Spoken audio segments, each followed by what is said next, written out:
Good evening. I am not Mayor John Lewis because he's much taller and much better looking than I am, and he has hair.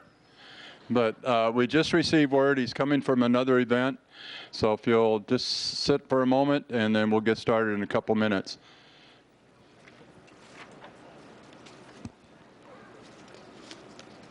So keep the excitement up. You guys can keep talking. I know, huh? Let's lead them in some school cheers. Oh, these are backwards. No. You have to run when they're backwards.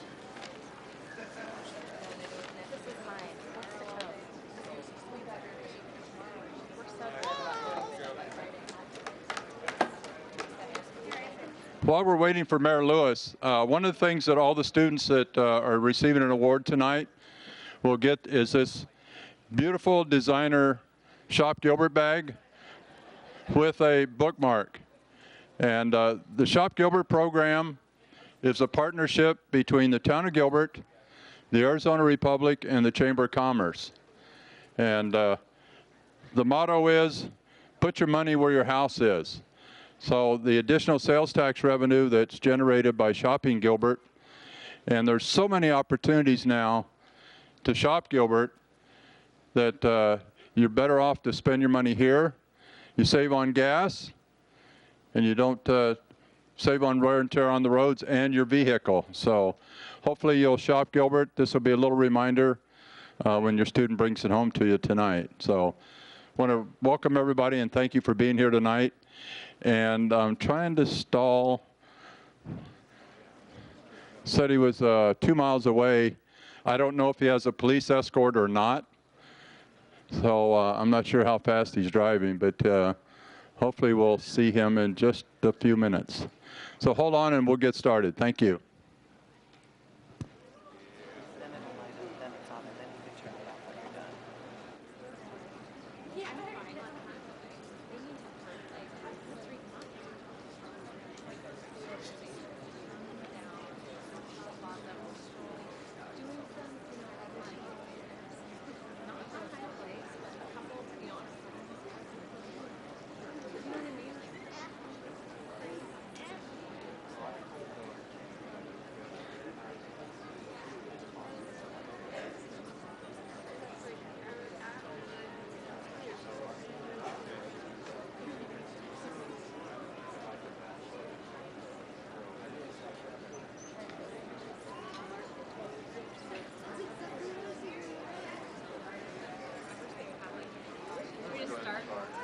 since you've already announced it.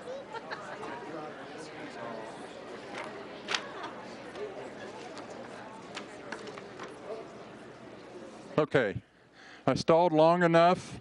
Oh, here he is. Yay, Mayor Lewis.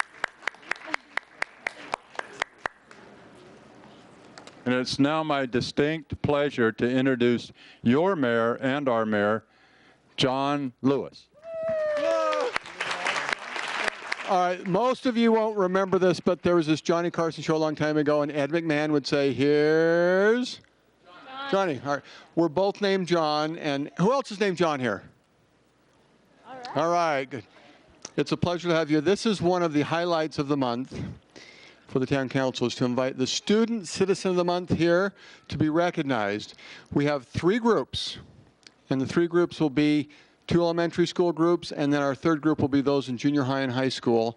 And we'll proceed with group 1. If you are, well, let me also say one more thing.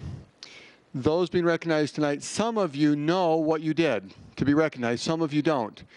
And if you don't, just know in your school environment, your teacher or the teacher next door or someone on the playground saw you or your school principal, and they noticed some things that you were doing that was exceptional. Things that caused them to say, you are going to be our Student Citizen of the Month for our school. And it might have been you were doing something nice on the playground, might have been something in your classroom, might have been you were helping, might have been when the teacher asked for volunteers, you raised your hand. So whatever it was you were doing, thank you. And if you don't know what it was, just keep doing it anyway.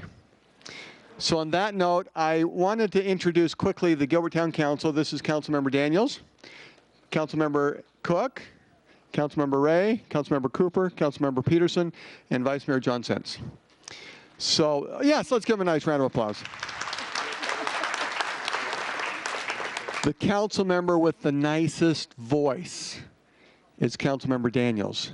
She has a fabulous voice, and so she will be announcing the names, and we're going to begin with Group 1. If your school has the first letter of A, such as Ashland Ranch, to I, such as Imagine West, so if it's ABC all the way up to I, please come on down and stand right behind me. So if you're in elementary school and your school starts with an A to I. Tell them where to go. How are you? Thank you for being here. They see this. And what Councilmember Daniels will do is we'll announce each student one at a time. We'll bring them up right in this vicinity, and we'll take a picture with them. And then when everyone in this first group is done, we'll bring all of Group 1 together and do another group picture. And if you want to come as parents or if teachers, you want to come and take pictures, this area right here will be your area to take the pictures. So we will begin. Councilmember Daniels. Thank you, Mayor. Excuse me. From Ashland Ranch Elementary, Kylie Crame.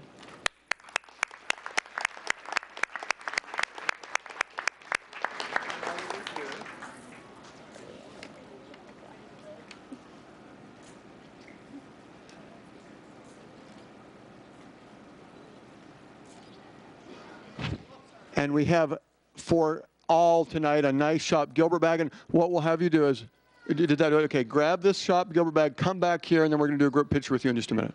All right, continue. From Burke Elementary, Haley Copeland.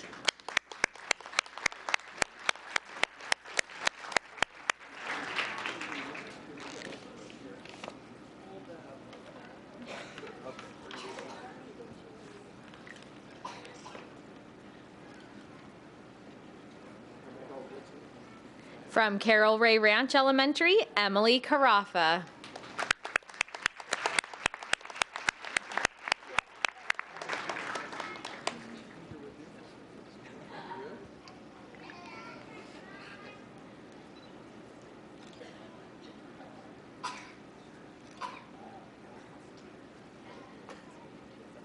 From Centennial Elementary, Avery New.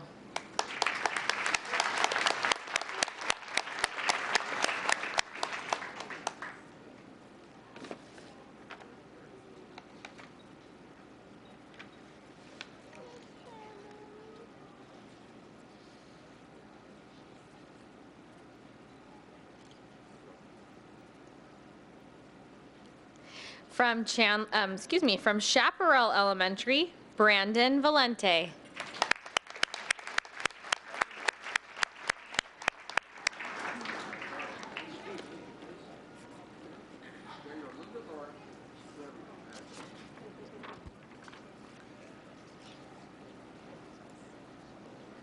Jessica. Sometimes the parents are coming up right behind you, just so you know. Okay. Yep, right over there. You want to just slide it over? From Finley Farms Elementary, Katie Spees.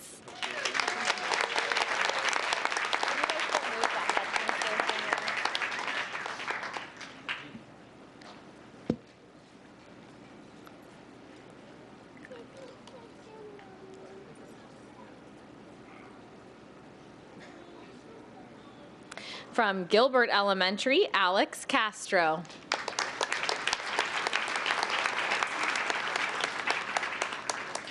From Gilbert Arts Academy, Jashar Brown.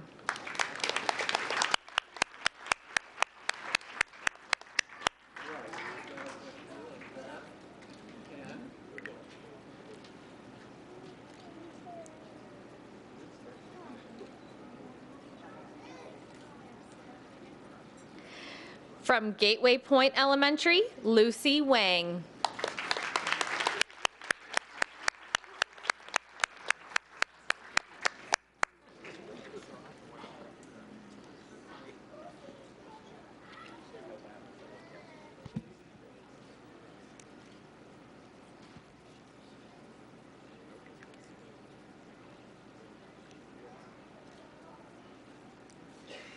From Greenfield Elementary, Rylan Sager.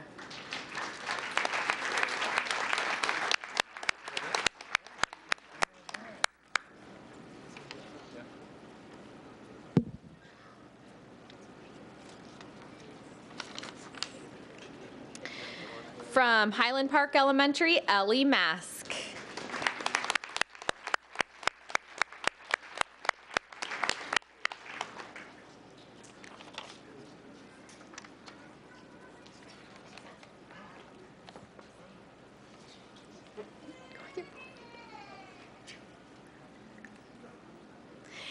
From Houston Elementary, Christian Baker.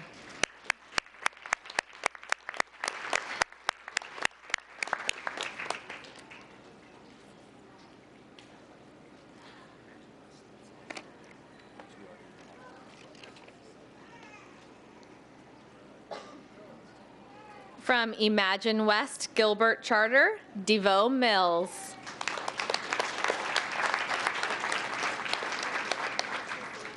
And from the Islands Elementary, Jason Perkins.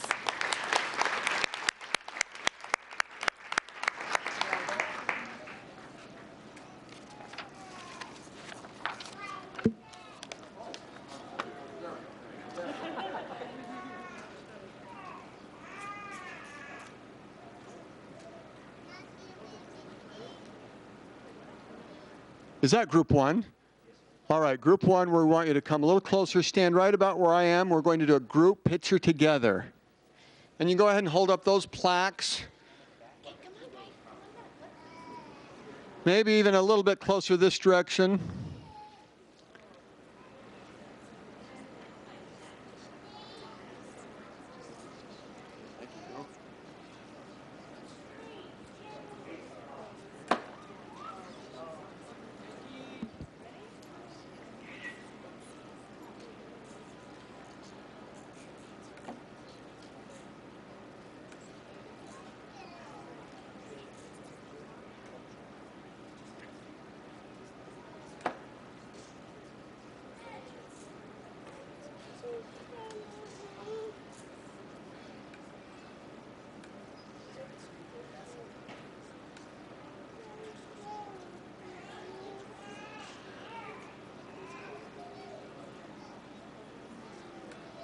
Let's give group one a big round of applause. You may be seated. Thank you.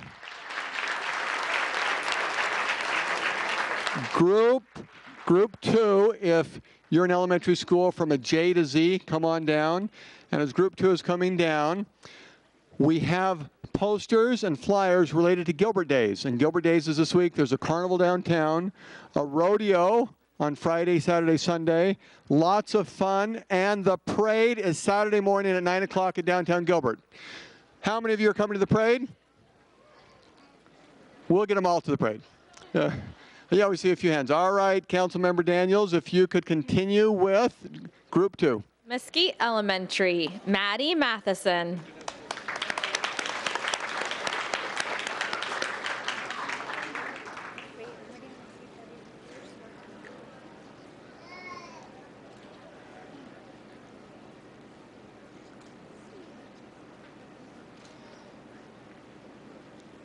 From Neely Traditional Academy, Amanda Kalan Williams.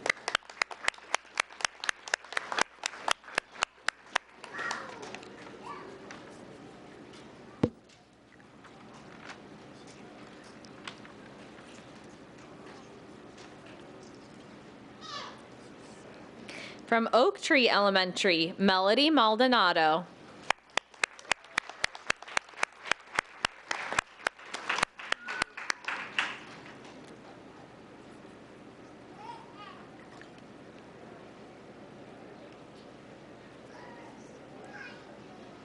From Patterson Elementary, Preston Yost.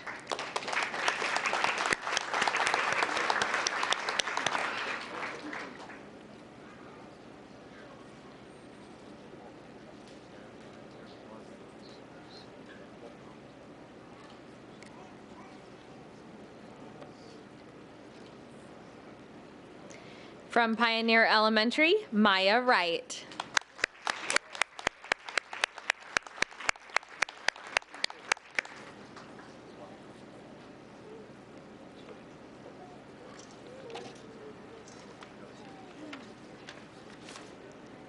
From Playa del Rey Elementary, Madison Fuentes.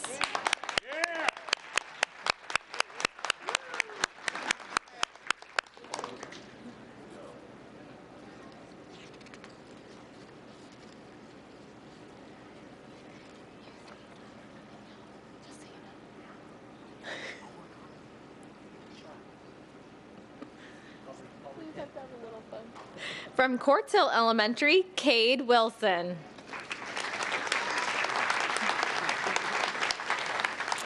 From Settlers Point Elementary, Alex Keys.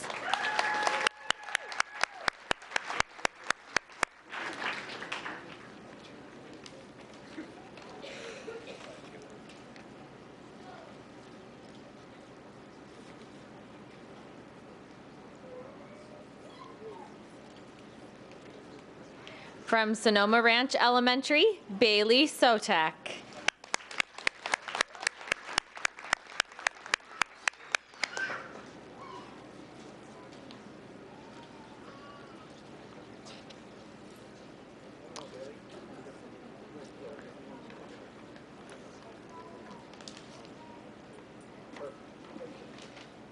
From Spectrum Elementary, Kristen Schmidt.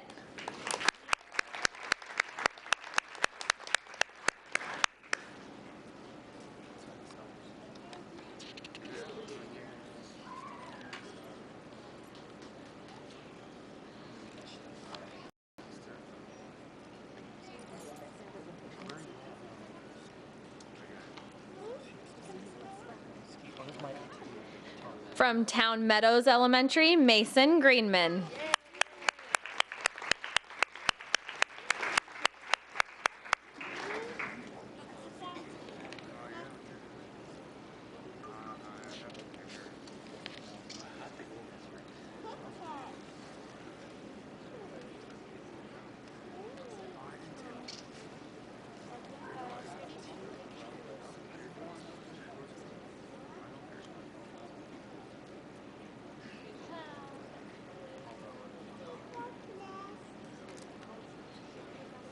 From Val Vista Lakes Elementary, Ava Sophia Mayer.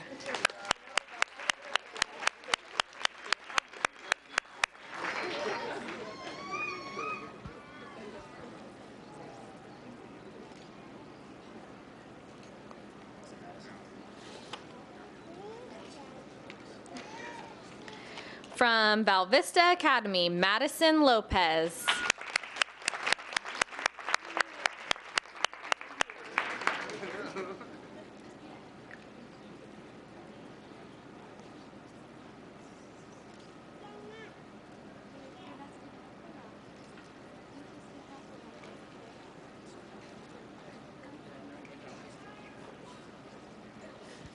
That is group two. Group two, if you can come closer, we'll take a picture together.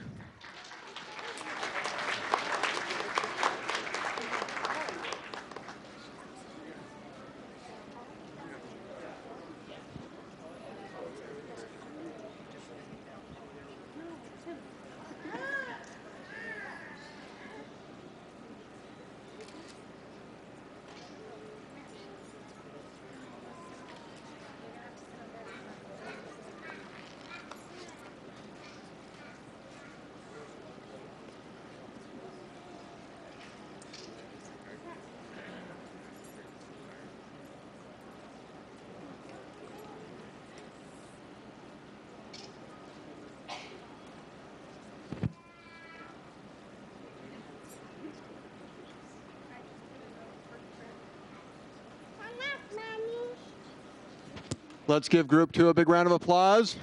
Thank you. We will invite group three. If you are in junior high or high school, please come on down. As you are coming, we also pay special recognition. We have several teachers here tonight. I see some principals, some school administrators.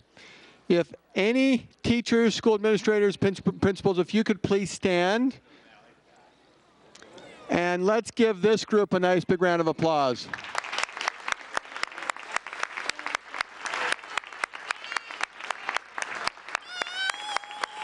Hey, thank you for coming. In the month of Thanksgiving, we are definitely thankful for you and appreciate you. And look who we've got here. A couple of, I'm going to have to go like this, but grateful to have those in junior high and high school here. Councilmember Daniels, please. Thank you, Mayor. From Campo Verde High School, Rachel Blossy.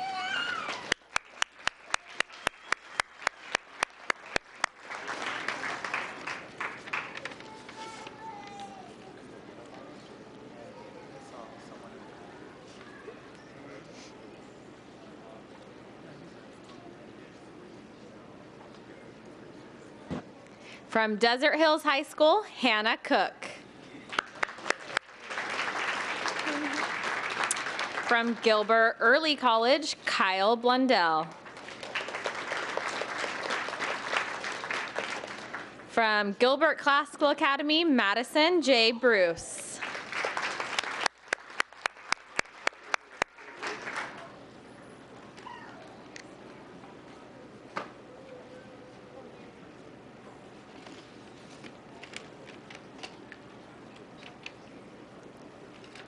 From Gilbert High School, Kylie Bethel. From Gilbert Junior High, Bryce Hall. It's a busy night for these high school guys, I just know it. From Greenfield Junior High, Justin Magana. From Higley High, Celeste Arguello.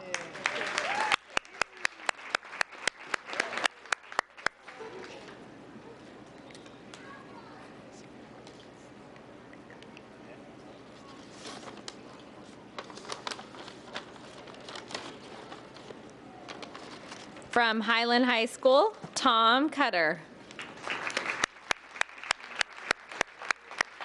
Cooter? Tom Cooter, I apologize. Cuter.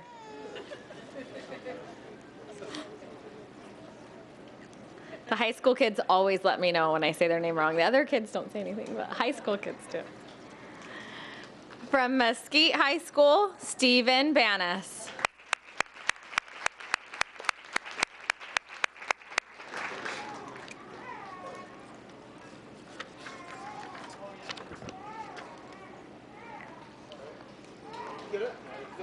Let's do one more. Let's do one more.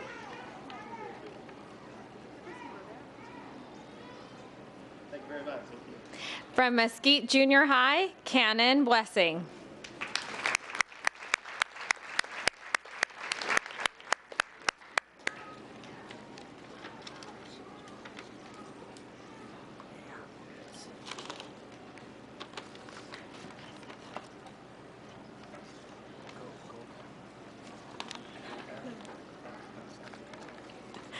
From South Valley Junior High School, Savannah Gobel.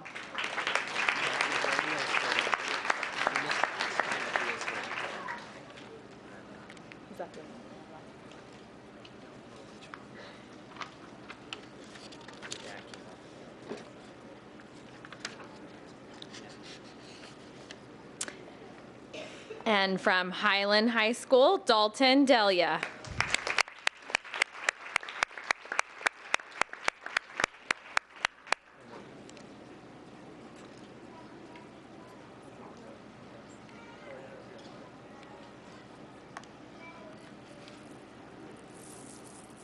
Group 3 will have you come forward. We'll do a picture together. As Group 3 is coming up, I wanted to point out to my left, last week we had a wonderful Gilbert Veterans Day celebration. And the new logo for our Veterans Celebration was designed by a Higley High School student, and it's right behind me on my left, and he was recognized last week, and we thank him for that, and the wonderful talents of those to my right. And so at this point, I'll step in for the picture. And Mayor Lewis, I'll stay out of the picture on this time, so keep taking. But while you guys are taking those pictures, I wanted to let you know our digital journalist, Jessica, has let us know that if you'd like to download the photo that they've taken tonight, it should be on the Town Flickr account, F-L-I-K-R, Town Flickr account. You can look that up online, and you can download the photo from there. So you're welcome to use that.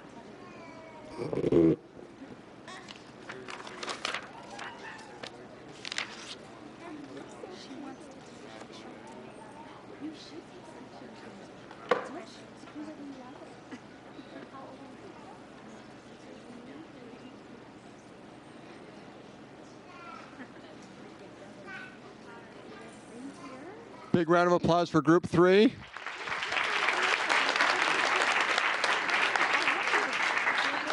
Many of the high school bands and junior high bands will be performing at the parade on Saturday. So again, we invite you as part of our Gilbert Day celebration to come to the parade on Saturday morning at 9. We also have the Gilbert Days Fun Run, which will be at Freestone Park tomorrow at 4. And then the rodeo will be the next 3 days.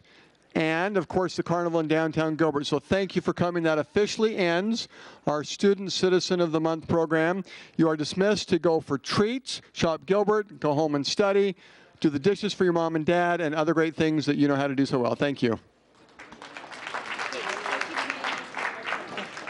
Who do we have here? How do you? Well, good to see you again. You have the nicest, most wonderful grandma. Probably wonderful parents, too, I would guess. And what school do you go to? Patty, can I get one more picture? Come on up here.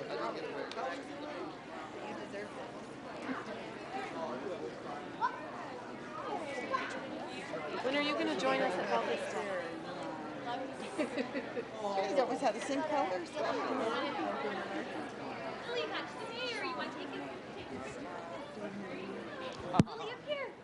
One day I'd laugh at you. There you go. There.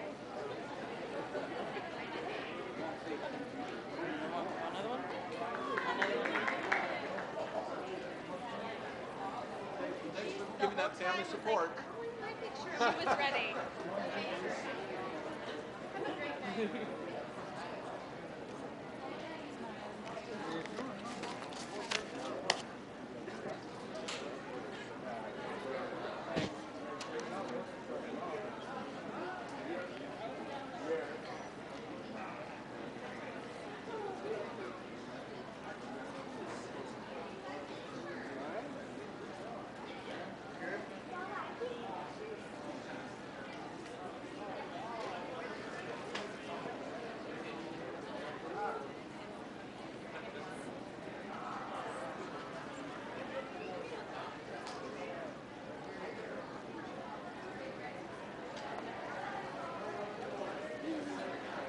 I just want to say hi again.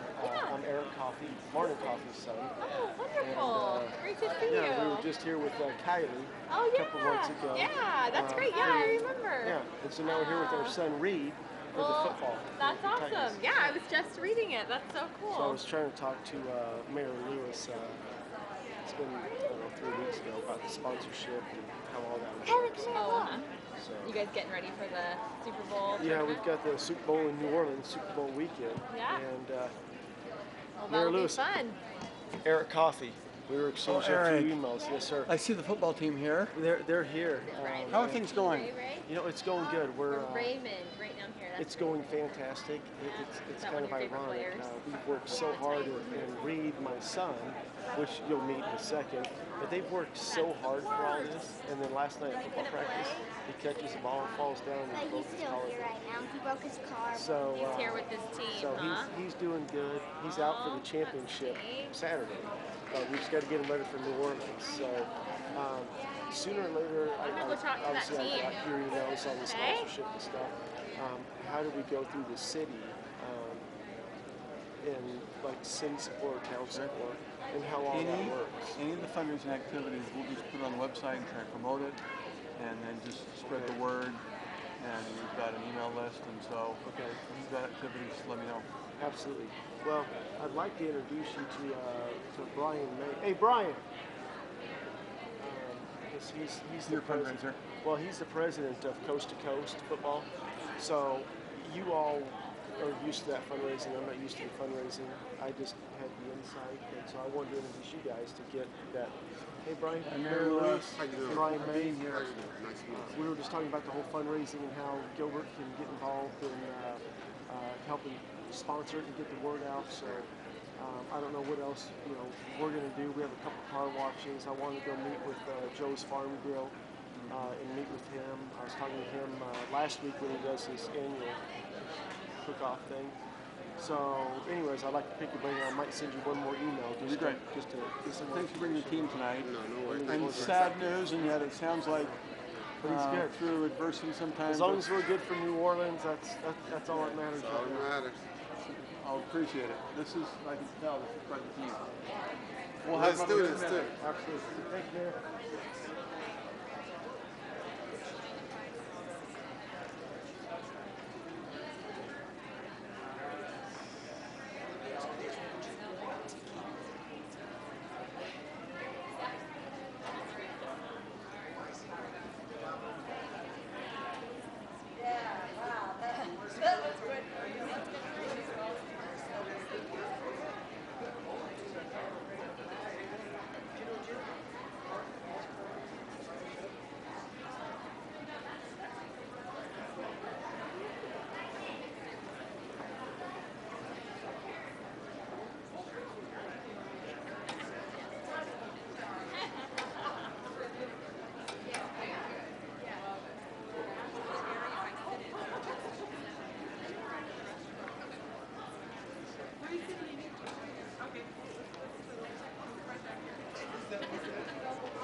We'll announce this is our 30-second warning.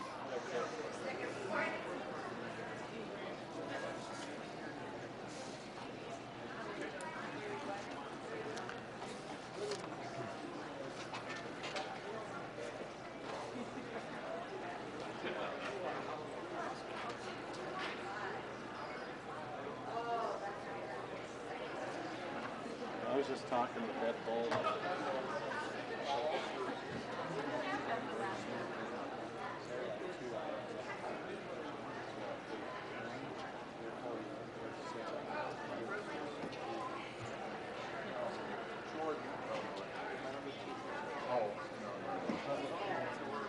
We're going to be moving on that one. Now you see, in honor of Gilbert Days in Rotary, I brought a I like that. hat and wore a bolo tie. I mean, You're ready. I am ready to celebrate our week.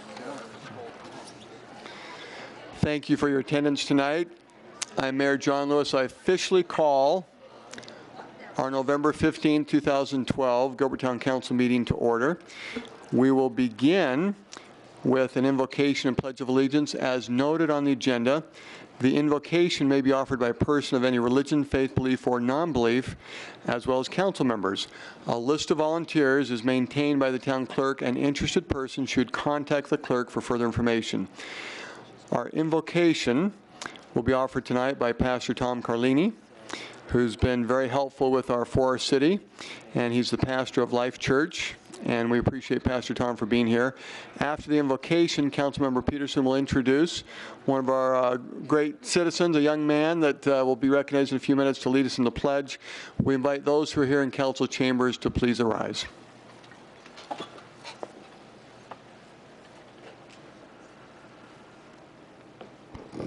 Let's pray. Heavenly Father, we come to you today to ask for your guidance and wisdom and support throughout this meeting.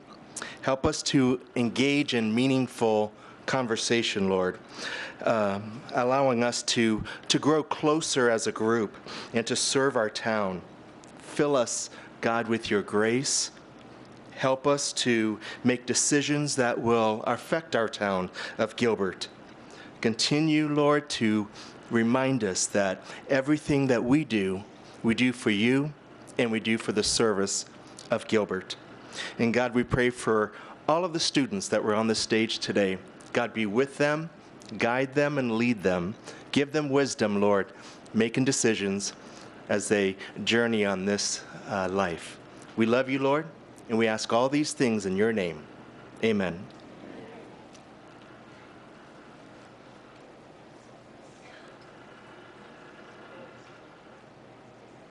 Mayor, it's my pleasure to introduce Braille Lipford, who will lead us in the pledge with the Titans football team. Go ahead, Braille. I pledge allegiance to the flag of the United States of America and to the republic of which it stands, one nation, under God, indivisible, with liberty and justice for all. We'll recognize Braille's team in a little bit here, but thank you very much, Braille, for your help. Thank you.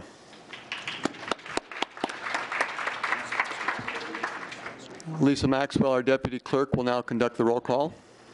All right. Mayor Lewis, Here. Vice Mayor Sientz, Here. Councilmember Cook, Here. Councilmember Cooper, Here. Councilmember Daniels, Councilmember Peterson, Here. Councilmember Ray. Here. I declare quorum is present.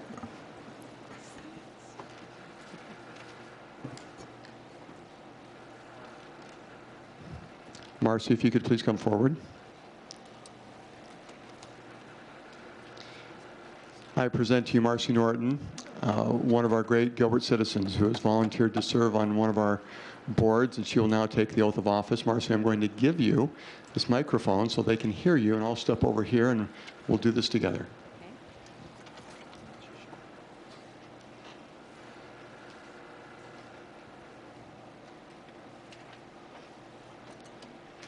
Marcy will be serving on the Police and Fire Public Safety Local Pension Board, and the oath of office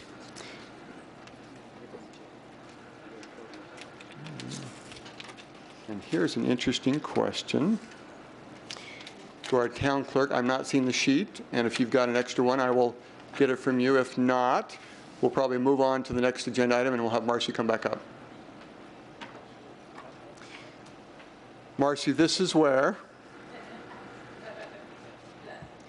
we get to stand and stretch and get ready, and we'll be right back with that sheet to do the oath of office. I wish I could say I have it memorized, but I don't quite have it memorized. But we'll be right back to Marcy. You may be seated. Thanks. Now, if you want to come and stand with the football team, you can, but we'll move to the next agenda item, and Councilmember Daniels, please.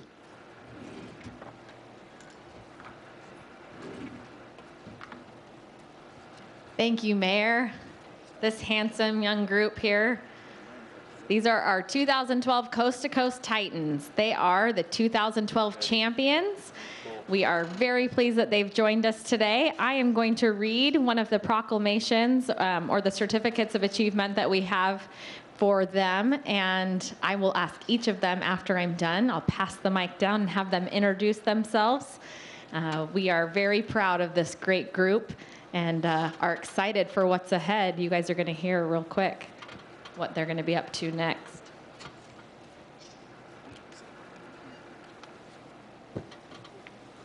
This is in recognition for their contribution to the Gilbert Coast to Coast Titans flag football team and for winning the 2012 Oakland Raiders National Football League flag football 9 to 11-year-old division regional tournament in Alameda, California.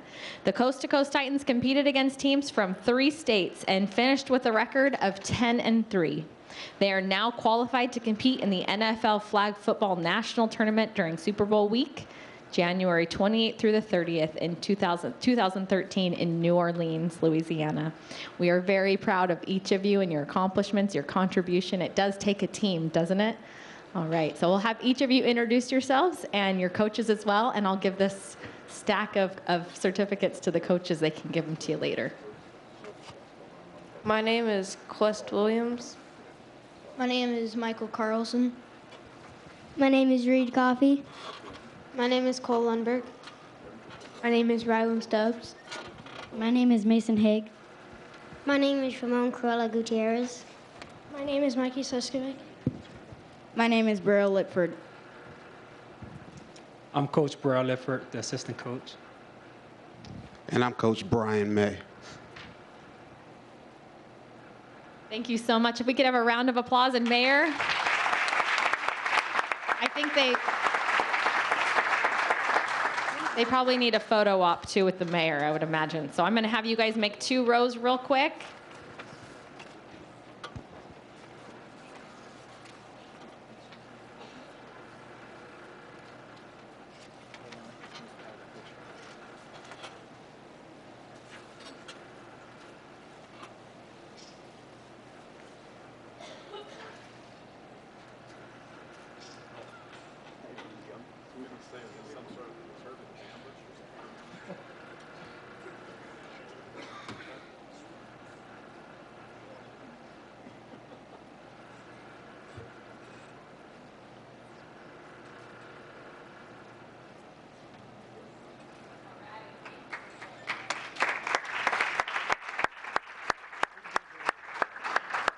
Before we have you sit down, I give my personal appreciation for representing our community, and you've had a really great season, tough, and if you can see Reed in the line of duty representing his team got an injury, and so hang in there, Reed, you'll get better, and they're on to New Orleans, and so there will be some fundraisers in the community that they'll be doing to help get ready to go to New Orleans, so if you see those, we'll pass the word, and congratulations, and thank you. Go get them. See ya.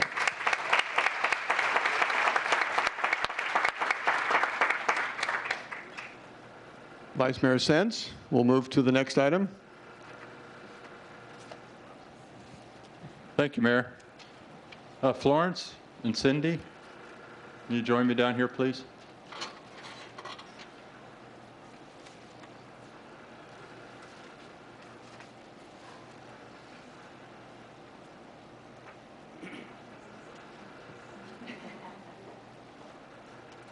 With us is 2 of our staff members from the Finance Department, and I'll have you introduce yourself and then tell us what you do, and then I'm going to have Cindy tell us what this is about, please. Florence Schultz, Accounting Administrator. I'm Cindy Mathiasen. I'm the Finance Director. This is an award we get for our annual financial report. The GFOA, the Government Finance Officers Association, gives awards for excellence in financial reporting, so we're very proud to accept this award for, what is it, the 20th year in a row. So old news, I know, but still very proud of it, and most of the appreciation should go to the accounting division, Florence, and her staff. Great. I'm going to quickly read this. It's a Certificate of Achievement for Excellence in Financial Reporting presented to the town of Gilbert, Arizona for its comprehensive annual financial report for the fiscal year ended June 30th, 2011. It says a Certificate of Achievement for Excellence in Financial Reporting is presented by the Government Finance Officers Association of the United States and Canada, North America, to government units and public employees' retirement systems whose comprehensive annual financial reports achieve the highest standards in government accounting and financial reporting. Congratulations for a job well done.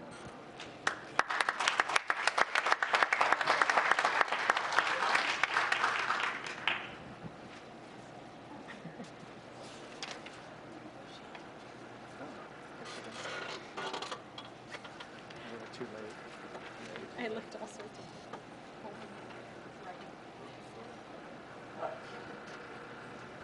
Marcy, let's do this again, please.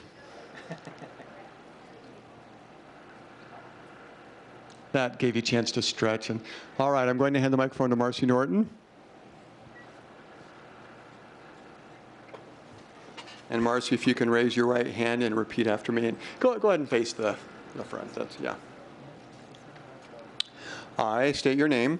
I, Marcy Norton, Do solemnly swear do solemnly swear that I will support the Constitution of the United States that I will support the Constitution of the United States and the Constitution and laws and the Constitution and laws of the state of Arizona of the state of Arizona and the ordinances of the town of Gilbert, and the ordinance of the town of Gilbert, Maricopa County, Arizona, Maricopa County, Arizona, that I will bear true faith that I will bear true faith and allegiance and allegiance to the same to the same and defend them against all enemies, and defend them against all enemies, foreign and domestic, foreign and domestic, and that I will faithfully and impartially that I will faithfully and impartially discharge the duties discharge the duties of the office of of the office of Police and Fire Public Safety Retirement Local Pension Board member, Police and Fire Public Safety Safety Retirement System Retirement System Local Pension Pension Board member Board member, in Gilbert, Arizona, Gilbert, Arizona, according to the best of my ability,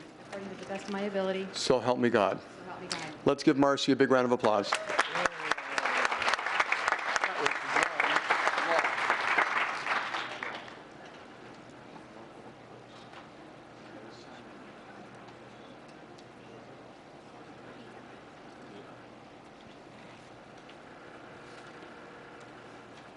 All right, Mayor, thank you very much. We'll move to the next agenda item, which speaks about Gilbert Days. And as you can tell, it is Gilbert Days. It's that wonderful time of year. And as I think back on my 29 years here now in Gilbert, I love every Gilbert Days that I've ever participated in. And it's a pleasure to have it again this year. And so I'm going to probably turn the mic over to you to introduce yourselves and tell us a little bit about some of the events that are going on. And then I will probably read a proclamation. Okay? Hello, my name is Tatum Thielander, and I am the Gilbert Days Legacy Teen Queen. We just want to invite you guys all out to, first of all, the carnival. If you guys have kids, bring them out to the carnival. It's on Vaughn and Gilbert. And then also the rodeo dance, which is Saturday night for 21 and older. Good evening, everyone. My name is Avery Williams, and I'm the Gilbert Days Legacy Rodeo Queen. And we just want to thank each and every one of you. I know our town council, Mayor Lewis, and every citizen of Gilbert really worked hard trying to get the rodeo back on. And we are pleased to inform you that it is happening at Vertuccio Farms. The performances are Friday at 7, Saturday at 2, and Sunday at 2. Thank you, Tatum and Avery. It is wonderful to have the rodeo back, right? And what's the theme of this year's Gilbert Days? Back in the saddle, right? And that's perfect for what's going on. Now, a couple of the other events that are going on this weekend as well is tomorrow afternoon at, I think it's 4:30 is when the mascot race starts, but is our Gilbert Days 5K at Freestone Park. We look forward to seeing you there. I think a few of us might be there. I'm not sure. I'll try to be there with my family, and you guys can easily beat us. But we look forward to that. And then Saturday morning at 9 o'clock is the traditional Gilbert Days Parade in downtown Gilbert, and we hope to see you there as well. So I'll just read part of this proclamation and then present it to you. Whereas the Gilbert Promotional Corporation has actively promoted Gilbert, Arizona through the annual celebration of Gilbert Days for many years, and whereas this event has become an occasion enjoyed not only by the residents of Gilbert, but by citizens from around the state of Arizona and visitors to Arizona, and whereas the Gilbert Days celebration provides entertainment for spectators as well as participants in a week-long celebration of Western festivities. Now therefore, I, John W. Lewis, Mayor of the town of Gilbert, by virtue of the authority vested in me, do hereby proclaim and declare November 9th through the 18th, 2012 as Gilbert Days.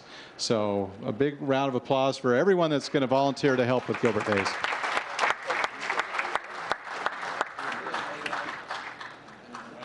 We've also invited Councilmember Cook, who is dressed for the occasion, ready on Saturday to be in the parade and wave, to join this picture.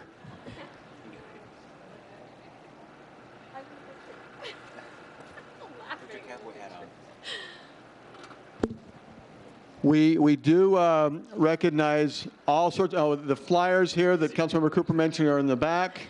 And we do recognize that the 3 rodeo events on Friday, Saturday, Sunday are all going to be spectacular. But I've been told that in case our citizens don't know, that Jerry Maguire will be performing the Star Spangled Banner on the Saturday 2 o'clock rodeo, and that is something that we should not miss. Is that right?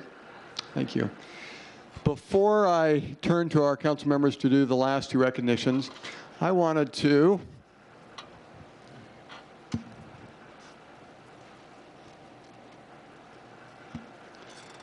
mention that last Thursday we had our Gilbert Veterans Day celebration. And Dara Woodwine of the Higley High School was the individual who prepared this new logo for our Gilbert Veterans Day celebration. We recognized him at that event, and he received a nice round of applause. We also note that on Monday, on the 12th, so the day after the official November 11th Veterans Day, the East Valley Veterans Day Parade was held, largest crowd ever in Central Mesa, and the Grand Marshal for that parade happens to be Vice Mayor John Sense. If you could join me in giving Captain John Sense a nice round of applause, and Vice Mayor, could you please stand?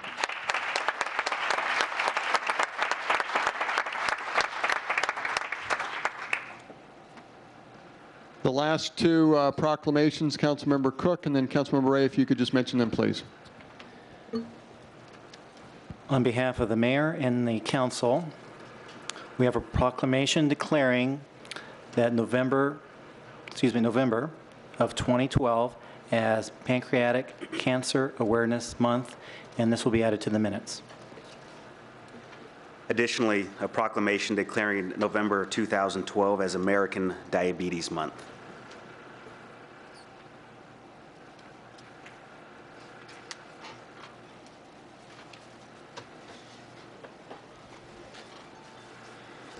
Before we move to this consent calendar, one of the items on the consent calendar involves the Greater Phoenix Economic Council.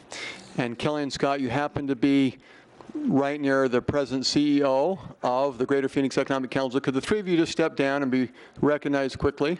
This is Barry Broom and Scott and Kelly. Scott and Kelly represent our Gilbert Economic Development team. A little bit, you know, right down here in front, and just so the cameras,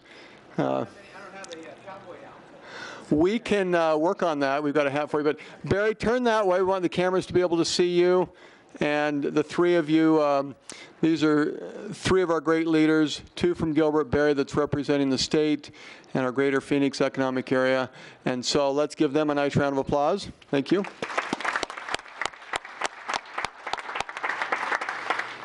We will proceed with the consent calendar. Oh, excuse me. We will proceed with the communications from citizens. Thank you, Vice Mayor Sens. As noted on the agenda, at this time, members of the public may comment on matters within the jurisdiction of the town, but not on the agenda. The council's response is limited to responding to criticism, asking staff to review a matter commented upon, or asking that a matter be put on a future agenda. Vice Mayor Sens, what request do we have tonight? Mayor, as of right now, I hope there's none in the back. I have one from Kathy Inman, and she would like to speak on communications from citizen. Kathy? Oh. And Kathy, if you could state your name for the record, and if you're a Gilbert resident, and then you will be given 3 minutes to speak, please. Thank you, and thank you for your service to our community. My name is Kathy Inman. I'm a 15-year Gilbert resident, and I'm here on behalf of the Phoenix March Women for Marijuana, which we believe is the safer alternative to prescription drugs and alcohol. I'm here tonight concerning information I've recently found to be of great benefit to public health. Released in a story in the second largest paper in the United Kingdom this past September, there have been proven to be great advancements in the quest for a cure of some forms of cancer. Unfortunately, these are not being reported widely in the United States. These experiments involve the compound of the cannabis plant, also known as marijuana, which is still considered a Schedule I narcotic by federal standards. 18 states and the District of Columbia have voted to use marijuana medicinally, and 2 of these states recently voted to legalize marijuana altogether. Considering the thousands of years of history of medicinal use of marijuana, this information is available at the American Cancer Society website, and the fact that it's far safer for people than prescription drugs or alcohol, it is of particular concern to me that we should stand by while lives could be saved with more research regarding marijuana and cancer cells. In San Francisco, 2 doctors, one of which whose sister has recently developed breast cancer, are using a compound of marijuana in a laboratory animal experimentation to not only stop the advancement of the ID1 protein, which is present in the cancer called triple negative, but also begins to turn the affected cells back to normal. Triple negative is an aggressive form of cancer which strikes 15% of the women who get breast cancer. Most chemical chemotherapy targets hormone receptors, but this form does not have these. The preclinical trial data is very strong, and we have great reason to get excited about this research. Please consider the facts and the good that can be done by advancing this research for the citizens of Gilbert and all citizens. We could be saving lives and ending the suffering of thousands by opening minds and progressing towards a natural therapy rather than the old way of debilitating chemical sickness and pain. Everyone knows someone who has had or who has cancer. We have either seen firsthand or heard the stories about chemotherapy. I know people who would be happy to volunteer for a natural cure rather than go through that treatment. I also know people who are alive today because they went ahead and used this natural cure. Please help give people the option to choose a natural therapy and not chemotherapy for their illness. It's time to let Washington know we need to reschedule cannabis and forward this research immediately. The future of cancer treatment and cure is here and now, and we need only open our minds to it. Thanks, folks. Thank you. Vice Mayor Sens, any other requests? Mayor, I have none. Let me just confirm as I look through council chambers. Okay, we will proceed. The consent calendar. All items on the consent calendar are considered items that may be approved by a single motion unless removed at the request of council for further discussion or action. Other items on the agenda may be added to the consent calendar and approved under a single motion. Vice Mayor Sens, what requests do we have? Mayor, I make a motion to approve the consent calendar, items 8 through 23. Second. Just pull in 7. Okay. Thank you. There's a motion and a second for items 8 through 23. All in favor, or excuse me, our voting is working, so please use the voting button. And that's approved with a 7-0 vote. Thank you. So, Vice Mayor Sens, it was just agenda item number 7 that was requested to be pulled. Yes, and that was Councilmember Peterson. Councilmember Peterson, please. Mayor, could we have the staff give us just a very brief presentation on this one? Thank you.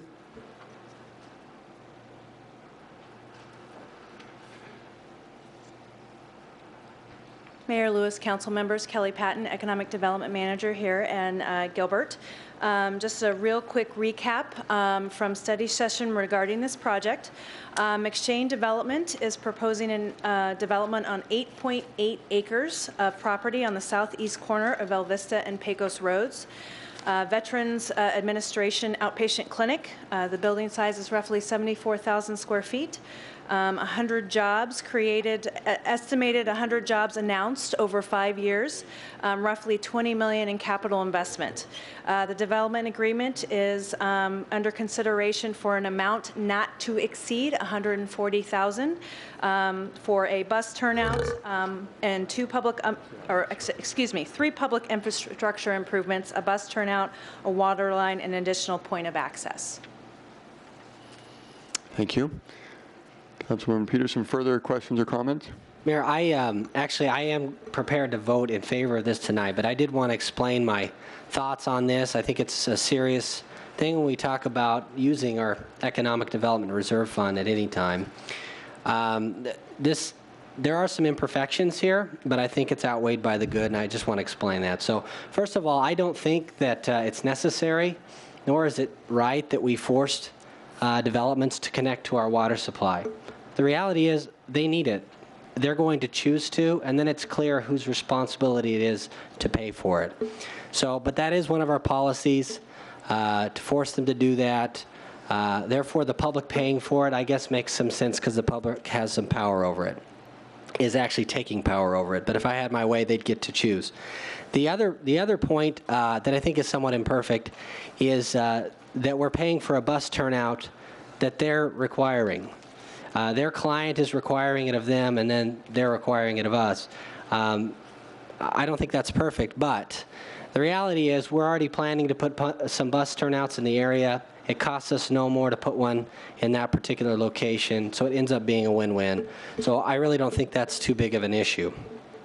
Now, as far as the public safety access, I do think it's appropriate that we force them to put that in, because those access improvements allow for police and fire access. I think that's appropriate to force them. The public then coming forward and helping to pay for that, I think that also makes some sense in that case as well. Finally, so I'm getting into the really good parts of this. All of these things are public infrastructure. The public does own them, and there is a public use element to each of them. That's very good. Finally, there's a 15-year lease that the VA will be signing, and we actually, the economic impact study that we've received is only for 10 years, so it's very conservative. It doesn't even cover the full impact that we'll have. And direct revenues will be $400,000 over the 10 years, and $800,000 in indirect revenue to the town. And immediately, the construction sales tax will be $180,000, which is more than the investment. So overall, I do think this is a good deal, but I did want to explain that. I have been very critical of how this money is spent, but I think this is pretty well done. So with that, I would move to approve item 7. Is there a second? Second. With that motion and second, please vote. That's approved with a 7-0 vote. Thank you. We'll move to the public hearing on the agenda. For any citizens who are here wishing to participate in agenda item 44, there were some conflicts with many that wanted to come and voice their feelings, and so we have communicated best we could that agenda item 44 will not be heard until 8:30 p.m. And so we'll move forward with the other public hearing items. And as noted on the agenda, and I realize that 44 is included with this, but that will be discussed at 8:30.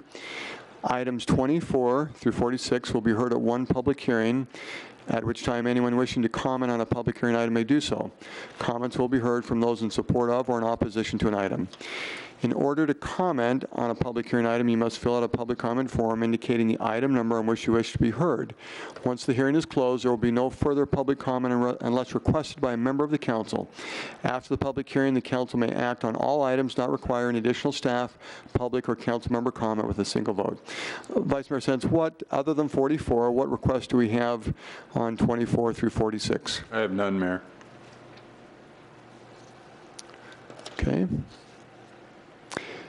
to the council before I would open the public hearing, just to give me a sense. Are there some of these public hearing items that you wish to have some presentations on?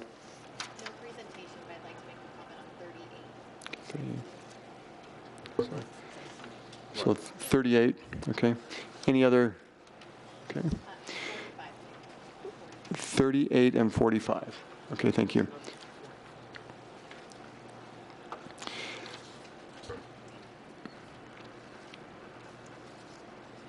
Let me go ahead then and just open the public hearing for items 24 through 46, excluding 38, 44, and 45.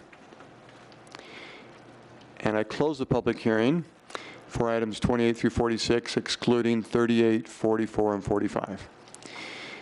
For those items that we just had the public hearing for in opening and closing, any discussion, or I will entertain a motion?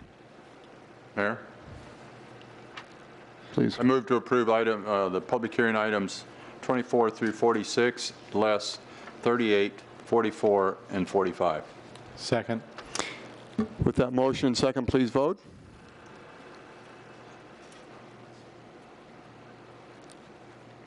That's approved with a 7-0 vote. Thank you. I now open the public hearing on agenda item 38. Councilmember Daniels. Thank you, Mayor.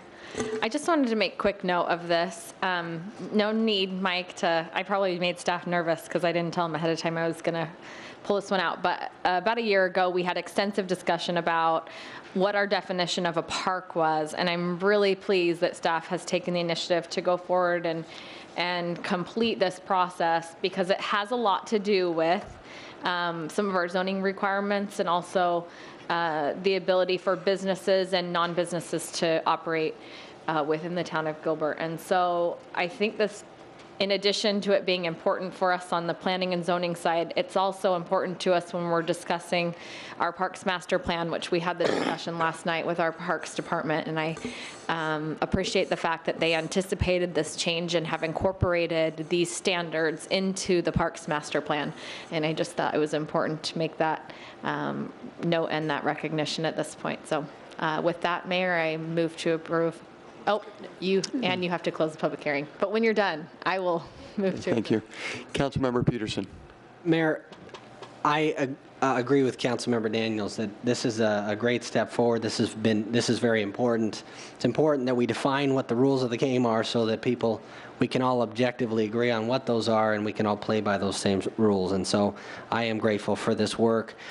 There is one point that I'm concerned about clarity on still, and I think we're dang close, but there's one category that I don't think is fully or clearly addressed, the issue of non-shaded turf areas. And I'm just thinking of your basic grassy retention area.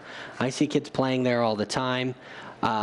We specifically say a non-turf basin is not, and we specifically say a shaded turf is. But what about a non-shaded turf one? At least the way it reads right now is confusing. Maybe that's intended, but I think there may be some opportunity for just that one clear up or clean up. Mike, do you have some comments on that? Mayor, Councilmember Peterson, Mike Malillo, Senior Planner with Development Services. The shaded turf areas, really, that was the wording. I double-checked that was the wording out of the actual survey that Parks and Recreation did of the public on what they considered parks to be, or one of the key components to parks. And so we realized that not every square foot of turf area is going to be shaded, but we did want to distinguish turf areas, shaded turf areas from non-turf areas that were just DG or river rock retention basins. Mayor, I understand that, but I think that non-shaded turfed area is still in a little bit of a limbo zone with this definition. So I don't know if anyone else shares that concern, but. Councilmember Cook had some comments, please. Mike, when there's a commercial property or a business in an industrial park, some of these large businesses have kind of a picnic area for their employees to eat maybe lunch during lunchtime. Does that fall in the definition of a private park then? Because it may be a picnic table that's shaded and it's on a commercial industrial park. Mayor, Councilmember Cook, if it falls under the definition of this, or if we've seen, as if we've seen in the past, it's actually called out on a plat as a park area, then it will be considered a park. It'll be considered a private park? Yes. Okay. Thank you. To Councilmember Peterson's comment, wondering if there were additional council comments. Councilmember Cooper. I think I understand the question there, and I would offer that perhaps if you look at the definition of private park, third line down toward the end of that sentence where it says or shaded areas with, we could say or shaded or unshaded areas with trees and turf, although obviously trees usually create shade, but if it could say something like that, or shaded or unshaded areas with trees or / turf or ramadas, blah, blah, blah. Mayor, another thought I had was just to remove the shaded, just remove the word shaded. I don't care. I just think we need to deal with it one way or the other. So I'm just not clear. Thank you. Vice Mayor Sens? I guess my concern is when you just start talking unshaded turf, I think you're opening it up to a broad area that you may not intend it to be considered a park. Let's have that discussion. I'm just saying let's be clear. Maybe we don't want that to be considered a park, but let's state it. That is a concern. I'm fine with that as well. Maybe we don't want to, but again, I don't think it's clearly handled. That's my main concern. Okay. Mike, listening to this, do you have any suggestions? Again, Mayor, the only reason staff included it was that was the exact language out of the Parks and Recreation survey. If it's the council's desire to take out the word shaded or to add shaded or unshaded, staff is fine with that. Because, Mayor, just thinking about it, because at the very end we differentiate against, on that says a private park is not a non-turf detention basin, meaning that a turf detention basin might be a park or is a park. And so either we take that out or we just explicitly say that I would take out shaded. I think a large grassy area is park-like, so I would consider it a park. Okay, thank you. I'm seeing some heads nodding. And so Councilmember Peterson, if we do that, as you notice something that didn't quite feel right, is that feeling better? I think it's clear now if we do that. Okay. So that was agenda item 38. I close the public hearing on agenda item 38, and I will entertain a motion.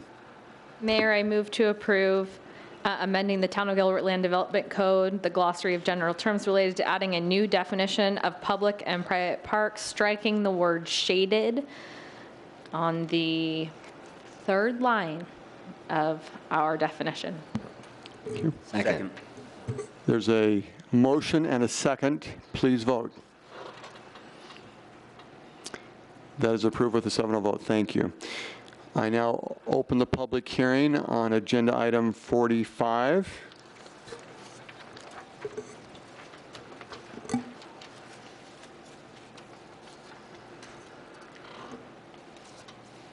Mayor Lewis. And Councilmember Daniels. I, again, wish to alarm staff. I apologize. I just thought that this was worth noting because we are rezoning and doing a minor general plan amendment. And anytime we do something, I think, in this scale and scope, it merits a quick comment or a brief discussion in our public hearing. And I appreciate the fact that this particular area is a master plan community, and this most recent general plan amendment, minor general plan amendment, and the rezoning, I think complements the area very well. And I appreciate the work that's gone in both by staff and by the applicant. And Mayor Lewis, that's really my only comment, but I wish to draw attention to 81 acres of a change, and I think it's important to note that. Thank you. Other comments or questions from the council? I know, Mike, I had followed up with you to get more details, and because it's on the screen, and as you noted, I think if you could just give us a very quick executive summary of what this agenda item is all about so the public can also hear, please. Mayor, council members, I will give you a brief overview, and I'll also take this opportunity to introduce an amended or added condition to the ordinance. So case GP 1205 and Z10 or Z1210 are requests to amend the general plan from the 0 to 1 dwelling unit per acre density category to the 1 to 2 dwelling unit per acre density category. Actually, the proposal comes in at the lower end of that at 1.29 dwelling units per acre. The applicant is proposing 105 lots on this property at with a zoning district of SF15 PAD. They're actually removing this from the Freeman Farms PAD and creating its own PAD.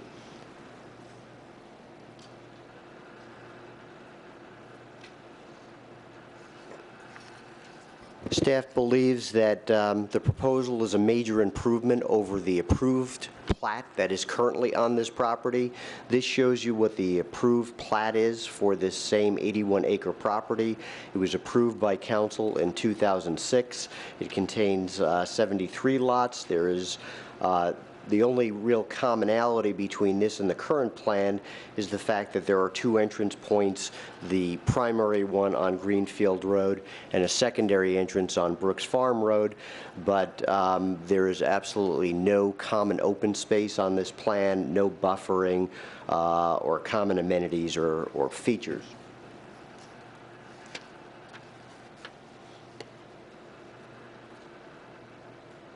This provides the development plan for the Legacy project. As you can see, it does provide the 2 other access points. It will provide for improvements on Brooks Farm Road to just west of that secondary entrance point. It also provides for 3 common open space amenity areas, one at the east, one in the center, and one on the west side. And the other thing I should point out is it will provide for a multi-use trail as indicated on the general plan along the western, southern, and the eastern boundaries of the project.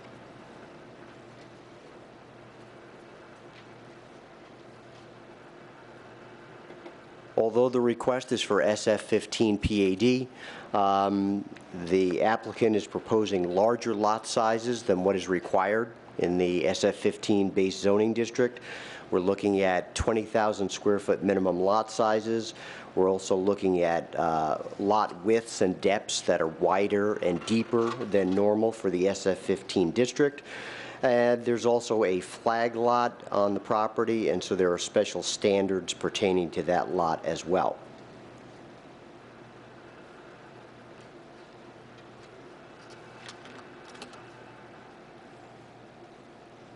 Finally, I would introduce at this time this additional zoning condition into the ordinance that you have before you, and that is that reclaimed water will be used for all of the turf areas on this project, and this just provides some of the details on how that reclaimed water will be stored either off this site or on this site, and so it provides for the option.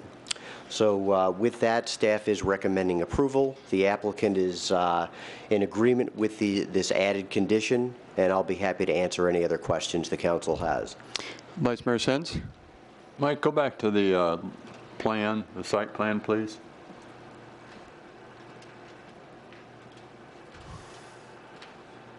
Can you show us where the water retention areas will be for the reclaimed water?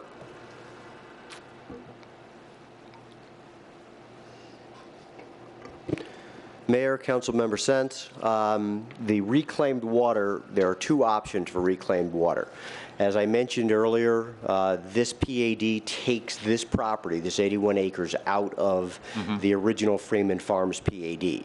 Freeman Farms, the original PAD, which is on the east side of Greenfield Road, already has a complete reclaimed water storage and distribution system. The applicant is looking into engineering to either utilize the storage capacity on the east side of Greenfield Road, or alternatively, they do have a spot on this site, which is the eastern amenity area located just west of the main entry off of Greenfield Road. Thank you. Any other items for discussion? Mike, thank you. I close the public hearing on agenda item 45, and I will entertain a motion.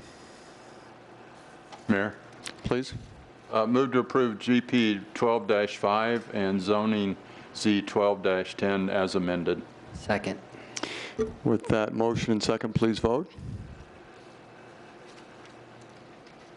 That's approved with a 7-0 vote. Thank you. We move to administrative items. As noted on the agenda, administrative items are for council discussion and action. It is to the discretion of the majority of the council regarding public input requests on any administrative item. Persons wishing to speak on an administrative item should complete a request to speak form and indicate the item they wish to address. Council may or may not accept public comment. Vice Mayor Sands, what requests do we have on the administrative items? I have none, Mayor. Okay. Let me just look in council chambers and confirm. Thank you. To our town manager, 47, we had talked about flexibility tonight, and are we still prepared to have a discussion on 47, or are we going to move that to our next meeting? Mayor, if you'd like, we could go ahead and have that tonight. Let's do so, please.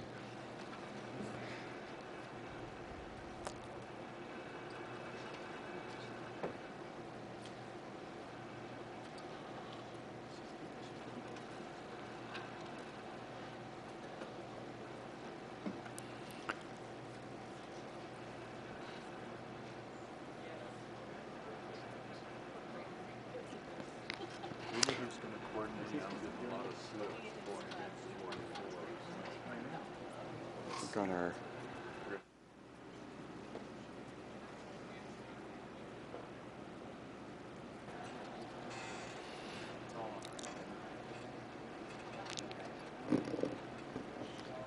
All right. Good evening, Mayor and Council. Mark Kramer here, IT Director for the town. And I've been asked to put together an overview of some of the cell tower contracts for the town. And I've done that, so I'll go ahead and run through this and see what questions or conversations we might have.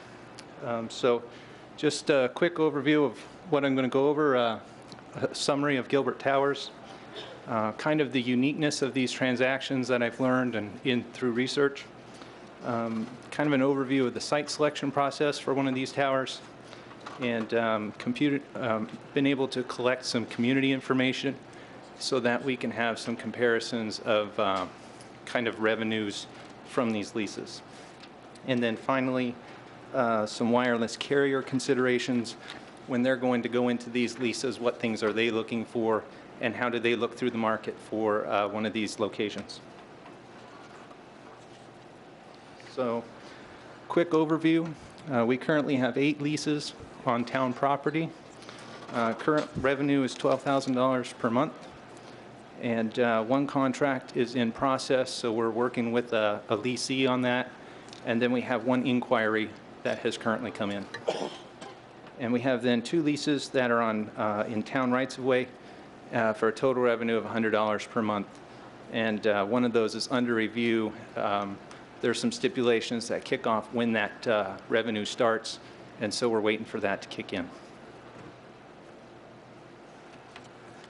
So while these transactions or leases may seem on the surface to be kind of cookie cutter, or you would expect them to be somewhat the same, I've learned through reviewing our leases that there are actually some variables in them that make these a little more complex than they may appear. And this is a common set of variables. So the first being whether it's on town property or whether it's in our rights of way. So that makes a big difference in the way that the leases are structured and the amount of revenue that results from them. ownership of the towers and ownership of any of the buildings or equipment. So I've learned that there's cases where we own the property, but part of the agreement is that they're constructing the tower. And so the tower is theirs while the property is ours. And then in some cases, we will reserve locations on that tower to use for town business. Same is true of those ground shelters. In some cases, we own them, in which case they're leasing from us. In other cases, they're constructing the shelter, and we have some reserved space within those shelters. Town use of the towers. So typically where it is beneficial to the town, we will reserve some space either at the top of that tower or just below the top that we can use either for connecting our public safety locations, fire stations in particular, or for future projects on fixed-base metering or future communications. Another element is co-location or subleasing. So in the cases where we own the towers, we can co-locate many companies on that tower. We can gain lease revenues from each. In other cases, we'll lease out the location and we'll allow subleasing, in which case we get more rent for the one lease, but the management of the different carriers then it can be allowed through subleasing of our lease. Finally, there's some other construction elements that go into this. In some cases, it's running of additional conduits into some of our facilities or putting in conduits for future use for the town. There's a variety of things that can go along with that. And then I've also learned in talking with other communities that there's also an aesthetics consideration. In some cases, you may modify lease rates in order to encourage the use of what they call stealth towers, you know, the palm tree looking things or the pine tree looking thing, to encourage less towers in the community and to consolidate equipment. Site selection. This is a case where really the carriers know the locations that they're looking for. They monitor their networks on where their traffic is, where their coverage problems are at, and they will define a search ring based on their coverage and needs. And they will hire an agent to go out and scout the area, essentially. Once they find some suitable structures, whether it be tall buildings, a tower in the area, churches, ball fields that have tall lights are good options. They will look up that parcel information then and contact the owners. So they kind of search you out based on their needs. From a wireless carrier considerations, obviously they're looking for location to serve their needs. Convenience, so when they're on properties that have tall structures that are already built, it's more convenient for them to get their equipment up and out faster. Cost, of course. Negotiating points, I've seen in some of these, you know, like on a school facility that may need a storage room or something like that, they'll construct a building for an alternate use that really doesn't have anything to do with a cell tower, but it's part of the agreement and generates a structure that's of use to the owner. Let's see, and then finally, reserved use of the tower is also a part of nearly all of our leases. And then again, the conduits and cablings. Community comparisons. I've found that the cities in the region have really worked together in the past and have pooled together a lot of information on these leases. So I had a little more information to go on than I was expecting. So that gives you an overview of 60 leases, some of them through schools, some of them through other public entities. We touched a little bit in the past on bidding. Scottsdale did, for a short period of time, some years ago, do some bidding. They had very few turnouts in bids, you know, 2 in some cases, 1 in a lot of cases. They've discontinued that practice today. They don't do any kind of bidding for these towers, and I've also talked to some members of Tempe, Chandler, Mason, Phoenix, and the same thing. So just finally, trying to call all that information down, and I'm going to warn, with the uniqueness of the leases, comparing the numbers, you have to give a little bit of wiggle room there in comparing the numbers. But in general, about $1,200 per month has been the average for cities. About $800 per month in the school space. The town is at 1,050. But I will say that we tend to have at least 10 feet of reserved space for our own use. That also tends to be at the top of those towers. So weighing that in, again, not knowing all the lease details of the other cities' leases makes it hard for a perfect apple-to-apple comparison, but we're certainly right there in the range. I'd say the one thing I found in this is our right-of-way leases, which currently we only have 2 of, so it's a very small impact, but going forward, something we need to keep an eye on.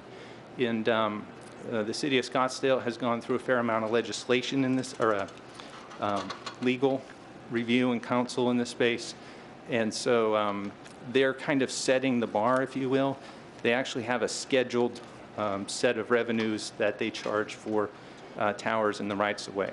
So that's something that we'll look at when that opportunity should come up.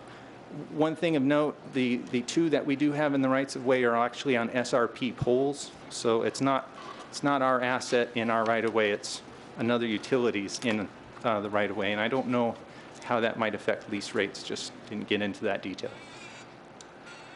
So with that, that's the general overview, and open it up for any questions you might have. Councilmember Ray. Mark, I appreciate your efforts in researching these and giving this info. One of the main question that I have, and I think that you're going to need some policy decision from us, is as these leases start to expire, I don't believe we have any policy in place as to what we will do regarding, do we put it out for bid, do we let the owner continue with it? And as you said, it's kind of a little bit different situation than some of the other contracts we have. But do we have any policy as to what we will do as these begin to expire? Councilmember Ray, don't know that we have a policy, but I do know that the majority of these contracts have renewal terms and increasers in them. So I'd say just the typical terms that I see in them allow for 4 renewals of 5 years each with a 3% increase in rate. There's a little variability in that. Sometimes that 3% is annually, and sometimes that 3% is at the end of each 5 years. So like I said, I wouldn't say there's a policy, but I would say that that's a trend that I've seen pretty common in the contracts.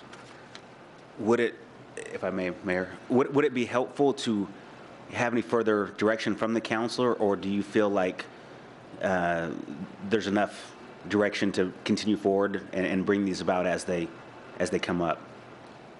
Councilmember Ray, yeah, I really believe the path we're on is pretty typical for this environment. I've learned through this process that all of the cities in the region meet quarterly to discuss current events and happenings and changes in this little industry. And so I think that will keep us in tune pretty well with the market and allow us to bring forward any kind of questions or concerns that we might have. Councilmember Cook. I have 2 questions. Let's say when a lease does end and we have another organization that might want to now be in competition. What would be your position as to how you would handle that? Councilmember Cook, I think I anticipate 2 concerns. One is that the community would know that that lease is coming up for expiration. Someone really doing their homework could maybe look through our public records and contracts and know that, but otherwise I don't know that that would be out there. I can't recall specific language, but as I recall, there is some get-out clauses, if you will, that require some notifications to these carriers that would allow them to make other arrangements. They tend to be pretty long. I want to say 6 months is the number that comes to mind if we wanted to accommodate that competition in the space. So that there would be some logistics that we'd have to think through to figure out how, how we could accommodate that competition. My second question, I know that we have a contract with the company that is the fiber here in the town of Gilbert, and we get some benefit from the town, I believe, from that fiber running through the town. Is there anything like that with the cell phone towers? Do we get, along with the, the monthly leasing charges, do we get some special added, feature or functionality that the town will benefit from those cell towers? Councilmember Cook, if you could maybe clarify one thing, are you speaking of the cell towers that are on our property, or are you speaking of cell towers in general in the I think town? the ones on our property would be the ones I'd be thinking about.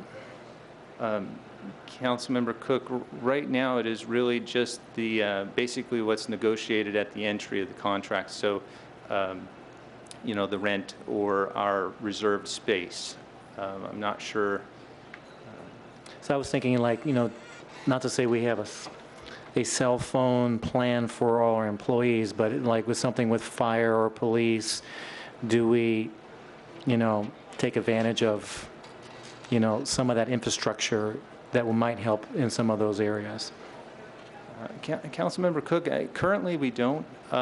I believe, at least in terms of cell plans and that kind of stuff, most of the volume discounts have been done through state contracts, and that kind of thing is how we get our rates for that service throughout the town. Thank you. Other comments? Councilmember Peterson?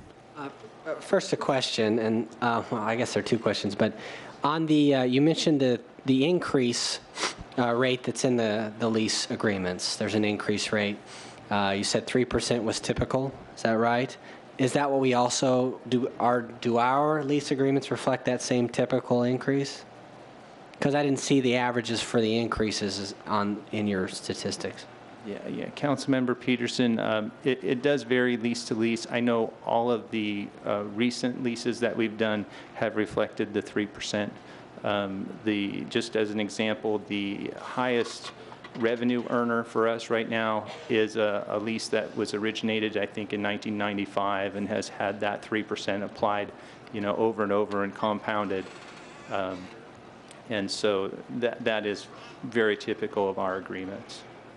And I had one other thought on this. You mentioned that the expirations aren't easily accessible. People don't know when these things are expiring. I wonder if it would be beneficial if, it is public record as a part of a contract, if that was on our site somewhere so that people planning ahead for their future cellular needs based on their customers' needs, they can kind of incorporate what's coming in the future and see that pretty easily. We want to encourage them competing, because the more they compete for the same thing, the more we can have them bid against each other, and the better revenue we can make for our citizens. And so I'm just wondering about that, if that would be helpful to thought. Councilmember Peterson, that a similar thought occurred to me as I was going through this research. We put up a technology a few months back that shows all of our CIP projects online in a mapping kind of environment. It seems kind of a natural extension to do the same with these. It's just 8 sites, so the amount of staff time it would take to post them up there and indicate the next expiration term would be a pretty reasonable effort. Mayor, I'm grateful for the staff doing this. Knowledge is power, and when we know what the rates are, we know what a fair deal is, that puts us in a better position for bargaining and getting a good deal for our residents. And so thank you for that work, and we really appreciate it.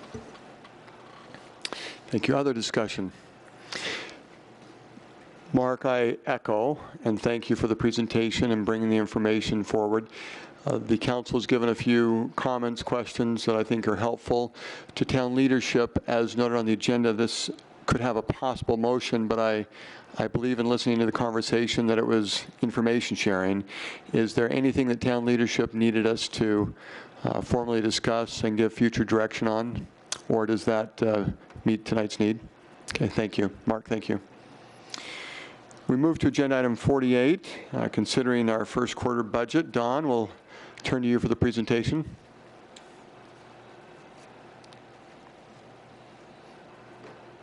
Good evening, Mayor and Council. I'm Dawn Irvine. I'm the budget manager here for the town of Gilbert. What we're looking at tonight, as the mayor had said, is the results of the first quarter of fiscal year 13. There are a few items of interest that I wanted to point out to you this evening, particularly as we went through a very different process last year going into the budget for this year.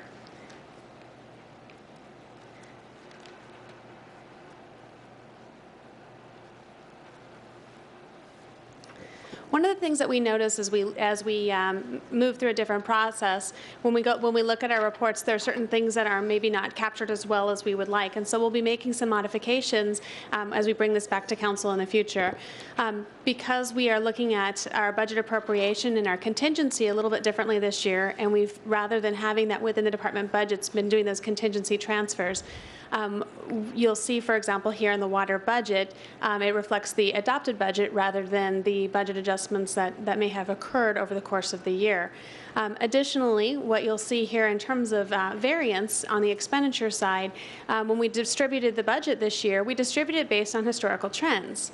One of the things that we've noticed, of course, with the zero-based budget process is that historical trends are still very relevant in many areas, but not in all of them. So we're taking a very close look at this right now to determine how we should distribute those budgets in the future. I can tell you that there are no areas of concern that we see in the expenditure side. In many cases, what we're seeing are some of those large one-time purchases that have occurred earlier in the year than maybe what we would have anticipated looking at this. And in other cases, when we're comparing it to historical trends, departments that had vacancies early in the year do not have those vacancies this time of year. So just looking at those percentages, we're seeing some changes in the relative distribution of the expenses, but again, no concern in the expenses themselves. Any questions about that? Councilmember Peterson. I guess my question on the expenditures would be, you know, we're talking about 3 months of the year so far, and on expenditures in the general fund, we're 3.7 million under budget. Can you speak to that? I mean, because I know that in your, year-to-date project or adjusted to date, you include encumbrances and some of those things you know about, for example, the debt service payments, and you include all that. So I know it's a pretty sophisticated process, but yet we're still 3.7 better than expected so far. Can you help us understand why that is? We're 3.7. Actually, if I could just bring your attention down to non-departmental, you'll see 3.4 million right there. As we looked at our contingency budgets this year, we did budget fund balance differently than we've done so in the past. We distributed it the same way, not knowing how we were going to go about spending that. But you can see clearly we're not intending to spend all of that. We've just made that available should council choose to spend it.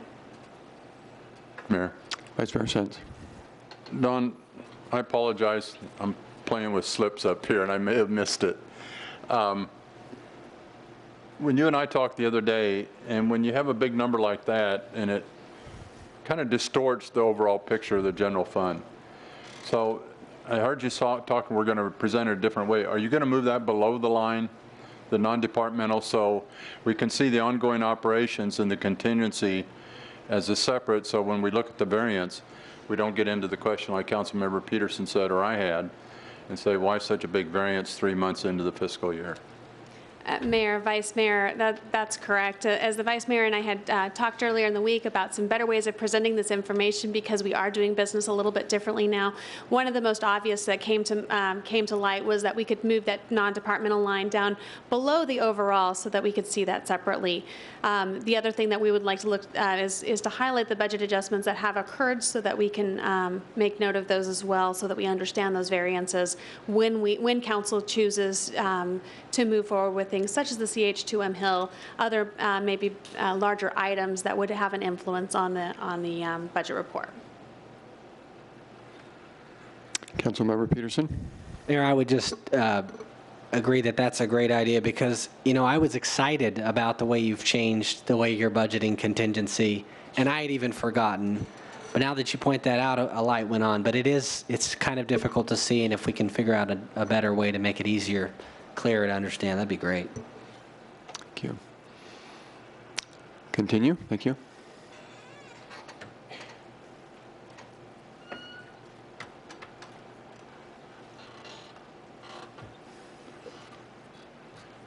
Dawn? Yes, sir. By the way, we have no monitors up here tonight, so anything you can do to expand that would be helpful, or we can look at our iPads, I guess.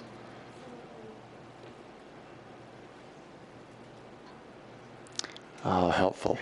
I like that. The two oldest. Sir, speak for yourself. Sir, I think he was referring to me.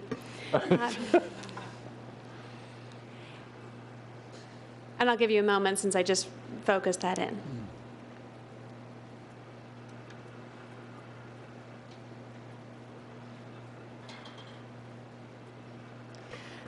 The item of most note up here is the sales tax, because as we've been talking about sales tax, the last time we were before council, we talked about the fact that we had budgeted a $2 million increase in sales tax this year over the actuals from last year. You'll note that the number that we're looking at here is 1.1 million. That's because the comparison is actually to this year's budget. So we are $1.1 million ahead of the budget so far for this year, but $2 million ahead of the actuals over that same period of time.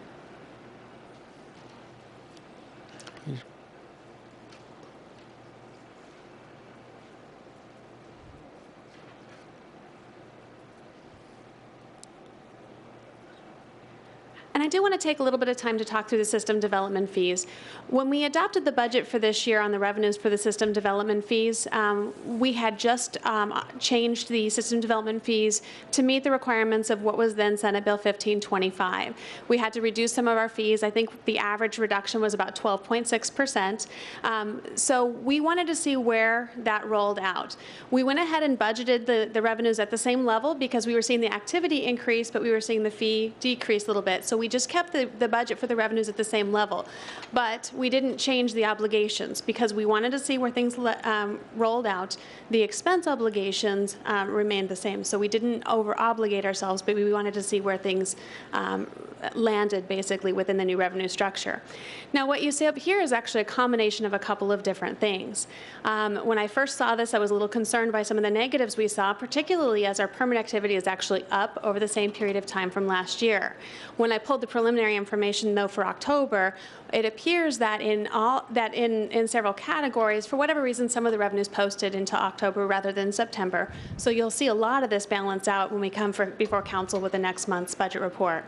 There are two areas where we are seeing reductions in revenue, and that's primarily due to the reductions in the fees, and I believe that was in fire and in general government. So we are making a note of that. That's not putting us in any bad position so far in terms of our obligations, but we're certainly keeping an eye on those areas. With that, I'd be happy to answer any questions you might have. Turning to my left and right, Vice Mayor Sens. Don, there's another chart that you usually present when you talk about the system development fees that shows our balances. Are you going to do that? Can you do that next month when you do the monthly budget report? Mayor, Vice Mayor, we'd be happy to do so. In the beginning of the year, when we haven't made any of our debt service payments and such, it doesn't necessarily give you an accurate picture. So, so I had opted out of that this time, but I'd be happy to do so for the next time. I think that would be helpful just to see what kind of progress, if any, we're making. Absolutely. Thank you. One thing of note on that, on the wastewater, which is probably of greatest interest, because we funded we funded one of the plants in advance so that we had the capacity to support the development. We allowed that fund to go negative to the tune of about $39 million when I first started here with the town. What we've seen as those collections have come in, we paid off that debt. The collections are now coming in to restore that funding, and we're down to a negative balance of about $20 million, and we continue then. At this point in time, we talk about a negative. The cash balance, of course, is not negative. That's offset by other funding sources. Okay, thank you.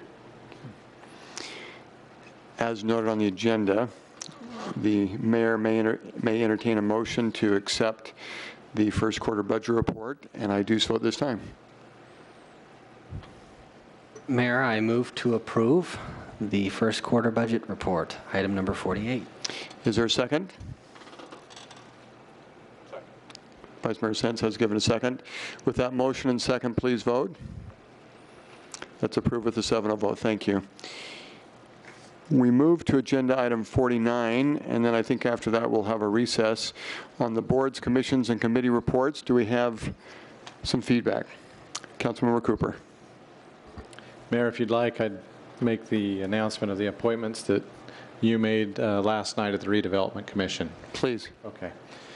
We thank outgoing Chair Mary Ellen Fresquez for her service and Vice Chair Mark Barlow for his service as well on the Redevelopment Commission in their leadership positions. And for the coming year, starting yesterday actually, the mayor appointed Mark Barlow to serve as chair of the RDC and as Vice Chair Jim Torgerson. Thanks. Thank you. Other updates? Councilmember Ray, we had the council together last night for a Parks Master Plan update. Could you give a 15, 20, 30-second update? I'm happy to, Mayor. Like Mayor said, we did meet with the Parks and Recreation Board last night, along with our consultant who is helping to develop the Parks Master Plan. Great progress is being made.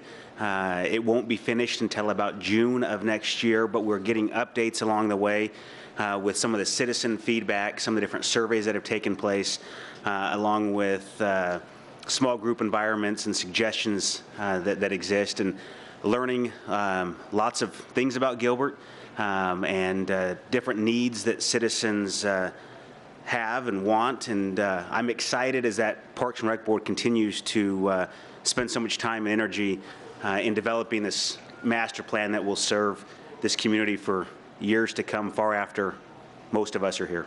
Thank you. Any other committee updates? Before we have the recess, a couple of additional things. With many in council chambers, Councilmember Cooper, can you give us the 30-second again on Gilbert Days for any citizens that may not be aware of what's happening the next few days? And as noted, there is a flyer in the back of the room, and you'll hold that up, please. There are two flyers in the back of the room. One is for an event associated with Gilbert Days that occurs tomorrow, and that is a Gilbert Days 5K and 1 mile run, which includes a mascot race and then a fun run for the families and 5K for those that are even more competitive. And that's tomorrow at 4:30 at Freestone Park. And then the festivities have already started out at the rodeo grounds. There's barrel racing tonight, and actually rodeo grounds. The facility that they're using this year is Vertuccio Farms, which is on Power Road just south of Elliott. And there's barrel racing that has already occurred, and then the rodeo is all weekend. There's Friday, Saturday, and Sunday events. The parade is Saturday at 9 a.m. in downtown Gilbert. Those that are trying to come downtown should note that there's a soft closure on the road at 7 p.m. and a hard closure, meaning you're not going to be able to get through after 8 o'clock a.m. So not, you said, I think you said 7 p.m. So it's 7 a.m. on Saturday. 7 a.m. soft closure, 8 a.m. Hard closure, but the parade is at 9. Also downtown is the carnival, which we were pleased to have downtown again last year, and you'll see it there this year. And that's just some of the events, and you can pick up a flyer in the back, or if you're watching us electronically or otherwise, go to the town website or gilbertdays.org to learn more. Thank you. Mark, if you could help me and put this piece of paper on the overhead, and while you're doing that, one additional announcement related to Thanksgiving. Next Tuesday will be the 6th annual Thanksgiving Interfaith Celebration. It will be held at the First United Methodist Church. It's about an hour presentation of music talent of Gilbert residents and those in the area, and it has been a fantastic event.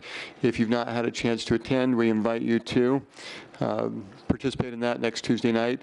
And then coming up on Friday night, November 30th, is Nights of Lights from 6 to 9 p.m. Those of you who are here in council chambers, there is a poster outside the council chambers. You can learn more about that, but that is the night that we turn on our holiday lights, and we look forward to that.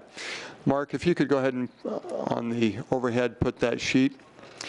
And that's very small print, a small font, so I'll describe this. And the reason why I describe this, agenda item 44, which we will begin in about 5 minutes, has as a very strong statement of wonderful citizens in Gilbert. We have citizens who are engaged, and we appreciate you for that. Council members have met with many of you. We are cautious in open meeting laws do not allow more than 3 of us to be together at any time, and we really cannot discuss these topics without being in an open meeting like this. And so this will be a night for the council to come together, to listen, and to collaborate, to determine best we can what's best for the future and in representing the citizens. And so we thank you for all the information that has been provided. We do realize that with many wanting to speak, we met with the 2 lawyers, and this is the plan that we came up with for tonight. Is in about 5 minutes or so, we will begin and open the public hearing for agenda item 44. The worry that the council has had is that, let's say we had not put this plan together and 50 people came to speak, either for or against this agenda item. It is to the discretion of the council and to the direction of the mayor that we might say, okay, we'll let all 50 speak, but you only have 20 seconds or 30 seconds. And to avoid disappointing any of you best we could, we've asked the 2 lawyers to organize teams. And so what this plan says is to give all of us an overview. A member of our town staff will take 5 minutes and give that overview, and then the lawyer representing those in favor will speak, and he may defer to others, but he'll have 5 minutes to give that overview. The lawyer opposed will speak, and again, he also may defer to others in that 5 minutes. And then we will have 10 minutes of those in favor, and then 10 minutes of those opposed. A normal process in a setting like this is the mayor would give 2 or 3 minutes to a citizen to speak, and they would do so. Rather than being really focused on the time for each person standing, we've gone to these increments. And what I'd like to do now is, if you came not knowing this plan, I'm going to ask Rod if you could please stand. If you are not scheduled to speak, for those opposed, while we take just a few minute recess, Rod would be the one to go talk to and to make sure that he understands that you wanted to speak and maybe you were not contacted. Adam, if you could please stand. For those in favor, Adam is right here, and he would be the one that you could come speak to. Now, Vice Mayor Sens, in the few minutes that we'll have a recess, you have a large stack of requests for those who have desired to speak in favor or against. And I'm going to ask you, Councilmember Peterson, if you could help Vice Mayor Sens and take these slips down to Adam and Rod so they can see them. And we'll take about a 5-minute recess and have you help us get organized. And then in 5 minutes, we will begin this process. Thank you. Well, I got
welcome. We will continue our town council meeting. It's a pleasure to have you here, as just mentioned, and this is appreciated, the time, the energy that you have devoted in meeting with the council members and meeting with friends, neighbors, concerned citizens. And I am now going to open the public hearing on agenda item 44.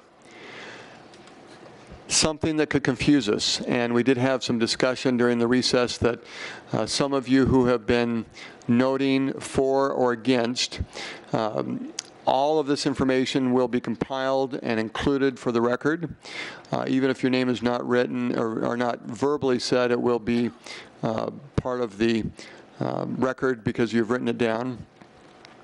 For clarification, in the next few minutes, if you are in favor of the project, we will consider you for.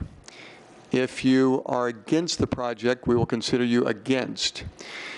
The reason why I state that is that we could almost flip it around, and there was a presentation made to our Planning Commission.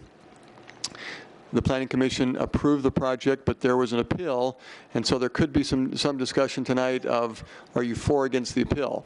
So rather than cause any confusion, for simplicity, we will just say for our discussion in the next few minutes, if you are in favor of the project, you are for. If you're against the project, you are against or would not approve it. We have a schedule that was presented just a few minutes ago, and we do desire everyone here to feel like that you had a chance to be heard, that all items were considered, were voiced. As a council, we have tried to read everything we could to make sure that we're understanding legal issues, feelings, those who have been in the community for quite some time, those who have recently moved here. We're grateful that we're all part of our town of Gilbert, the largest town in the United States. We have a lot of reasons to be proud of our community, and much of that is because our citizens are so involved. We're now going to go forward with the plan, which begins with a member of our town staff giving an overview, and after he gives the overview, we have representation from both those who are in favor of the project and those who are not that will speak, and we'll go to that point. Al, if you could please introduce yourself. Mayor Lewis and members of council, Al Ward, planner with the Planning Department, Town of Gilbert. This is a request for an appeal of the use permit which was approved for VVV LLC, which is the banquet facility located at 1212 North Greenfield Road. This is the location. It's on the east side of Greenfield Road, immediately north of the Houston Avenue alignment. It's across the street to the east from Val Vista Lakes, and to the north of the Spirit of Joy Lutheran Church and the Carriage Park Estates residential area. This is the existing residence on the site. You can see the barn off to the right behind. This is the barn where the banquet facility would be located. It's approximately 3,500 square feet. And guests and patrons would be using this for meetings, parties, wedding receptions, etc. This is a site plan. Let me zoom in a little bit closer. Greenfield Road off to the left side. There's a 21-stall parking lot proposed in the grass area, immediately adjacent to Greenfield Road, the residence, and then the barn off in the south east. There's a 7,000-foot grassed area to the north. So essentially, the patrons would come and park at this location, as well as to the church to the south, and use the banquet facility, which is the barn, as well as the grassed area for their social gatherings. This shows you the site plan overlaid the aerial. Off to the southeast is Carriage Park Estates. To the west, on the other side of Greenfield Road, is the Val Vista Lakes Community, Spirit of Joy Lutheran Church immediately south of the site. As a background, this is an appeal to the conditional use, which was approved for the banquet facility by the Planning Commission on October 3rd. As I mentioned, it's primarily a wedding reception area, but also includes parties, anniversaries, etc. 1.12 acres. It's SF 43 zoning, single family 43, 1.12 acres, and is surrounded by SF 43 to the north, east, and south, with Carriage Park Estates being SF 15, approximately 270 feet to the south, east, and Tanglewood Cove, which is part of the Val Vista Lakes community, about 200 feet to the west of Greenfield Road, west of the site. Spirit of Joy Church immediately to the south side. From an operational point of view, the banquet facility intends to operate from 10 to 10 daily, except Wednesdays and Sundays. There'll be no operation during that time. There's a facility caretaker manager, which is provided on site, and that person will help to oversee all the activities to assure safe and proper conduct of the guests, etc. All food will be catered to the site. There'll be no kitchen on the site. 21 spaces on the site with an additional 73 spaces which are provided by a shared parking agreement at the Spirit of Joy Lutheran Church immediately to the south of the site.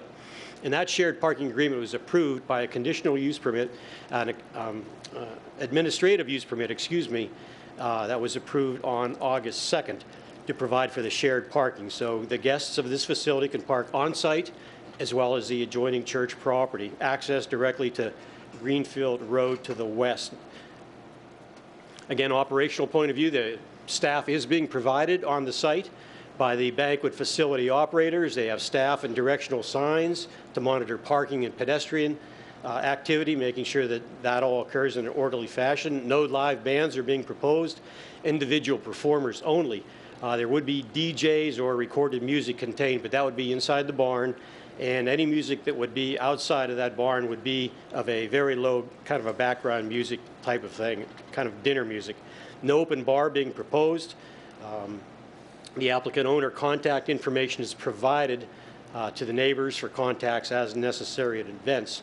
There are 4 use permit criteria which have to be met, and that's what the Planning Commission did make these findings, limited to days and hours of operation, activities conducted only in the barn or the grassed area, suitable access, traffic controller for traffic direction is being provided, adequate parking is available. There will be a parking lot attended to assure that parking occurs in an orderly fashion. Pedestrians are directed correctly back to the facility.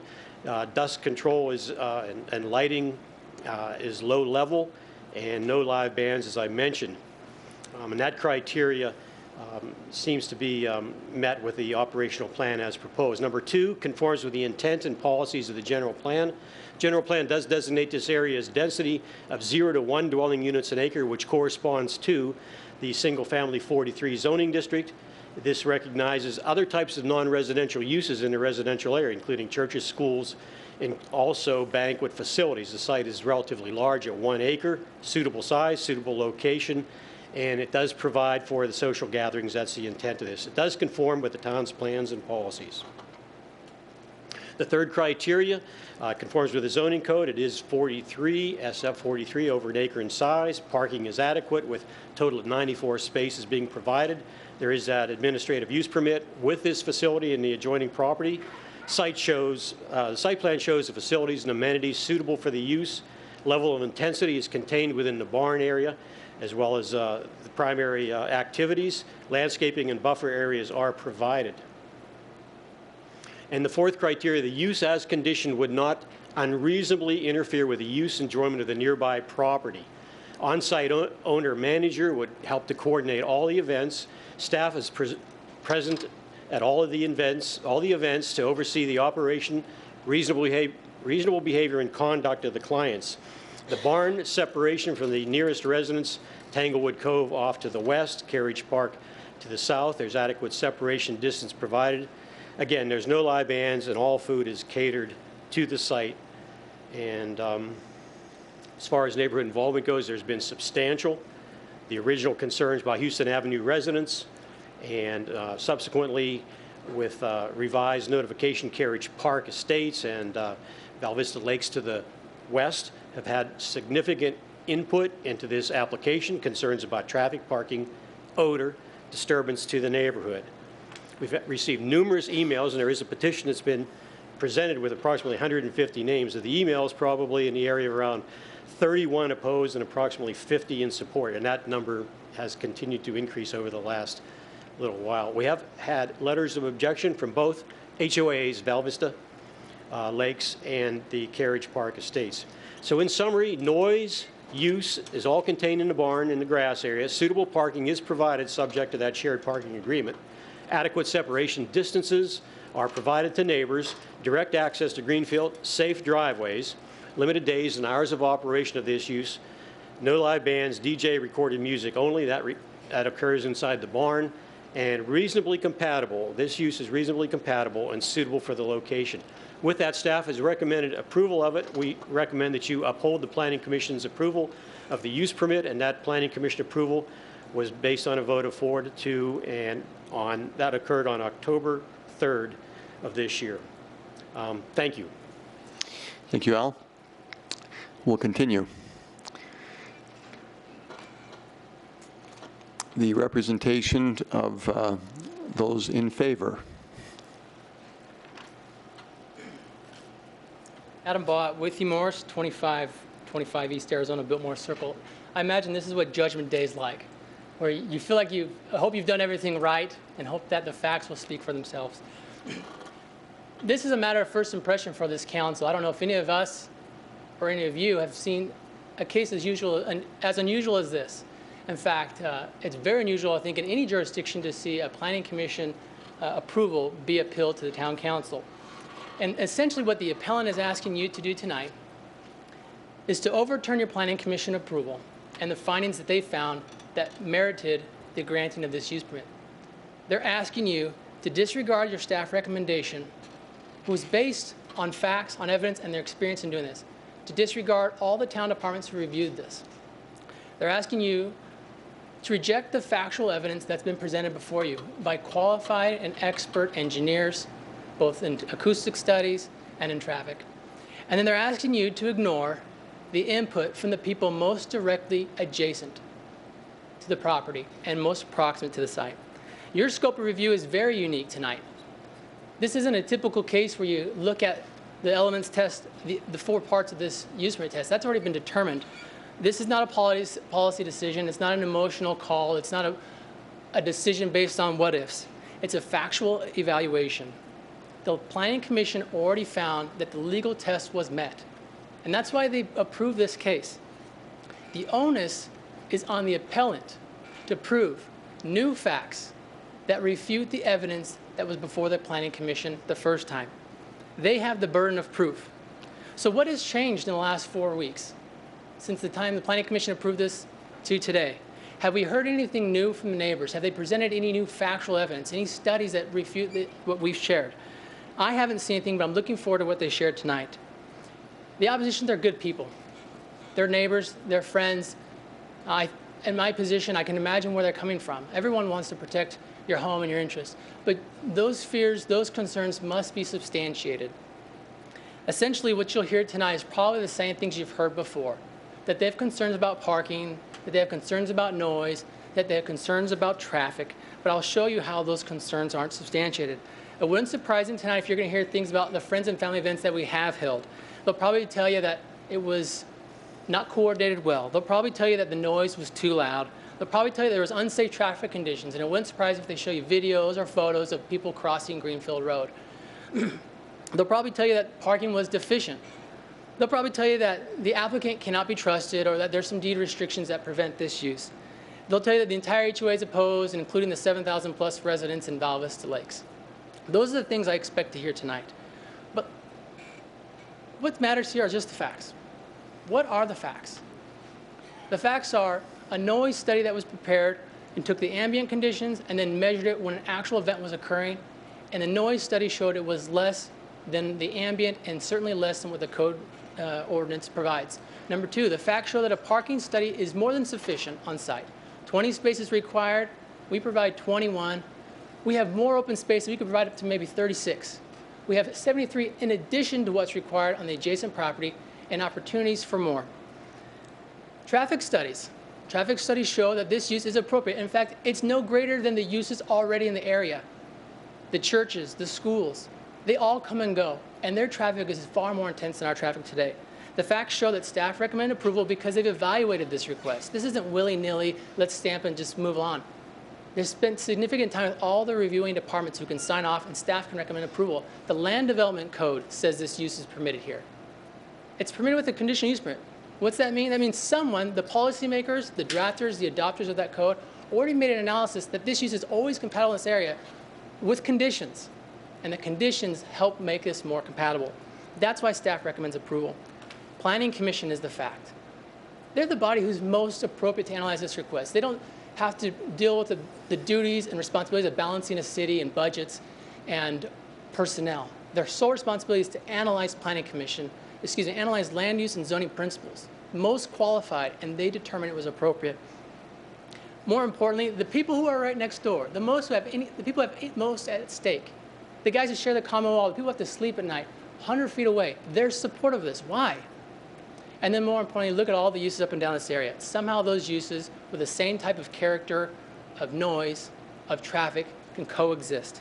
To overturn this decision tonight would set a dangerous precedent. It would require you to completely disregard all the facts before you, disregard your planning commission, to support what? Something based on concerns or fears? It's a slippery slope. I hope you don't proceed. Mayor, I know there's 10 minutes that you'll have an opportunity for the citizen to comment, and then I think an additional 5. And then additional 5, I think you'll be able to hear from our noise engineer and our traffic engineer. Thank you. The lawyer representing those opposed. Mr. Mayor, members of the council, the name is Rod Jarvis. The address is 1 East Washington. Thank you. Okay, it seems that Mr. Adam Baugh has confused you with a tribunal, which you are not. I think we're all in agreement that you are the town council, the mayor and the town council.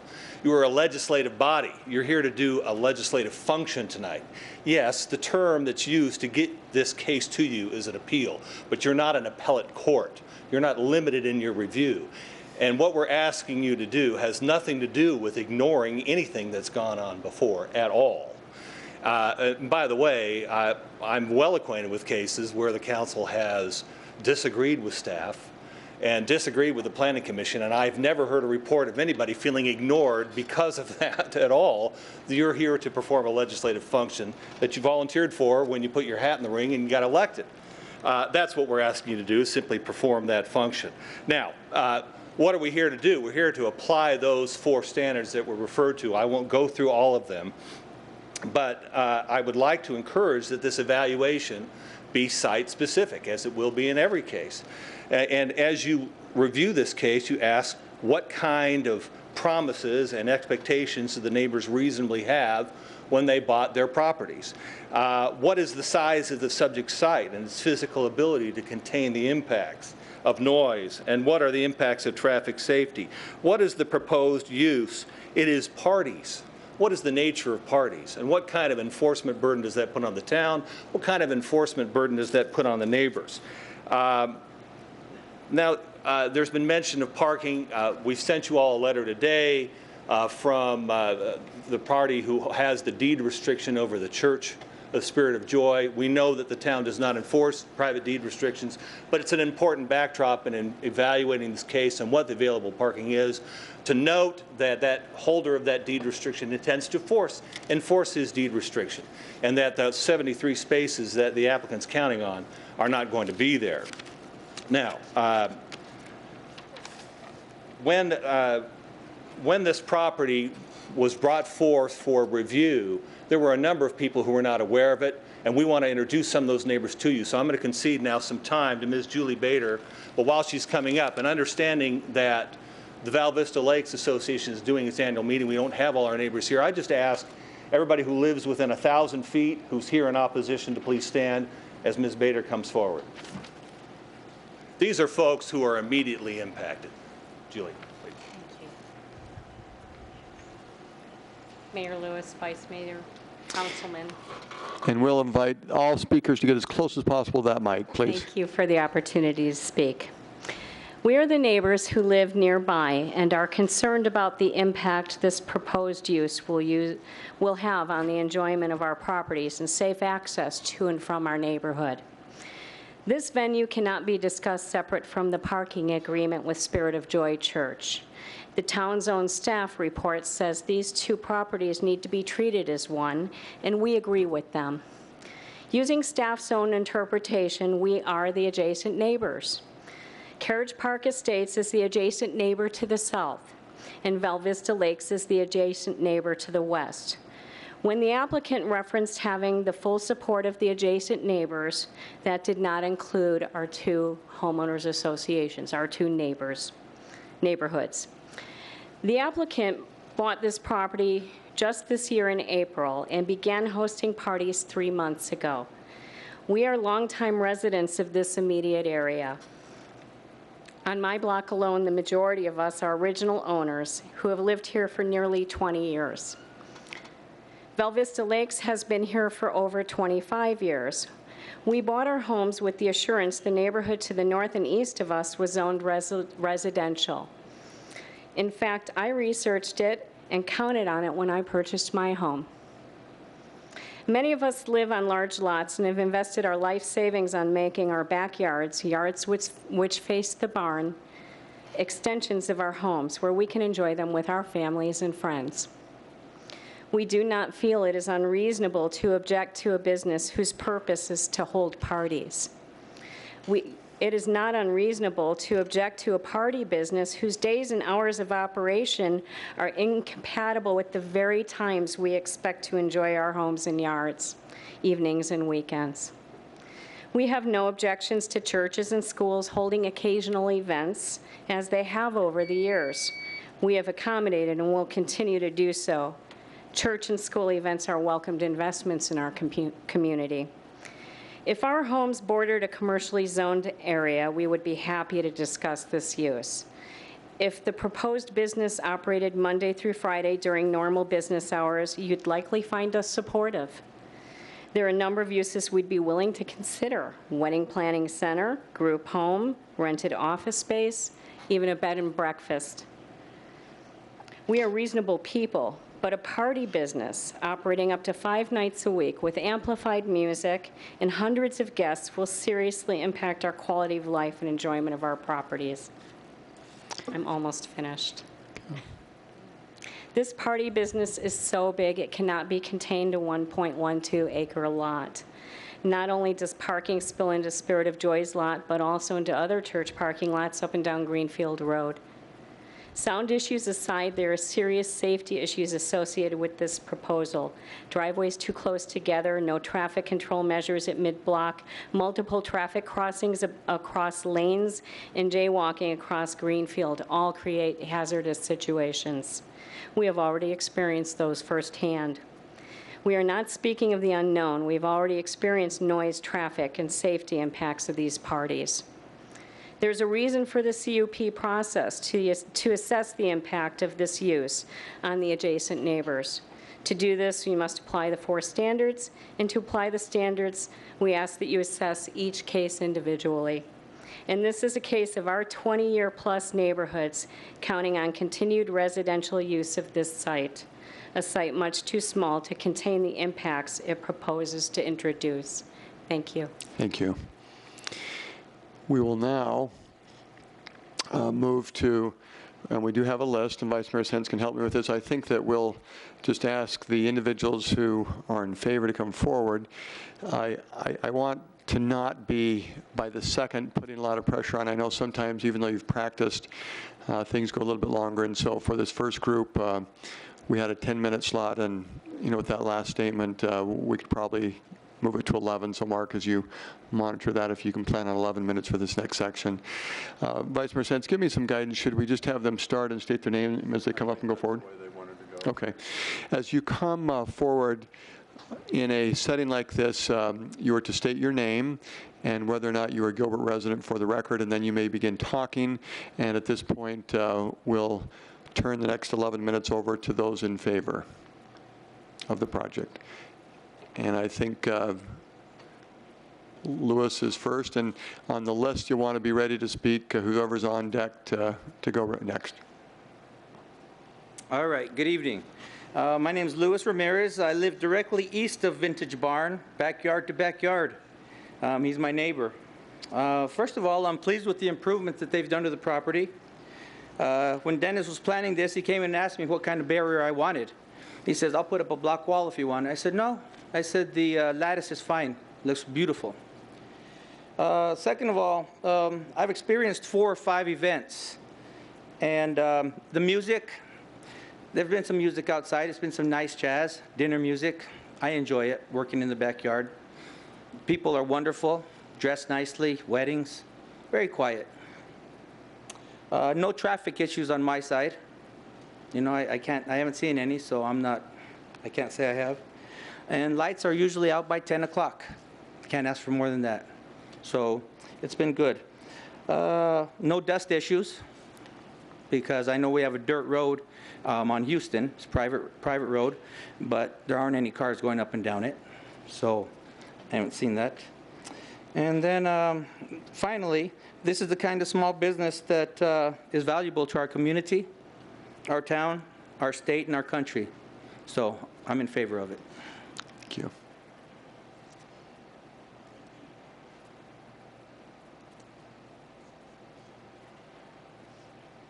Mike and Carla Kelly, we're the property directly north of the barn. I'll go ahead and let my wife go ahead and talk. The biggest things that Mike and I could say about all this opposition to the vintage barn is we don't get it. We live the closest, and we have never experienced any adverse effects to the events that have been held thus far at the barn. We have been treated with the utmost respect and care by Dennis Elliott, his wife Stella, Marlene Jolly, and her daughter Shelley.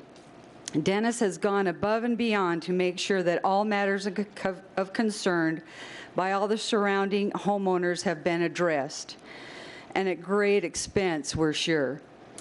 We were in attendance to show our support for the vintage barn at the Planning Commission meeting last month, and we're thrilled that the commission approved the venue with a majority vote. Since that day, the opposition to this little barn has been intense. Why? They are causing no trouble for these people who live behind block walls and across major roadways. The Planning Commission mentioned the word fear. What has happened in the past month to cause people to be so venomous against this rustic building? Why are people so afraid? Whatever the outcome of the vote this evening, the people in Carriage Park will drive by on Greenfield Road and into their neighborhood and live life. The people in Val Vista Lakes will enter their development, and not a thought will go into this little building at 1221 North Greenfield Road. But the lives of Marlene Jolly and her daughter will never be the same because their dream will have been crushed. Dennis Elliott and his wife Stella and Marlene and Shelley's lives have been made a nightmare by people who seem to have nothing better to do than levy complaints to the city and assemble petitions against good people who are trying to offer a much desired service to the good people of Gilbert. Buildings of this kind and the rustic heritage of Gilbert are one of the many reasons Mike and I moved to Gilbert many years ago. This building is a great example of the history and heritage of Gilbert. It will be a great gathering place for friends and family to celebrate special occasions. We support this great city and the great country that we live in. We support entrepreneurs in our neighborhood and community. We petition the council to approve this venue. Just final thing I'd like to say is that we've been present at our house at every one of the events that they've had. Inside our home, we cannot hear anything, any music at all, and we face right next to where they have the events. To hear anything, we have to go outside in our back patio, and it's very light, very quiet music, and it's not offensive at all. So thank you. Thank you.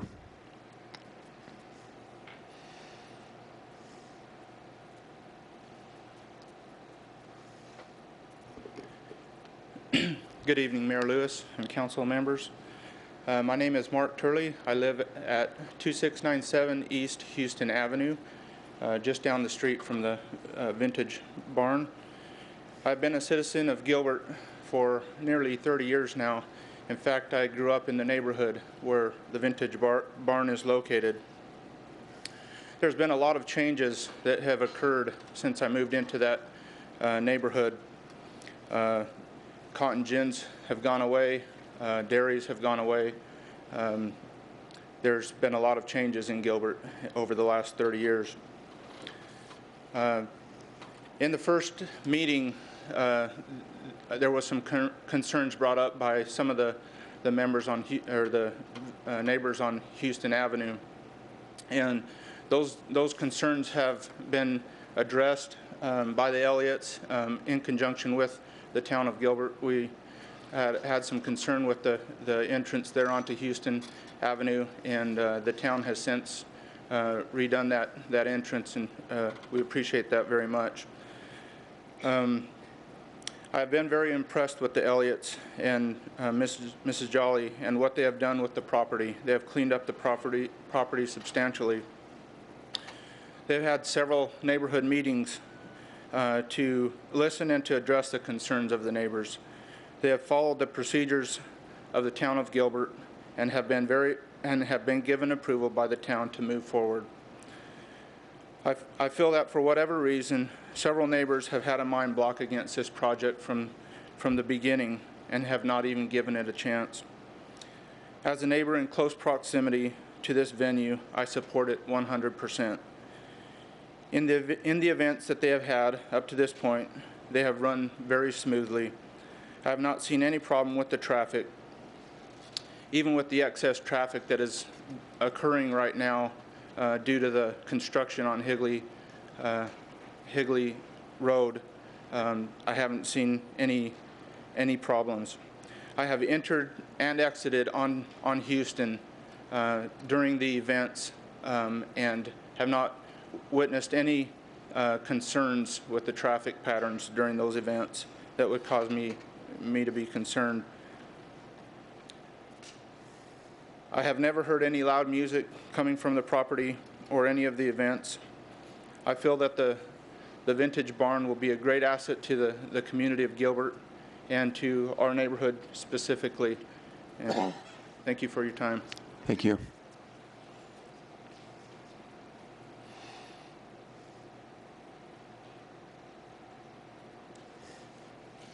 Mayor and council members, my name is Brad Olson. I live at 2599 East Houston Avenue, neighbor to Mark and to the Vintage Barn. I live along the Houston alignment, the dirt road there. I'm just, as I observed this whole process and met the Elliots and Marlene Jolly, have come to consider them friends and neighbors. They have addressed every single issue that has been raised either by myself or by anyone else with traffic, noise. All of those things have been addressed in my mind. I've also observed several events, and just as Mark has indicated, have not seen any issues to be concerned with. This has already been said, but I'll just reiterate it again. Just notice those that are closest to the project with the biggest risk of impact are supportive of the project, while those that are further away who have less impact or little to no impact are those that are against it. I've lived in Gilbert for about 15 years. I appreciate the fact that we call it a town. Gives it that small, close-knit community feeling. I think this business fits in perfectly with the goals and objectives of the town. Many of my neighbors and friends are here supportive of this. If I could just have them just stand up just to indicate their support, and I thank you for your time.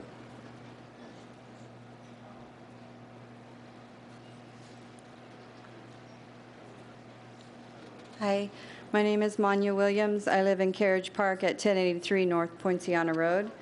I was approached about 7 weeks ago by one of our neighbors who lives on my street to sign a petition in opposition to the Vintage Barn. And I did that because after some conversation with this person, I was told that the neighbors who back up to Greenfield were concerned because of the noise, the traffic, and the open alcoholic bar that would be there at the barn, and that would be allowed for events. I signed the petition in support of my neighbors because I thought if I lived there that I probably wouldn't want that for my family either. Since that time, and hearing all of the different discussions that's going on, I decided for myself and for my husband and my family that rather than listening to the gossip and to what was going on in the neighborhood, which I normally don't get involved in anyway, I would, for myself, find out some more information. So I contacted the owners of the Vintage Barn, asked them if I could meet with them, went to their home, or over to the Vintage Barn to get some more fact information, which there's a Vintage Barn fact sheet that was actually passed out to neighbors or some of the people who are opposing this, and they have refused to pass it around. But the facts are really, after I went over there, although I can understand what some of these neighbors' concern would be, the facts is that the traffic, I asked if I could come and sit in their backyard and listen as an event was going on to see how it would impact them. I've never been contacted since.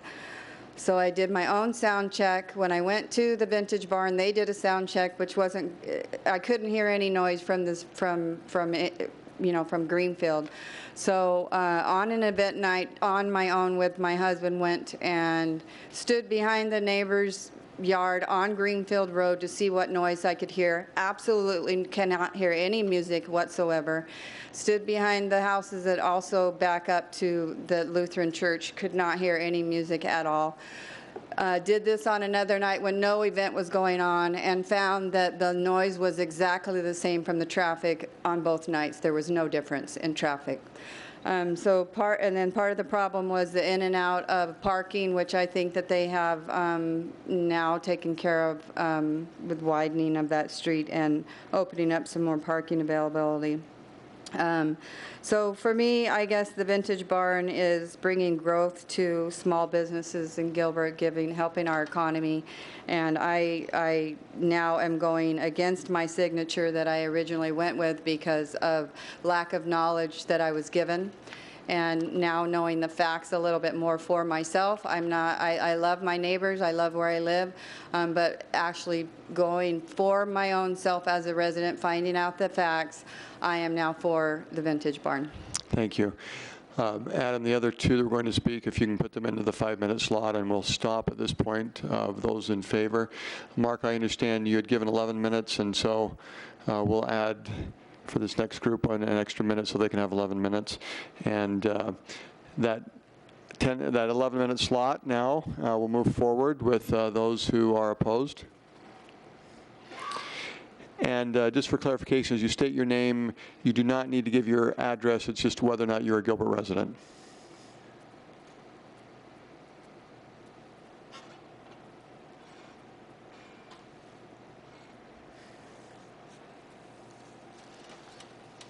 Hello, my name is Jeff Harris. I'm a Gilbert resident. I live in Carriage Park Estates. I am in opposition of the barn. I wanted to show this map to do a little clarification. These are the addresses that we have registered with the people that are for and against the party venue. In red, you can see, and this came from the Planning and Zoning Commission files, letters, emails, and you can see in the red are the addresses for people that are for the venue. In blue and green are the address locations of people that are against the venue. Just for completeness, there were a number of other residents that were for the event or for the venue, but I couldn't fit them on this map. They lived in, and some lived in Tempe, some lived in Chandler, some lived in Phoenix, some lived in Mesa, and some lived in other parts of Gilbert, like Toon Ranch, White Fence Farms, I think was some other ones. So it's important to know that these are the people that feel like the safety and their use and enjoyment of their yards, their property, and their experience is being jeopardized by this venue. Jeff, just quick clarification. Is there some distinction between the blue and green? Yeah, the blue, let me go back. Yeah, the blue were letters, and the green were petitions and emails. Thank you. Thank you. So as we all know, there's 4 standards that have to be met to be able to assign a conditional use permit.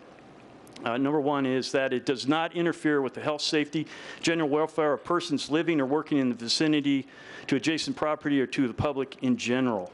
The first concern we have is traffic. And you can see here, you've got 3 entrances, you've got 85 feet.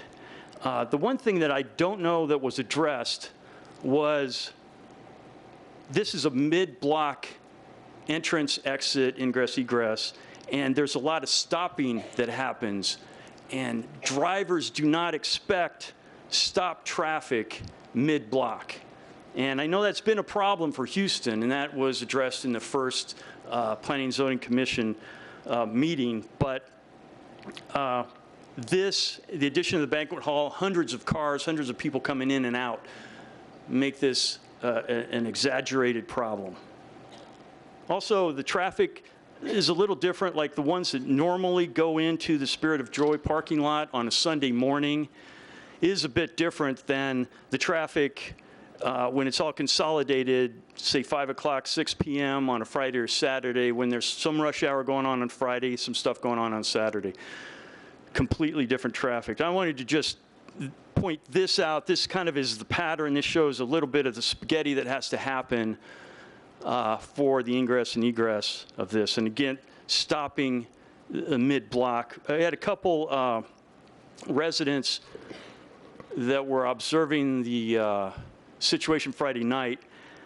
They had the venue had an event Friday night, and they saw there was actually a fender bender because there was a stop car and someone got hit. It was minor. They had pulled into the parking lot and dealt with it.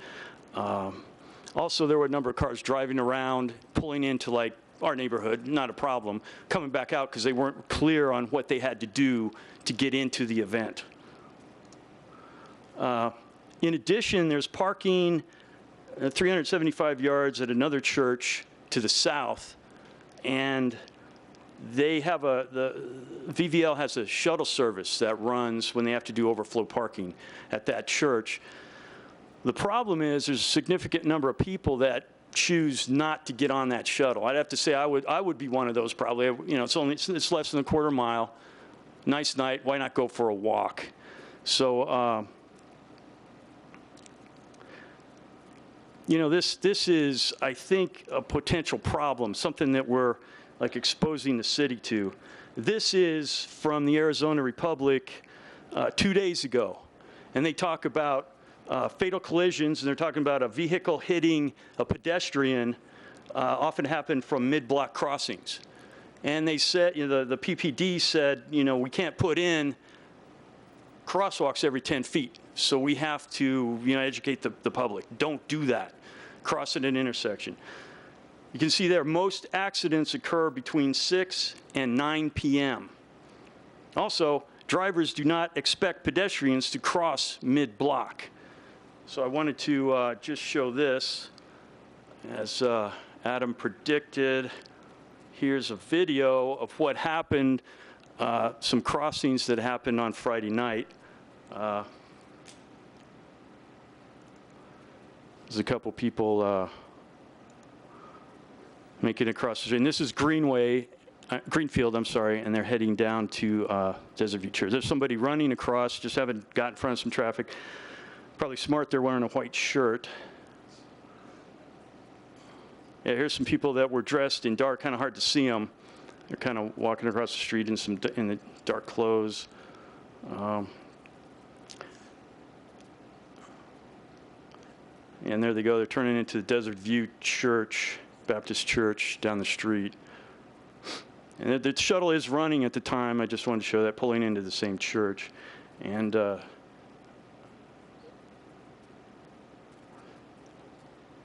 so here's someone running across, and then a couple people, maybe a little less wary and aware of that they're in the street, sauntering across Greenfield there.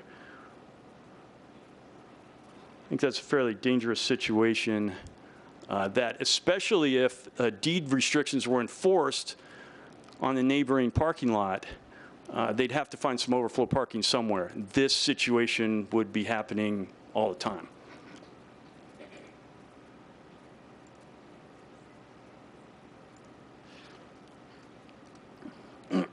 Second condition, the proposed use conforms to the general plan and other plans adapted by the town council. One is the days and hours of operation, as many as 5 nights a week. Not a normal thing you would put into a residential area. Can't park its own customers. It can't contain what it needs to do business in 1.12 acres. They need to use other properties to be able to handle their parking. And this is really a commercial use shoehorned into SF 343 zoning without amending the general plan. It just doesn't make sense. When you look at the other wedding and banquet facilities, they're not zoned in residential sites. You can see the list of the ones that we are aware of, and they're zoned community commercial, neighborhood commercial, neighborhood commercial, neighborhood commercial, and the last one, Val Vista Lakes Events, they are in SF7, which is residential, but that's a planned community. They built the recreation facility first. The people that live next to that recreation facility knew about it. It was already there. They chose to live next to that facility. Condition 4, proposed use as conditioned would not reasonably interfere with the use and enjoyment of nearby properties. This noise is different than church noise. Church noise is something that happens, a massive event with hundreds of people doesn't happen that often, right? These are smaller events.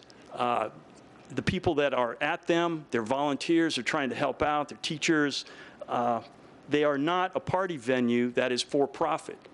Once again, this is a commercial use wedged into SF 43. It doesn't belong there. Wanted to give you some examples of some sound. We got crowd at 90 decibels, and the reason I'm doing this is we did our own sound study. Crowd, 90 decibels, single violin, 84 to 103 decibels, music played by a DJ, 120 decibels, amplified rock music, 120 decibels. And so we did our sound study in the reverse direction. So what we did is normally the sound would come from the venue over to Carriage Park Estates. We, in Carriage Park Estates, set up a stereo system and played sound going the other direction. Then we went over to Houston, recorded the sound. We recorded at Houston. We also recorded 6 feet away from the speakers. So we got source decibel and we got at the venue decibel. So it's equivalent, just going the opposite direction. And I want to put that in context. I showed you that previous slide just to let you know this is what we're really looking at. I mean, there's been a lot of talk about, well, it's not been very loud. This is a quiet thing. Well, I saw the person doing the sound study behind my house in the canal area, and it was, I too could not hear that party. It was one of the quietest parties I've ever heard. But there are loud parties and there are quiet parties. They chose a party that was a pretty good party for doing their sound study. So again, we did at 80 decibels at the source, 70 at the venue, 90, and we got 74 at the venue, and 97 at the source. We got 75 at the venue. And let me just give you an example of what that was. And you can hear me talking in this, so you get a contrast between my normal talking voice and what you can hear coming from Carriage Park Estates. Roughly, it is exactly the same distance as we would hear the other direction coming from the venue.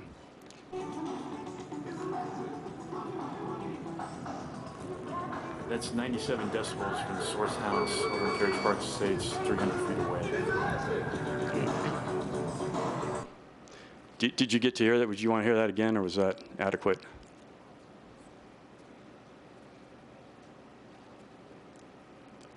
Jeff, Councilmember Ray would like to ask a quick question, and sure. We'll not deduct the time for this, please. With this music that you're playing, is this music being played from inside somebody's house, or is this stereo sitting outside in the backyard being played? This was in the backyard, about 40 feet away from the back fence. So it wasn't indoors, though? Everything was outdoors, including the speaker? It was but the assumption we made there is they, per the plan, and I didn't see it up here, but I've seen it when I looked at the plan today, they can have speakers in their grass area, which is outside. So we wanted to duplicate that. Thanks. Okay. And Jeff, I don't know if you noticed that red light came on. I did not notice. We are almost this close to being. Please. We'll have to turn up the decibels on that sound. We did a sound statement, and this is what we said, I can hear, and we want people to objectively say, I hear, this is the impact I hear, and, so we are clear on what was said when these statements were signed. I can hear the events that take place at, and we had the address for my property. The proposed use would unreasonably interfere with the use and enjoyment of my property.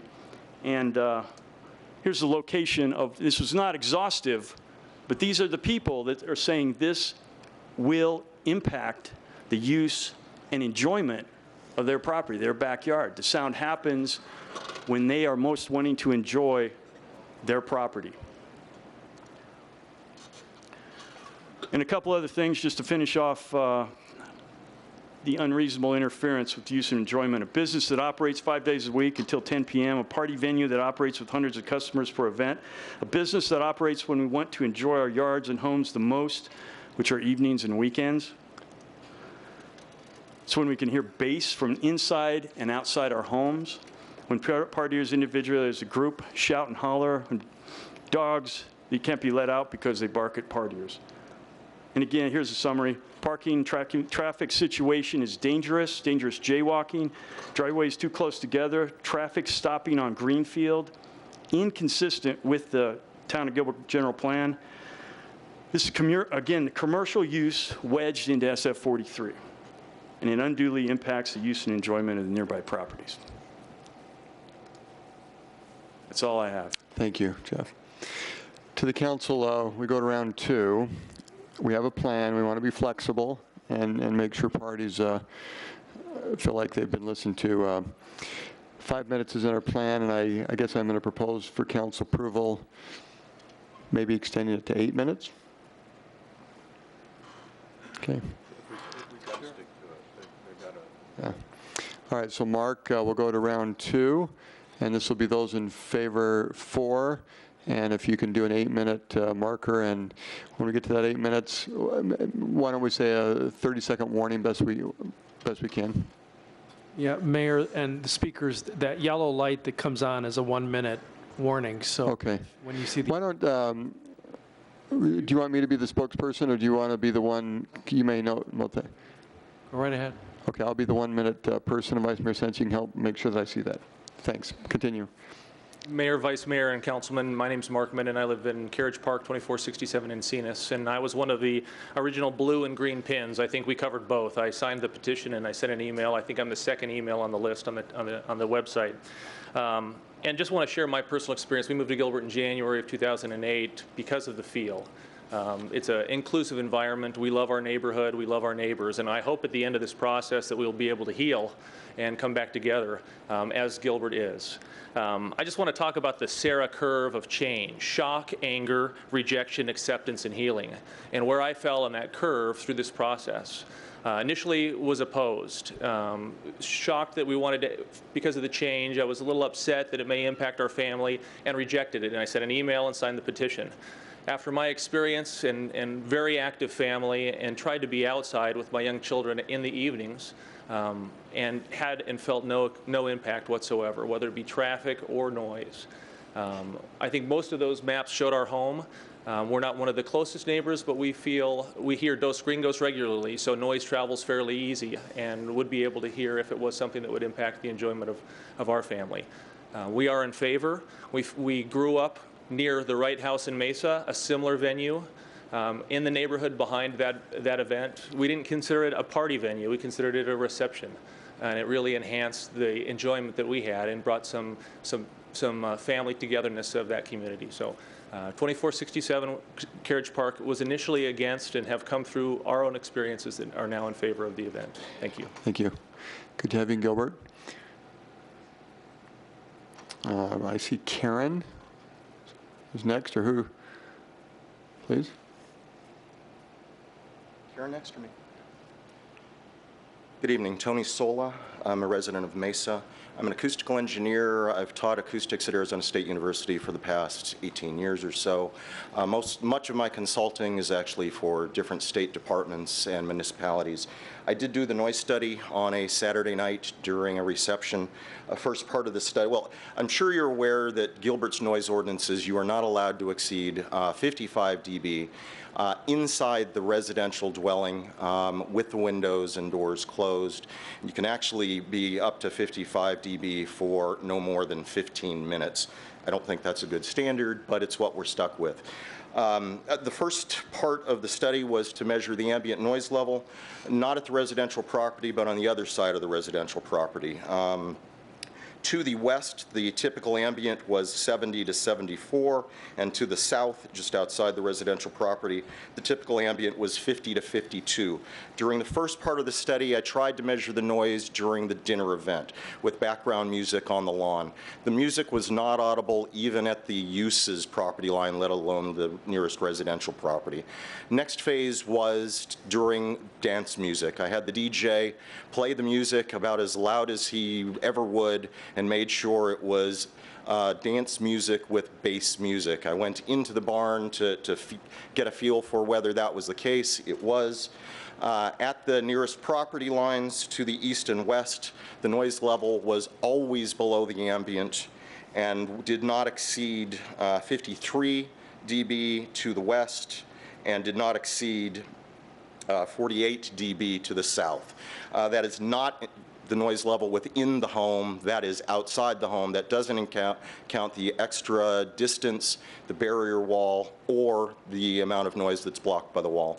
As far as the sound study that was performed, or the measurements you just saw the video of, I'd love to see that again. I could answer questions about that, but the one point that I think you might have been alluding to is when the music is set up in the barn, even with the doors open, the barn does help to block that noise. The speakers are set back in the northeast corner of the bar, farthest away from the residents to the east and south, and the barn does help to block that noise, even with the doors open. Any questions now or later, please? Okay. Thank you, Tony.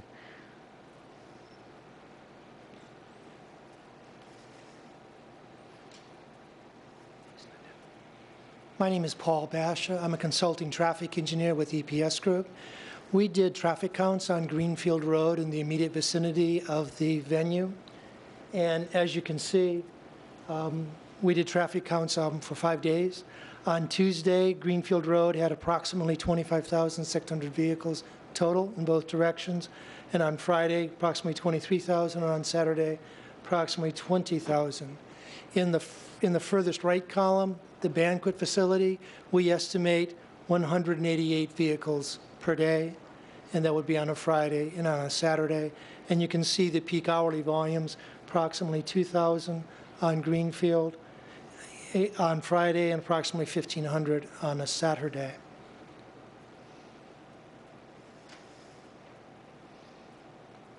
We also estimated the traffic volumes from 5 other uses on Greenfield Road between Baseline and Guadalupe, and those are listed in red, and then the venue is listed in blue.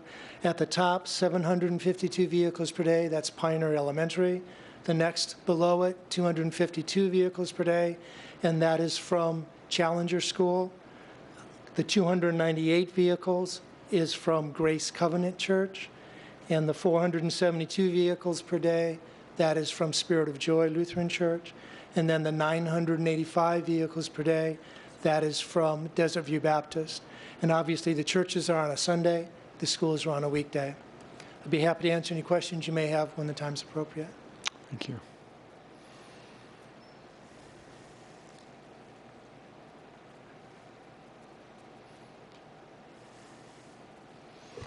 My name is Karen Greninger, and I'm for the event, the banquet facility. And I am a 16-year resident in Val Vista Lakes community. I've seen the development take place when Val Vista started back in the 80s when I got in the mortgage arena. I've had 2 wedding receptions there at the clubhouse, and I know I'm a fact finder before I come to my own conclusions. I make phone calls, conversations. Anyway, I understand that Val Vista has 172 stall parking. 1 minute warning. Okay, and also there's a 200 capacity limit in the ballroom, which both of the wedding receptions that I held there at Val Vista in the clubhouse, parking had to go up lakeside because there was too many people that were coming to the event, and it's happened on many occasions. I work with caterers, I help them out. A good friend that's done many events there at the clubhouse, and there's a few of the caterers that are here that what Marlene and this family is doing is a compliment to Val Vista Lakes, not a threat, and to Gilbert community. And I think it's awesome. I think it's pathetic that they've been treated and welcomed to Gilbert the way that they have. Thank you. We now switch back to, Excuse me, Mayor. Adam wanted me to clarify something. These car numbers that you see on the screen, those are 2 directions. So that's 188 cars at the venue coming and going total. Actually, 94 cars a day, once entering, once exiting. Thank you, Mayor. Thank you. We shift back to those opposed, and you'll have 8 minutes. Mr. Andrews. And he will be followed by Todd McCoy.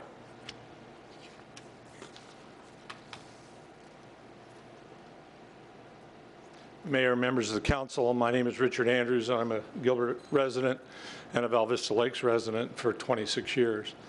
I'm representing myself as an individual, but I'm also speaking on behalf of Val Vista Lakes because I also am an employee of Val Vista Lakes, and we have brought and taken the position in opposition to this particular venue for a number of reasons. You've heard a number of reasons expressed. I guess I need to focus on a couple of things just to kind of highlight those. The first concern that we have is the introduction of a commercial venue into a residential neighborhood. We're concerned about that at a number of levels, but the biggest concern that we have there is it is not an anticipated experience in a mile stretch of highway or road, arterial road, that does not have any traffic control devices between Baseline and Guadalupe roads. So in order to be able to access ingress and egress into this property and out of the property, you have to know where the driveways are, and then you have to be able to execute that turn. The concern, and it's been shown visually this evening, that there are 3 access points there. And the definition of 2 of those, if they're even eliminated, still then puts you in an environment at the church that is not clear, particularly after dark. And we think that that is a safety concern, and we think that specifically addresses one of the requirements that you've enumerated that has to be met in order for this project to be able to move forward. The second concern that we have is noise. We have spent, as a community, a little over a year and a half working with the Gilbert Police Department and the Mesa Police Department to close down a commercial venue on the north side, not close it down, excuse me, have them turn down their disc jockey music on the north side of Baseline Road. There are no residential units within over a half a mile of that particular venue in the city of Mesa.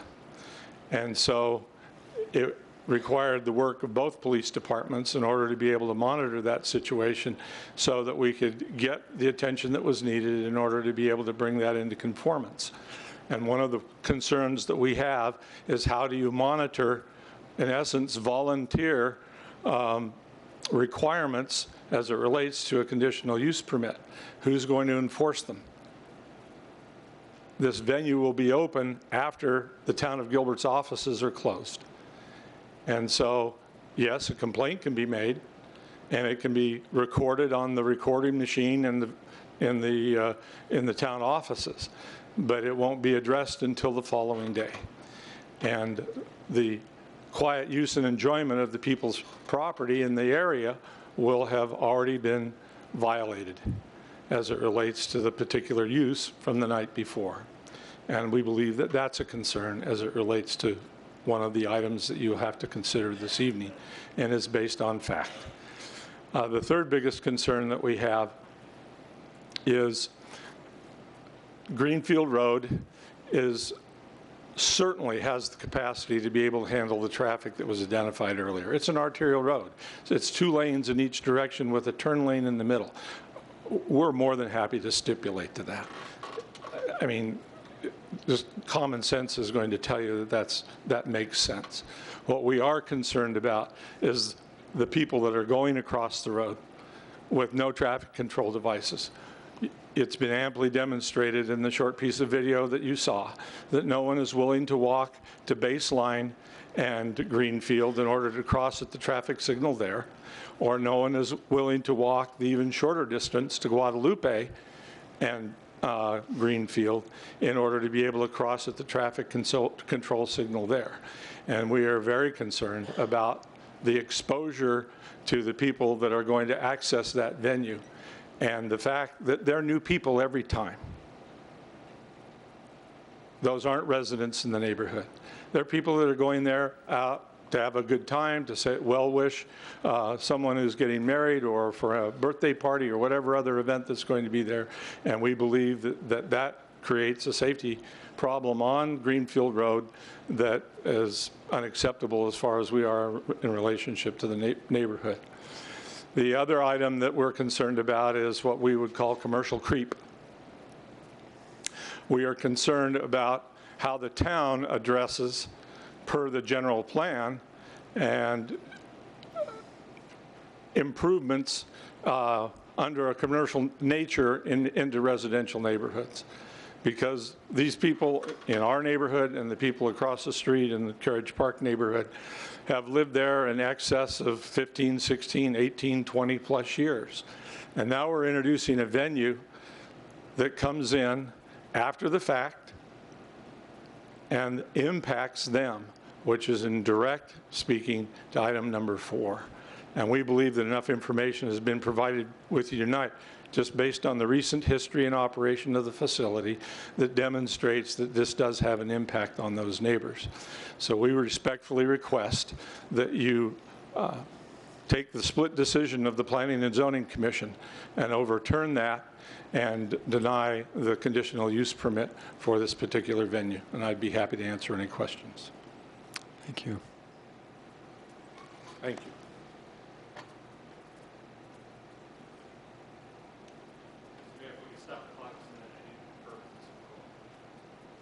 Clock's running, buddy. Oh, he turned it off. Yeah. Hi, my name is Todd McCoy. I'm a resident of Val Vista, and I'm a licensed contractor in the state of Arizona.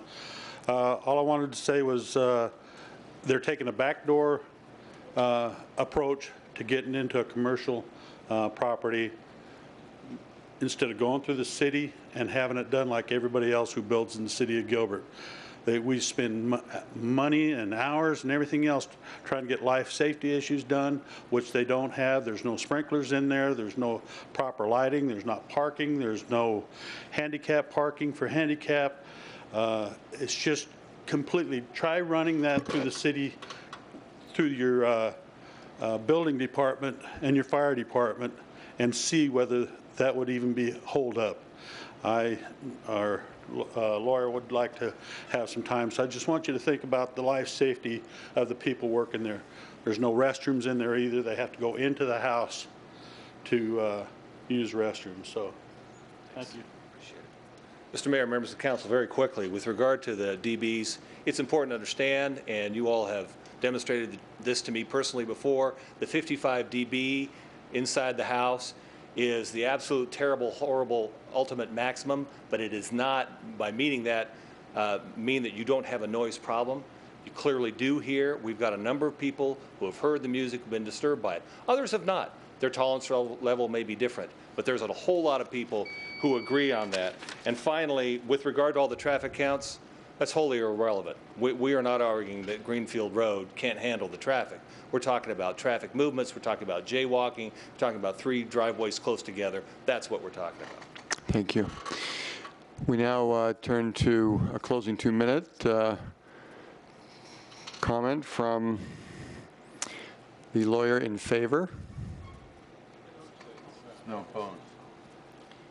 Opposed. It's Mr. Jarvis. Rod, we have you first. But that's good exercise for you. P90X. Okay. You've heard plenty of talk about the assessment of the standards. We think the standards are not met here. We appreciate that there are many people who enjoy this use, who support the use. We understand that. The point I need to come back to here is we have a number of people who have lived here a long time with an expectation that's far different than this. It doesn't mean that this has to get into personal animosity, disturbing a neighborhood for the next lifetime. Simply isn't the case, and I'm sure the neighborhood will come together even though they've disagreed on this point. But there is sharp disagreement on this point. And these folks that have spoken to you in opposition tonight have lived there a long time with a reasonable expectation of continued residential quality environment. And they honestly feel, and have experienced it because they've been conducting events up until now, they honestly feel that that has been disturbed. It's no longer going to be there, and we've gone into all the reasons why. I don't need to rehearse that again. We would just urge you to keep in mind that the business this is about is parties. Parties, by definition, are times when people kind of let loose a little bit. That's what a party's for. Wedding reception or any other kind of party. The schools and the churches are not party venues. They may have parties from time to time. They're there for a completely different reason, and the neighbors have accommodated the occasional party as good neighbors do. But this is a proposal for a party business up to 5 nights a week. That's not what these neighbors expected. It's not what they're entitled to count on in the future. Be happy to answer any questions you may have. Thank you. Thank you. A closing statement in favor.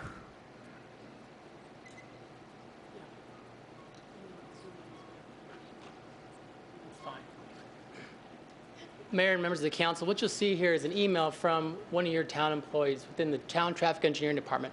Linda, can you zoom that out just slightly? Yeah, zoom in. This is an email, just an analysis of the existing conditions with the 3 driveways. The person most qualified to make this determination has determined that this site, under its existing conditions, is sufficient. This is not my engineer, this is your town engineer. Now, I'm grateful they brought up the question about the parking across the street. As you know, we can accommodate on our plan 21 spaces, but we can actually put up to 36 on our space. It's interesting, when we had these friends and family events, they told us, as long as it's friends and family, you cannot park on your front lawn because that's a zoning code violation. And so we actually had an opportunity to use that overflow parking across the street. When this facility is built, when that area is improved, when the parking is installed, there is more than adequate on-site, plus the additional next door. There'll never be an occasion that we anticipate needing the overflow. But in that circumstance, because the town took away the 30 spaces that we would have used, we had to put it somewhere. I agree, it's not safe to necessarily cross the road. I wouldn't recommend it either. And in fact, it's a lesson learned, but it's not a lesson that will ever be repeated again. In fact, not only that, but you've probably seen this in your email, excuse me.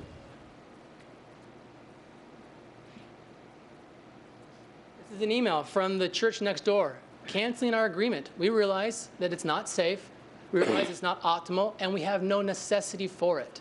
It was an odd situation where we weren't even allowed to use the 30 spaces that we anticipate having on our property. You've heard questions and concerns about the structural conditions, bathrooms, fire safety. All those will be addressed when the facility and the plans are reviewed, permitted, constructed, inspected, and issued a C of O. This property has always been zoned this category, and this is not a zone request.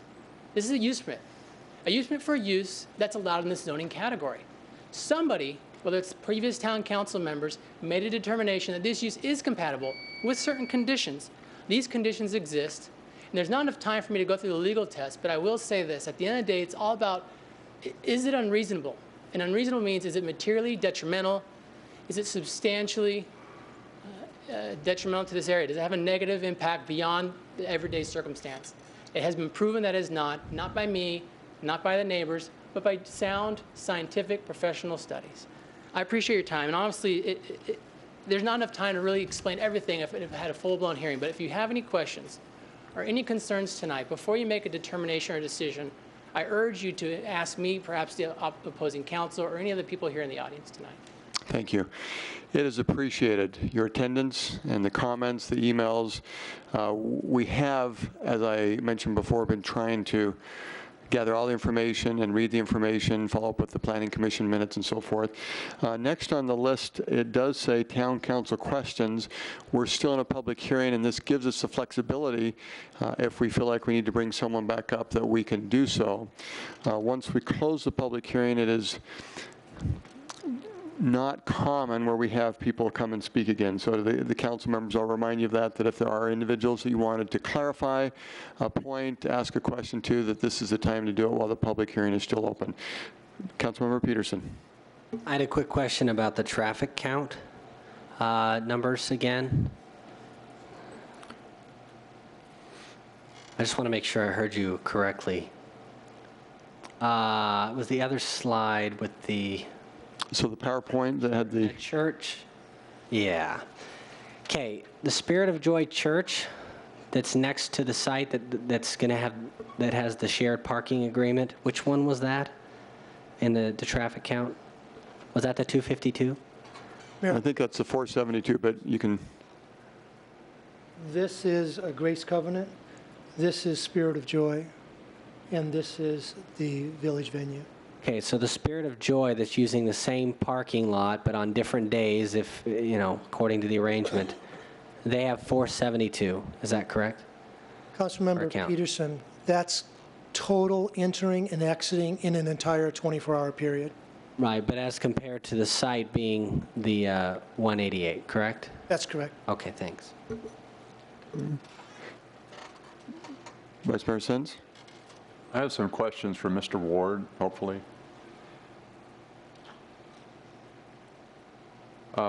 What is the slated capacity of the barn in terms of people?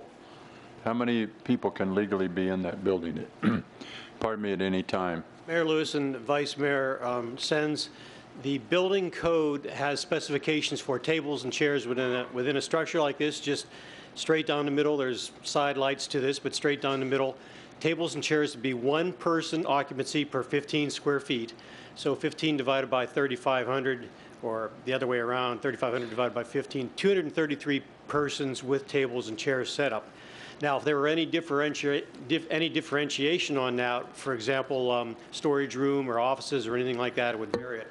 If it were for standing room only, that would be one person of occupancy for 5 square feet. So you could see that would be quite high, quite a bit higher than 233 occupants. Okay.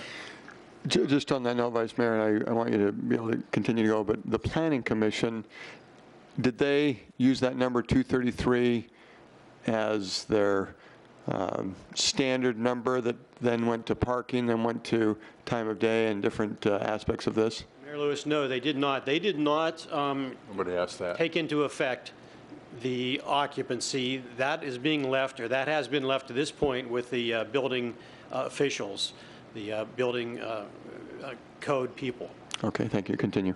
Okay, so the next question then is, based on that, and per our code, what is the minimum number of parking spaces they must provide on site? For that occupancy, as we've suggested, 233. Whatever number the town is using to say, this is how many parking spaces you must provide, because I know from our code, various uses have various requirements, so I'm questioning, for this given use, how many parking spaces are they required to provide? Vice Mayor Sens, I understand your question. That number is 375, and that's based on the available parking which is 94, 21 on site with an additional 73 on the Spirit of Joy Church site, with a capacity with estimated 4 persons per car. So that would be approximately 375 occupants. It doesn't sound right. Yeah, something. What I want to know. Mayor, I can help on this because I sorted this out already. I promise I can. Please. I promise. Okay. I spent half an hour with him on the phone on this very question. Yeah. Bottom line is, the building department doesn't coordinate with the planning department on the total occupancy. And actually, I think we need to add a stipulation related to that. So it depends on how they apply for it. If they apply for the standing room only, they got 700 they're allowed for that C of O. If they apply for tables and chairs, it's 233. So there's not any coordination between the two, and I think there should be in this case, because we don't want to have mid-crossings. But I don't think that's going to be a limitation that's a problem if we limit it at 375 persons. Yeah. Because that's far exceeds any count they've ever even dream of trying to have at their events. So when you were asking the question, you came to the conclusion in the discussion of let's have a max number of 375, and how many parking places? 233. Okay. Well, the parking provided accommodates 375 persons. If you count Spirit of Joy and what they're going to put on their site.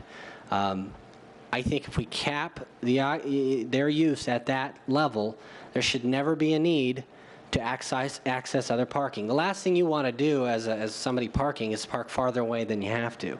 If there's parking available, you're going to park nearer. So I think that could resolve that issue, but we probably should put that stip on there. But I don't think it becomes a problem for the venue. And just to clarify, you're saying that there's adequate parking for 375 attendees. That's exactly right. Based on what's at the Vintage Barn and at the Spirit Joy Church. Right, and that's just what Al was saying just now. Yeah, but Al, I think you said tables and chairs, which I think would be the appropriate setup here. So I think Councilmember Peterson brings up an excellent point that there ought to be a stipulation to cap the number. And if 233 is the number based on tables and chairs, I think that's what we ought to cap it at. So I have some other ones. The church to the south, it was previously a different use. Is that correct? Before it became a church? Yes. The church moved into a pre-existing building on that site. That's my understanding. Do we know, was that the same use as this? Was that a reception center, or what was the prior use? I'm going to have to consult for 1 second. Good evening, Mayor and Council. Linda Edwards, Principal Planner for the Town of Gilbert. The structure was a boutique-type facility, and they would hold craft events and sales and seasonal sales throughout the year. Okay, so it wasn't a reception center. Okay, Linda, while you're up there, I don't know if you or Al know this question. Approximately what's the attendance at Spirit of Joy Church on a Sunday? Do we know? I'm just trying to get a Mayor and Council, I don't know. point of reference here. 250 members. Okay. They've gone to a third worship service to balance that out, which is good news. Yeah, great news. I think that's it, Mayor. Okay. Councilmember Ray. Mr. Mayor, with regard to the use of the facility, we have neighbors that live next door. Okay. That have some of the historical purposes. All right. Since you asked the question. Thank you. Councilman Vice Mayor, since you asked that question, and we do have some neighbors that have historical background, do you feel like your question was answered? All right. We'll keep that in line, but thank you for being available. Councilmember Ray. Question for town staff. I don't know, Al, if you're the best one. There's some comments about concern over handicap parking spots, sprinklers, lighting, restrooms, et cetera. My understanding is that if this appeal is denied tonight, it does not mean that business begins tomorrow in there. There are still there's still things that have to be done by the applicant that would potentially be parking spots, handicap spots, sprinklers, whatever they are. It does not mean they get a certificate of occupancy. It just means that they move forward in the process. Is that correct?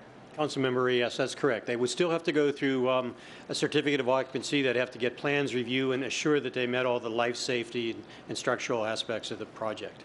And if those are not met, even though if they were to be approved tonight, they still wouldn't get the certificate of occupancy. There's still additional steps that would have to be taken and approved by town staff in order for them to actually begin events. Is that correct? Yes, it is. I wonder, bathrooms came up too, and are there bathrooms planned in the barn, or is town code such that they can go into the house? Well, I think it's a little bit different than the bathrooms. You have to go into the house to use the restrooms. There are restrooms which are going to be established immediately adjacent to the barn, which is part of the house structure, but they are pretty much designated for the banquet facility use. Okay. So that does meet the town code? Yes, it will, once it's established. Councilmember Cook? Al, quick question as a follow-on with Councilmember Ray. Is the venue not operating any business now until they get the certificate of occupancy? The venue has operated. What they're indicating are family and friends events, which is something that you know, that they can do. However, the building itself has not received certificate of occupancy, nor has it received a use permit. So until that is certified as a safe building, the town feels that those plans, reviews, and have to be met according to the building code. And that has not been done yet until the use permit has been cleared and authorized. So the expectation is they won't be running any events in that property as of today? Well, the expectations are provided by code compliance people. I know there's been dealings directly with code compliance and the applicant as to what type of events or what can happen or what can't happen. From the planning end of it, we're just dealing with the use permit and the appeal at this point. That's all I can say. If, Al, there are, and I believe there are 2 events planned that are scheduled that are under that category, the family and friends, which I interpret as there's not a charge, and whether they're direct family members or friends, that could be open for interpretation. But under the guidelines you just gave, they're able to have those 2 events and move forward based on how they've had the last few events. So if there are 2 events planned, is there any reason, if they're not for profit, if they're not charging, and it is in that classification of friends, is there any problems that you see right now?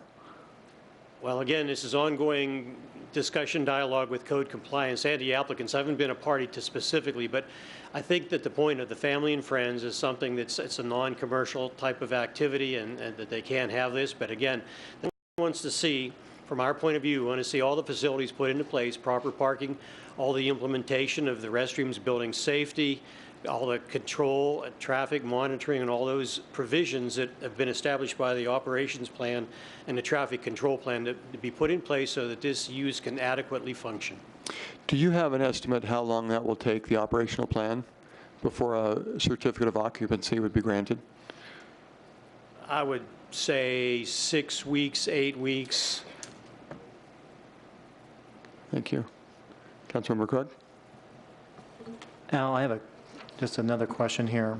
The property owner to the north, which is the Kelly family, it looks like, and maybe you can clarify, do they have a conditional use permit? Because it looks like they might have a business there called the Plasters of Arizona.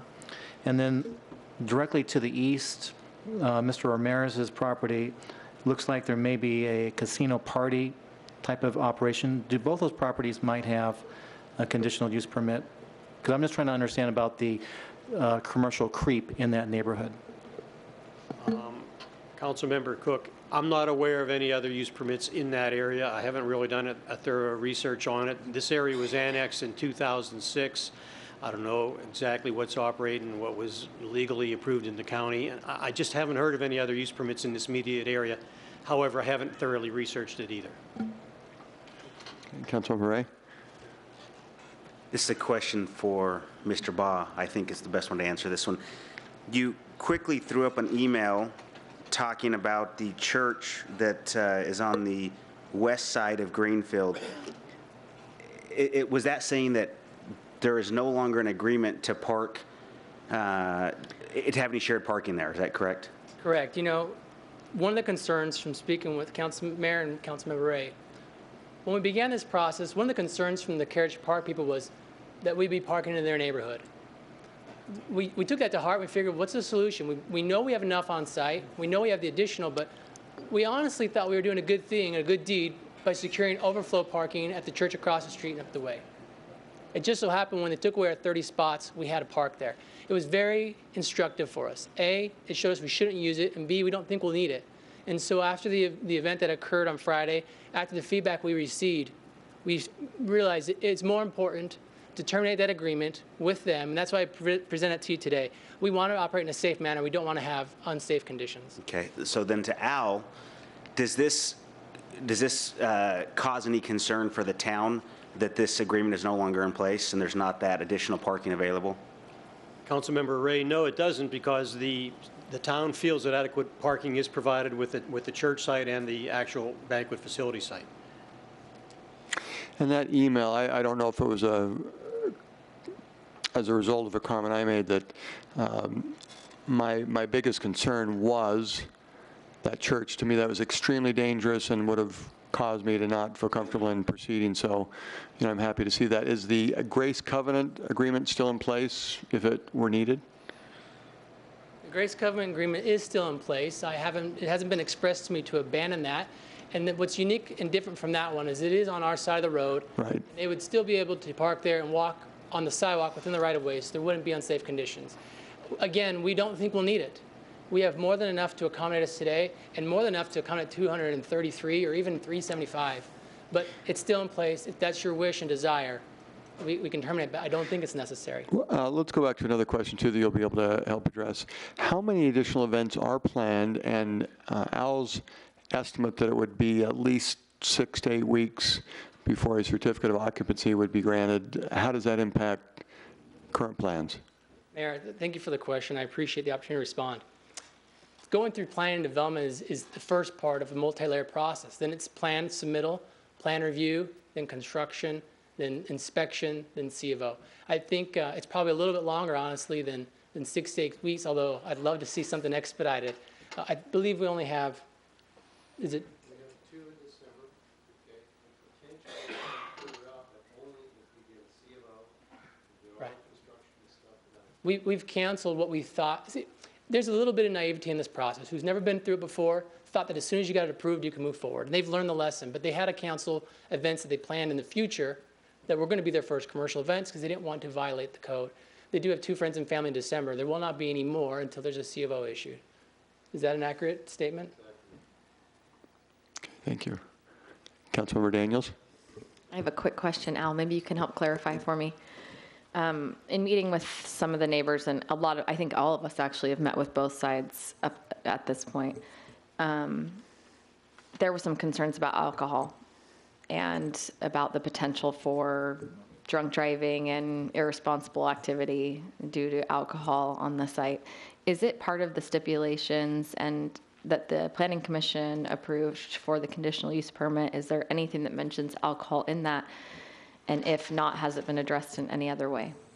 Councilmember Daniels, the Planning Commission did not weigh in on alcohol. The applicant in its operational plan, which was something that was approved with the use permit, did say that there would be no open bars.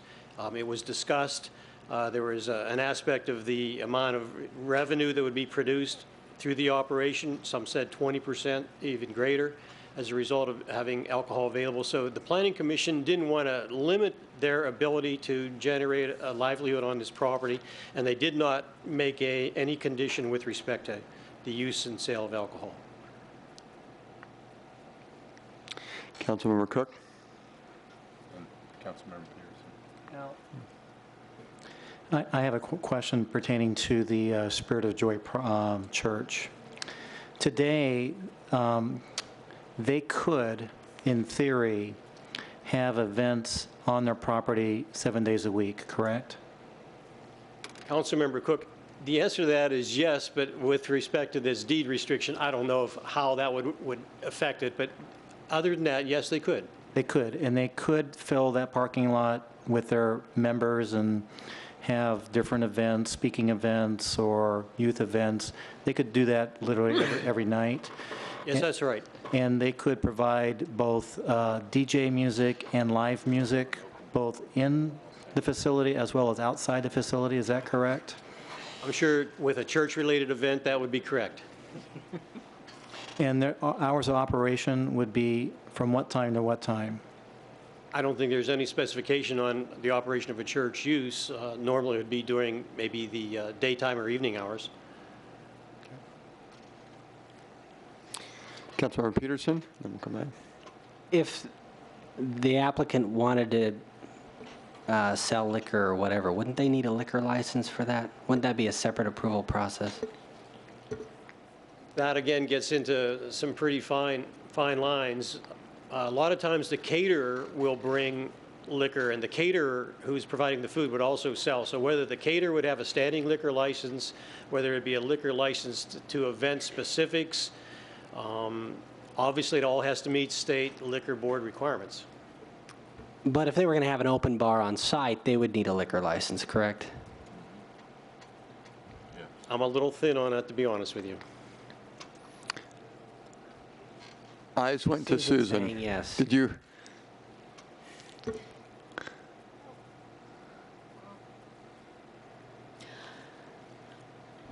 If they're not selling liquor, I don't think they need a liquor license.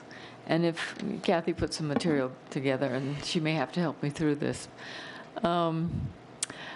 if the banquet facility is rented to an individual, then the facility doesn't need a liquor license. The individual can bring in and serve alcohol, but cannot sell alcohol. So I think it's the issue of if they're selling, then they would need a liquor license. Okay.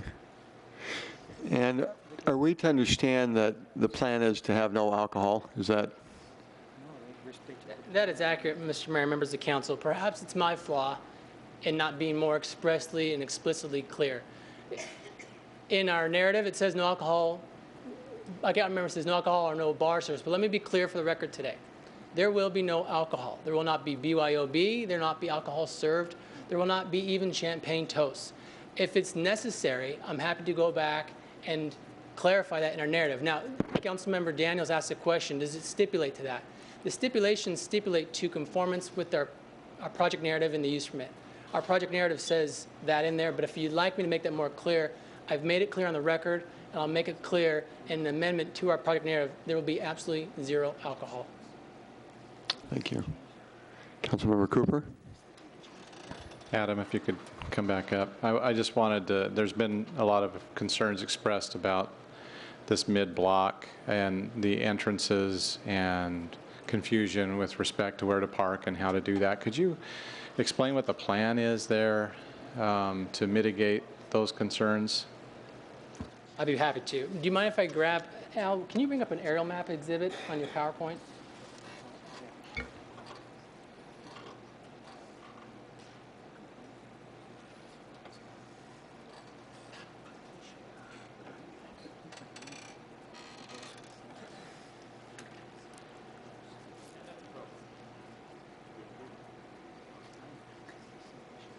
I'm really excited to use this brand new laser pen today, so I'm going to work it in the presentation somehow. I'm pretty sure it works. There we go. Here's the property. Here's the Spirit of Joy Church. Your question is a very good question. I appreciate it. First of all, here's one entry, here's Houston, and here's the church. Now, there's already been a determination made by your engineering staff that that is an appropriate existing condition. But how can we accommodate when you have events? We've spent a lot of time thinking about this.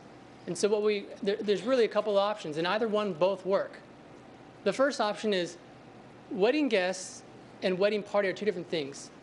Generally, the wedding party arrives early. The bride and groom for the photography, for maybe a special dinner before the event begins. And we can have them park in the front yard of the barn and then barricade that off, and only guests will park in the Spirit of Joy Church. All our invitations have an address for the Spirit of Joy Church. All the invitations will have directions to park there. One thing that hasn't been available to us in this process is adequate signage. But upon approval of this request, we'll have appropriate signage that not only will give people notice during the week, I guess, but also when events are coming. The other point is we have private traffic coordination. We realize if this is a new venue, there's going to be some questions about where to pull into in the beginning. But the private traffic controller can orient people where to pull into, both in what facility. Now, as we mentioned, wedding party arrives early, and then we barricade the front of the barn, so the only access will be to the parking lot on Spirit of Joy. Now, I mentioned there's a couple options. The second option is, quite frankly, we barricade the barn property altogether, and all vehicles can enter into the barn. Excuse me, all vehicles will enter in the Spirit of Joy Church. And then there's a secondary access point that we've shown on our site plan.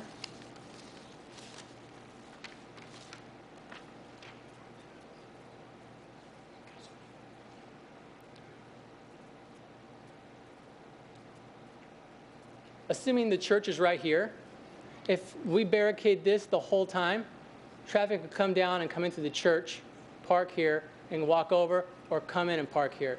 Both solutions work. Both work. And this isn't us coming up with a plan. This is something that we've discussed with the engineering department. Okay. Councilmember Ray. Mine is a noise comment, so if there's still traffic ones, those would be appropriate first. Do you have another one on traffic, Councilmember? Could you put that, that drawing up there, Adam? I think the question I have is, if the parking, which is your primary parking, is going to be the Spirit of Joy Church, what is the, and you're now going to have that emergency vehicle access to the property. Are you going to, is the traffic flow of individuals coming from the parking lot, are they going to go through that, like cross over Houston and go through that emergency vehicle access, or are they going to go back out to the sidewalk and get into the property?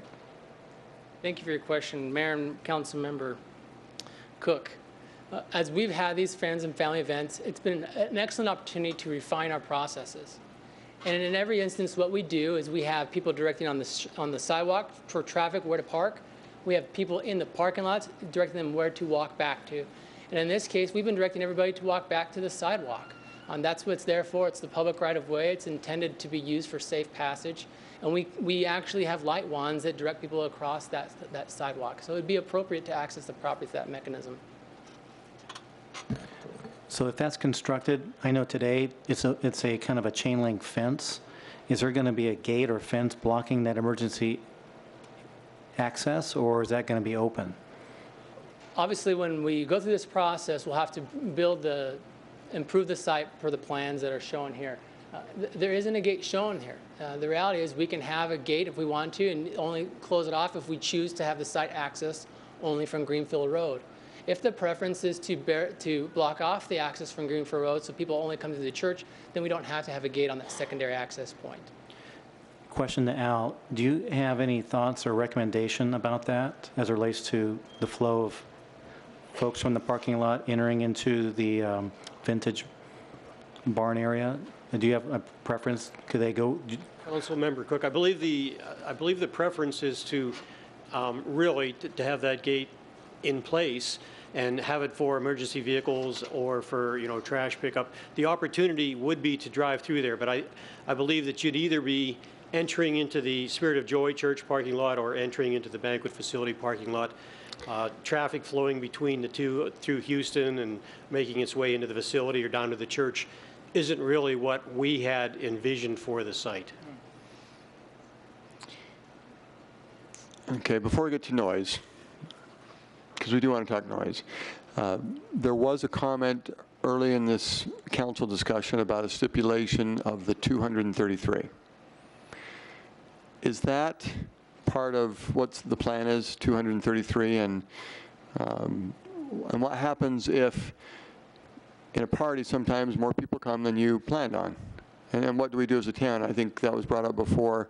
It's hard for the town to respond to something that's out of compliance during an event, and so there's a safety issue there. But in the planning right now, is 233 the number that's used as the occupancy that's expected? So if we had our fire chief or our fire marshal come, would they be planning on 233 as a maximum number?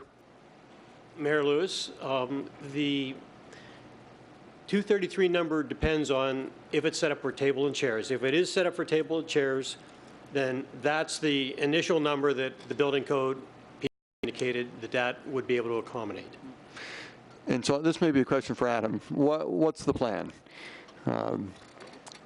Yes, tables and chairs. Mayor, an occupancy code is for the barn itself. So yes, if there was tables and chairs, 233 occupancy is appropriate. Now you got to keep in mind, not everybody's there at the exact same time. I mean, you might have 233 people over a 4-hour period, but as you know, these events are come and go. At any point, we anticipate having more reasonably probably 80 people to 90 people at a time.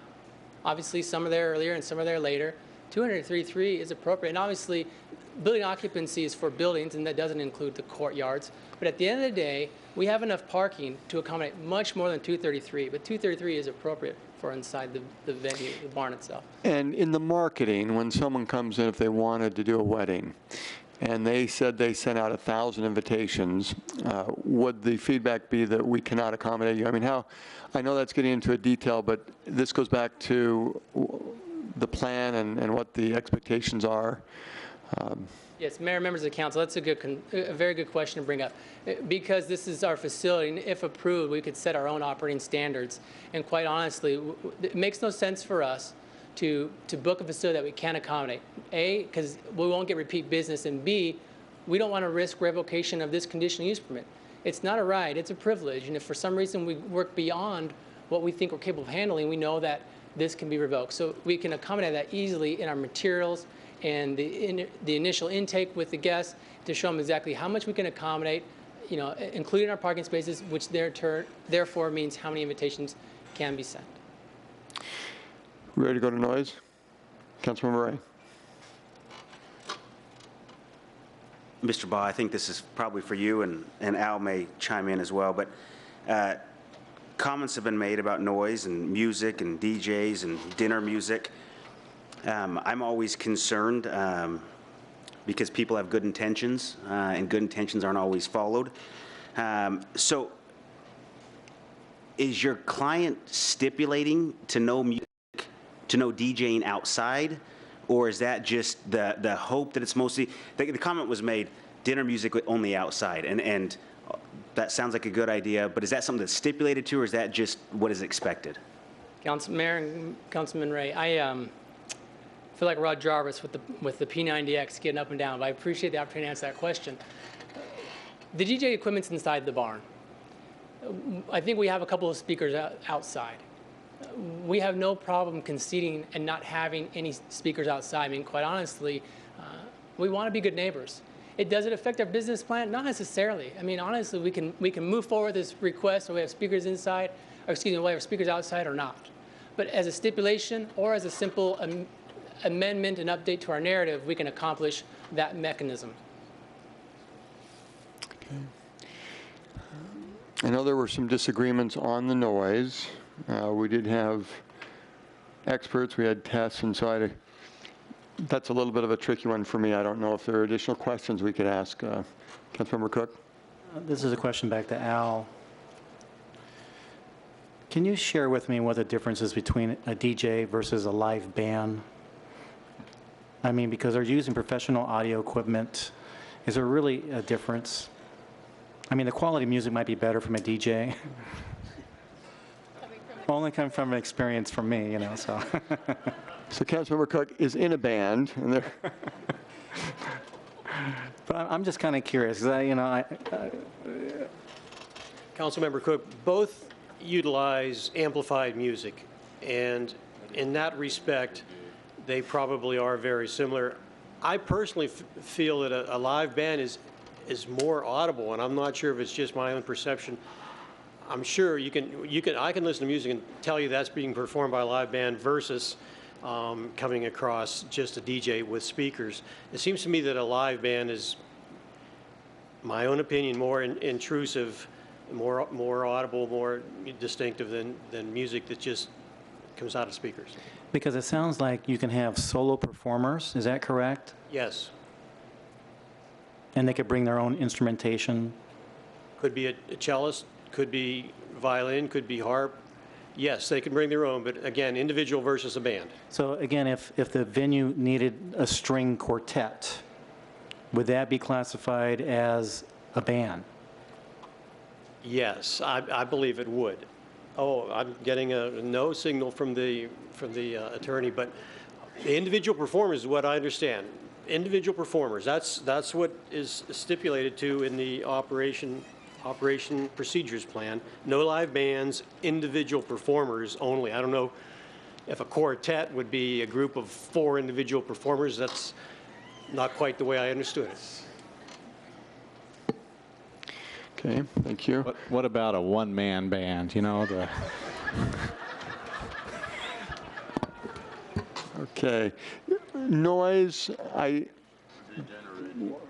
we're not the experts, and maybe we just have to, well, we do take the input best we can. There were some tests from those opposed that I think was helpful in the example. We did have an expert, so is there anything else on noise? Okay. Is there anything else? Councilmember Cook? Back to Al again. There was a comment about in the evening, if the noise level is high, you know, obviously the neighbors could call Gilbert Police. They may not have adequate equipment to gauge how loud the sound is. I know we have our own code enforcement folks that do have the equipment. Do you have any thoughts about how that might work after hours in helping, you know, actually identify factually if that noise is above a certain decibel rating? Councilmember Cook, I believe what we'd be talking about here, I know you're mentioning a single event that could be an issue with the neighbors, but I think if we've got a problem with noise, it's probably going to be more than, well, it happened one night last July. It's going to be, it could be potentially a regular event. If it's a regular event and code compliance becomes aware of it, I believe that they'll be prepared to have people out there to monitor that any given night, you know, at any given hour that the event's going on. And they would make a determination that it's in violation or it is an issue. And at that point in time, it would become an issue for the applicant as well. I do want to mention again that they are to have the coordinator, the events coordinator on the grounds at all times during events. And that coordinator has a level of responsibility to determine that the music would be too loud and would ask them to turn it down. That's my understanding. Thank you. Councilmember Daniels. Thank you, Mayor. One more question. This is probably for Mr. Baugh. Adam, help me to understand. I think traffic definitely is a concern. Turning into the property, you've mentioned parking attendants. Now, I'm not a qualified parking attendant. I think there are specific rules, and the reason that we've talked about this is because of Gilbert Days, which of course we'd invite you all to this weekend, but we've talked about how it requires a professional to set up the barricades and do things like that. I would imagine there does need to be some sort of training involved with a parking attendant. I wouldn't necessarily want my 17-year-old out, you know, standing on the corner and directing traffic, regardless of if they're vested or not. I have concerns about the ability for us to guide traffic. Are there professional individuals being hired, if you will, to do this, or volunteering their time, or as part of the business? Or are these, you know, teenagers or, you know, young adults who are assisting with traffic? Perhaps it would be appropriate for the operator to answer that question. My name is Dennis Elliott. I'm a part owner of the Vintage Barn, and I am responsible for and have executed all the traffic criteria and the operation of traffic. Yes, we have hired teenage children, in this case young adults, okay, responsible young adults. I have trained each of them. My background includes being in the military police and the Army, where I did traffic control in a foreign country. So I do have some knowledge about how to direct traffic and how to get people to move and what is a dangerous situation and so forth. I have trained these folks that work for us, and there's about 6 that we kind of rotate through depending on what event size is. Excuse me. And I have told them that the most important thing they can do is make sure that traffic does not stop on Greenfield Road.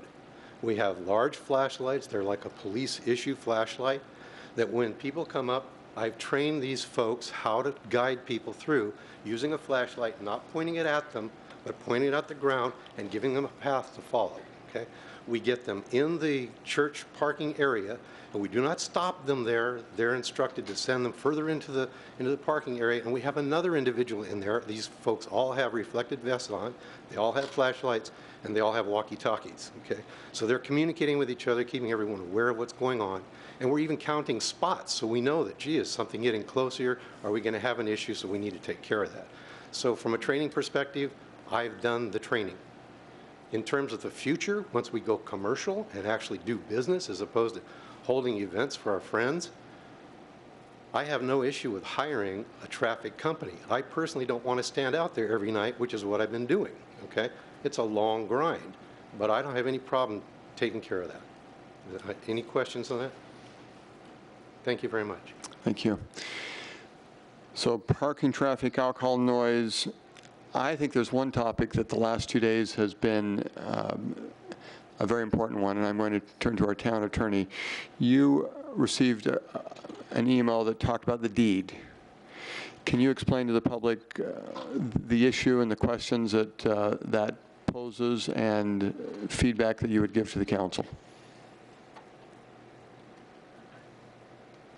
Yes, we were provided with a deed that contained deed restrictions against holding wedding receptions at the church, and the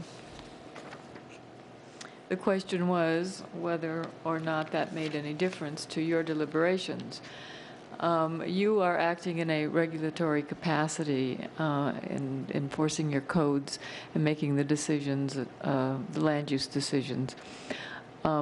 It's my opinion that you do not have the legal authority to enforce this deed restriction that's on the church property, including the church parking lot, and that's a private contractual relationship that would be enforced by the private parties. Okay, do we have any questions about the deed? Councilmember Cook. Susan, if we had something from a conditional side here tonight where if for some reason the prior owners were to somehow successfully have the deed enforced, which removed all of the parking in the for the vintage barn, could we say something as a conditional saying if that were to happen, the occupancy numbers goes from 233 to, let's say, 80? Is that something that we could do, as put a condition on that? Even though we're not enforcing that deed, but based upon something of the future that might happen. What you can do is impose a condition related to adequate parking. And it's not just there's an AUP that provides for parking. There has to be an agreement between the private parties that provide for the parking. And if part of the parking spaces that's relied on is parking spaces at the church, then there has to be a written agreement between the church and the user, and if that agreement goes away, then they don't have adequate parking. So that's how it would get tied together. But it's not the deed. It's the provision of adequate parking, and if the adequate parking goes away, then the use permit, I had envisioned there would be a hearing and it would be revoked. I don't think there would be an automatic termination. I think you have to have a hearing to have it revoked, because there will be questions of fact that you'll want to get on the record to uphold the revocation. But you could do that, yes. We could do that. Yes. Mayor, may I provide a point of clarification, if it be your pleasure? Please. The one thing you have to keep in mind, what this use permit allows is more than just wedding receptions. It allows anniversaries, parties, birthdays, sports team banquets. All those things can still occur on the parking lot. First of all, I don't want to get into the merits of the deed restriction. I don't think that's within the purview of this body, but even if it were valid, it doesn't remove the fact that you could still use this parking area for other things. So if there was a condition added to this case, I think it'd be dangerous, because you can still use that parking lot for a whole host of other activities that are still permitted under this use permit today. Thank you. Okay. So for the council to move on, I'm about to close the public hearing. And that doesn't mean that we still couldn't, if we had a question, call someone up, but that's not our plan. So I close the public hearing on agenda item 44. And I don't know if I want to start to the right or left. Ben or Jen, do you have preference? Oh, usually we like to go ladies first, but Ben, help guide us. Thank you, Mayor. Yeah, this is, some of my colleagues think I'm strange, but I actually love these kind of meetings. It's a lot, it's really cool to have so many people here and to have so many people that are interested in their community. And I get a thrill out of it. So thank you for being here, and thank you for being interested and involved, regardless of the side that you're on. Definitely is a challenging one, and I personally have acquaintances that I respect and admire on both sides of this that I've known for many years, and I appreciate their perspectives and appreciate what they do for our community. There's been extensive input into this process. I don't think that we can say that any stones have been left unturned. And again, that's a testament to the process as well. I'm going to have to be leaning on the staff expertise and the consultant and technical expertise that we've been given. And really, as I look at it, I don't think that, while admirable, I don't think that the attempts of those that are against the project to provide information that would be enough for me to overturn, if you will,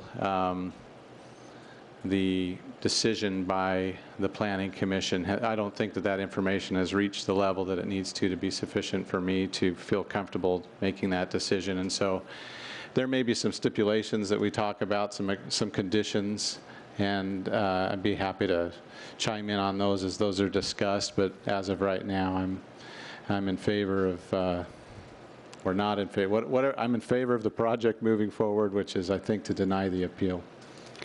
Councilmember Peterson. Mayor, I agree with my esteemed colleague here. We don't think you're weird.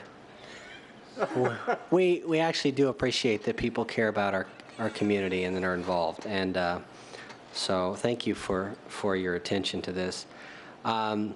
This is a very complicated case. There's lots of angles. There's lots of information. I don't think I've ever seen so many emails coming into us. And so, but I think the process has been thorough, and that's great. That's what this is about, is making sure that we look at everything. My thoughts, I'll just sum them up as quickly as I can, and I don't want to take too much time. The safety issue, of course, is important, absolutely important. We have the experts telling us that we have proper measures in place for controlling that. We've got an additional, I think, I'll just say that I'm going to recommend that we do put a limit on the maximum occupancy, and therefore we make sure we don't have more people trying to go there than we have parking for. I don't think any of us want to see that mid-block crossing. That's not a good situation. As far as the noise goes, what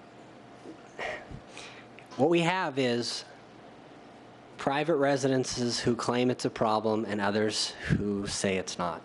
So we've got one person against another. All I know to do is go to the experts. We have an expert, Tony Sola. Actually, interestingly enough, was Rod Jarvis's expert on another case for sound. So he's well known. He's been used by everybody. So he, I asked him a lot of questions about his study. We had the question about why is he between the walls? Well, he wasn't. He was still within line of sight when he was doing that study at South. So I've checked all that. And when you look at the study, the ambient noise is louder in most cases, most of the time, than the music will be, even with the doors open. That doesn't mean you can't hear the music. You can distinguish one sound from another, even though you're hearing more sounds at a time than one. It just means you're going to have other sounds that are louder than the music that you're hearing as well.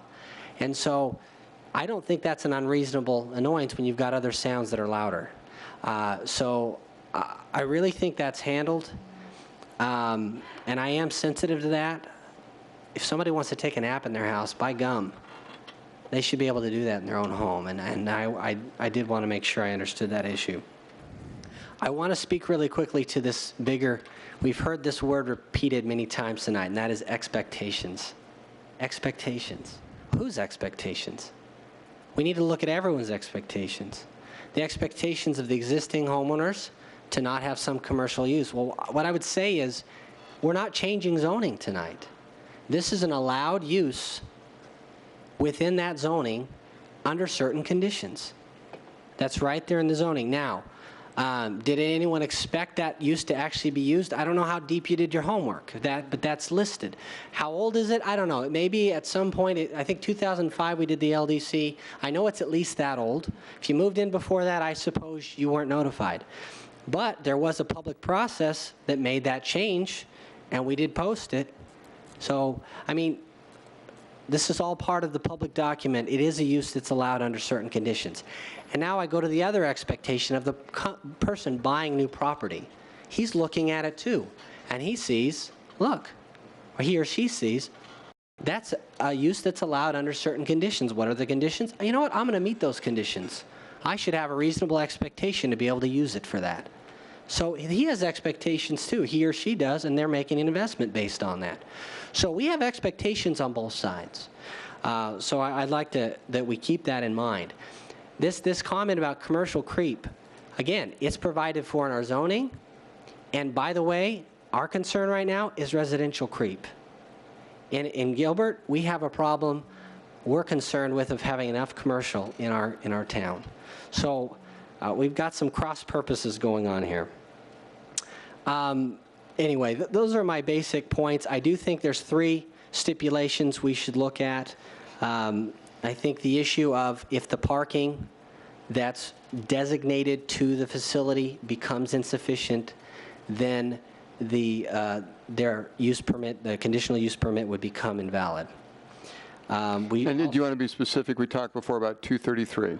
Oh, and that's a separate issue. But if we should limit them, if they're okay with the 233, I was okay with 375 because there's enough parking for that. But if they're okay with 233 and everyone else is more comfortable with that, we could also, as a secondary stipulation, limit the maximum occupancy to 233 people. I think the final one that was mentioned and they had no problem with, and I think it would put some of the neighbors at ease, is no speakers outside. If they have no problem with that, we could stipulate that as well. But those are my thoughts, Mayor. Okay, thank you. Vice Mayor Sens? I just thought of another stipulation. I want to echo what my couple fellow council members have already stated. After 4 years on Planning Commission and 3 years on council, when you see an audience like this, you know something's going on in the community. And to see people turn out with a passion for where you live is great. So what I like to tell people, or have told people in the past, anytime we get to issue like this and people get involved, the end product is always better than the one that was started.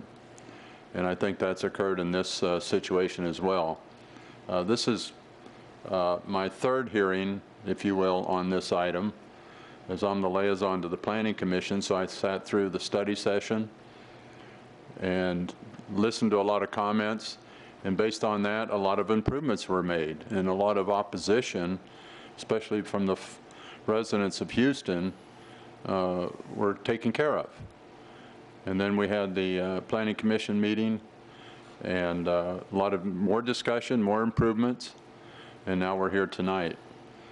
Some of the things that have already been stated, I think, are important. This is a permitted use per the Land Development Code, and as Councilmember Peterson said, under certain conditions. One of the conditions is a conditional use permit. Some of the questions we asked as we went through this, what do we base our decision on? And I was told on facts. And so for a conditional use permit, there must be 4 findings. And as somebody else stated, and I've been through hearings before where people are emotional. Your property is your largest single investment for most of us. And so it's something that you don't take lightly. And I appreciate that. Sometimes we get overcome by fear of the unknown. But the only constant in this world is change. So we've got to just live with it and try to make the best of it. And I have not heard anything tonight factually that would cause me to say the 4 findings were not met. So I will be supporting the decision of the Planning Commission. The one stipulation that I may want to add, and I know the Baptist Church withdrew their parking permit, if you will, or the use of their parking lot. But I think we ought to stipulate that there are no parking is allowed for this facility that's on the west side of Greenfield. So we don't have people crossing Greenfield inappropriately. Thank you. Councilmember Cook.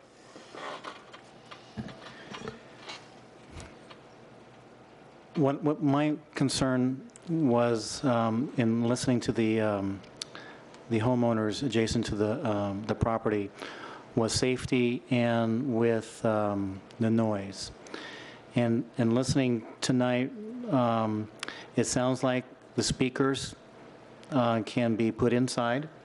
So that'll be a condition that I will want to move forward with, because that'll eliminate the noise outside of the building, and the music or the sound will be inside the building. Because I know that the study that Jeff showed was, I think, a reflection of what could be music, of dinner music outside the building.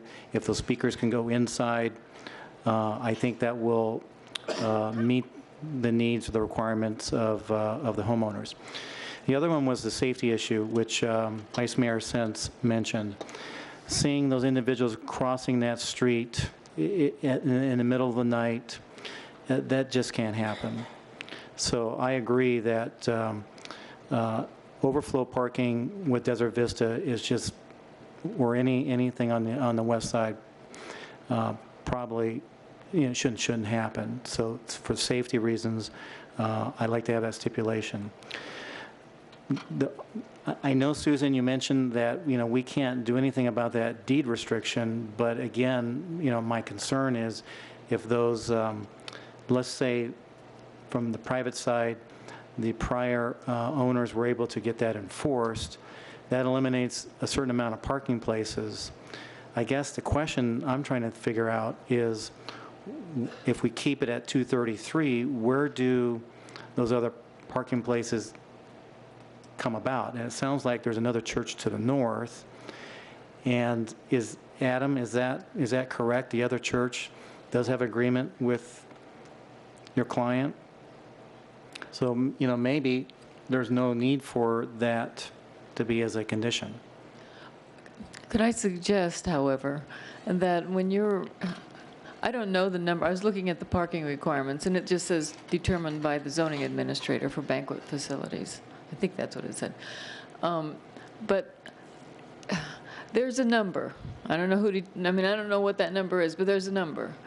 And my concern is that I don't think you need to be worried so much about where the parking is, although if you don't want it on the west side, then that would be stipulated. But there's a number of parking spaces that are needed. And what you can be saying is that number can be provided through a shared parking agreement, but it has to be an agreement. And if that agreement goes away, then the CUP can be revoked.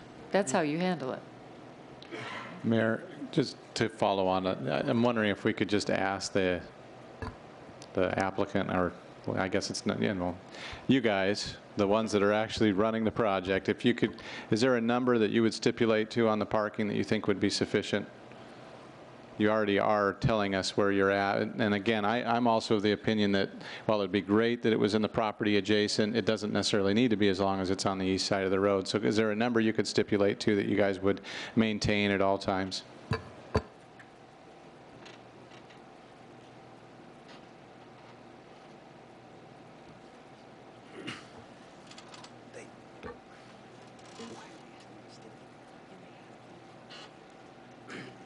Councilman Cooper, Mayor and Councilman Cooper,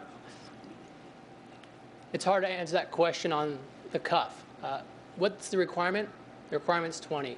What do we have on site? 21. What could we have on site? 36. If we had to use the Grace Covenant up the street, it's another 22 during school times and extra 40 to 50 off times. I wouldn't feel comfortable though, necessarily saying a specific number until I had the time to actually work that out. But I can tell you that we got 73 next door. Whether or not I even have weddings, and if there really is a concern about this deed restriction, I can still have those events there. The other way I might come at it is a number of guests per parking space that you actually do have.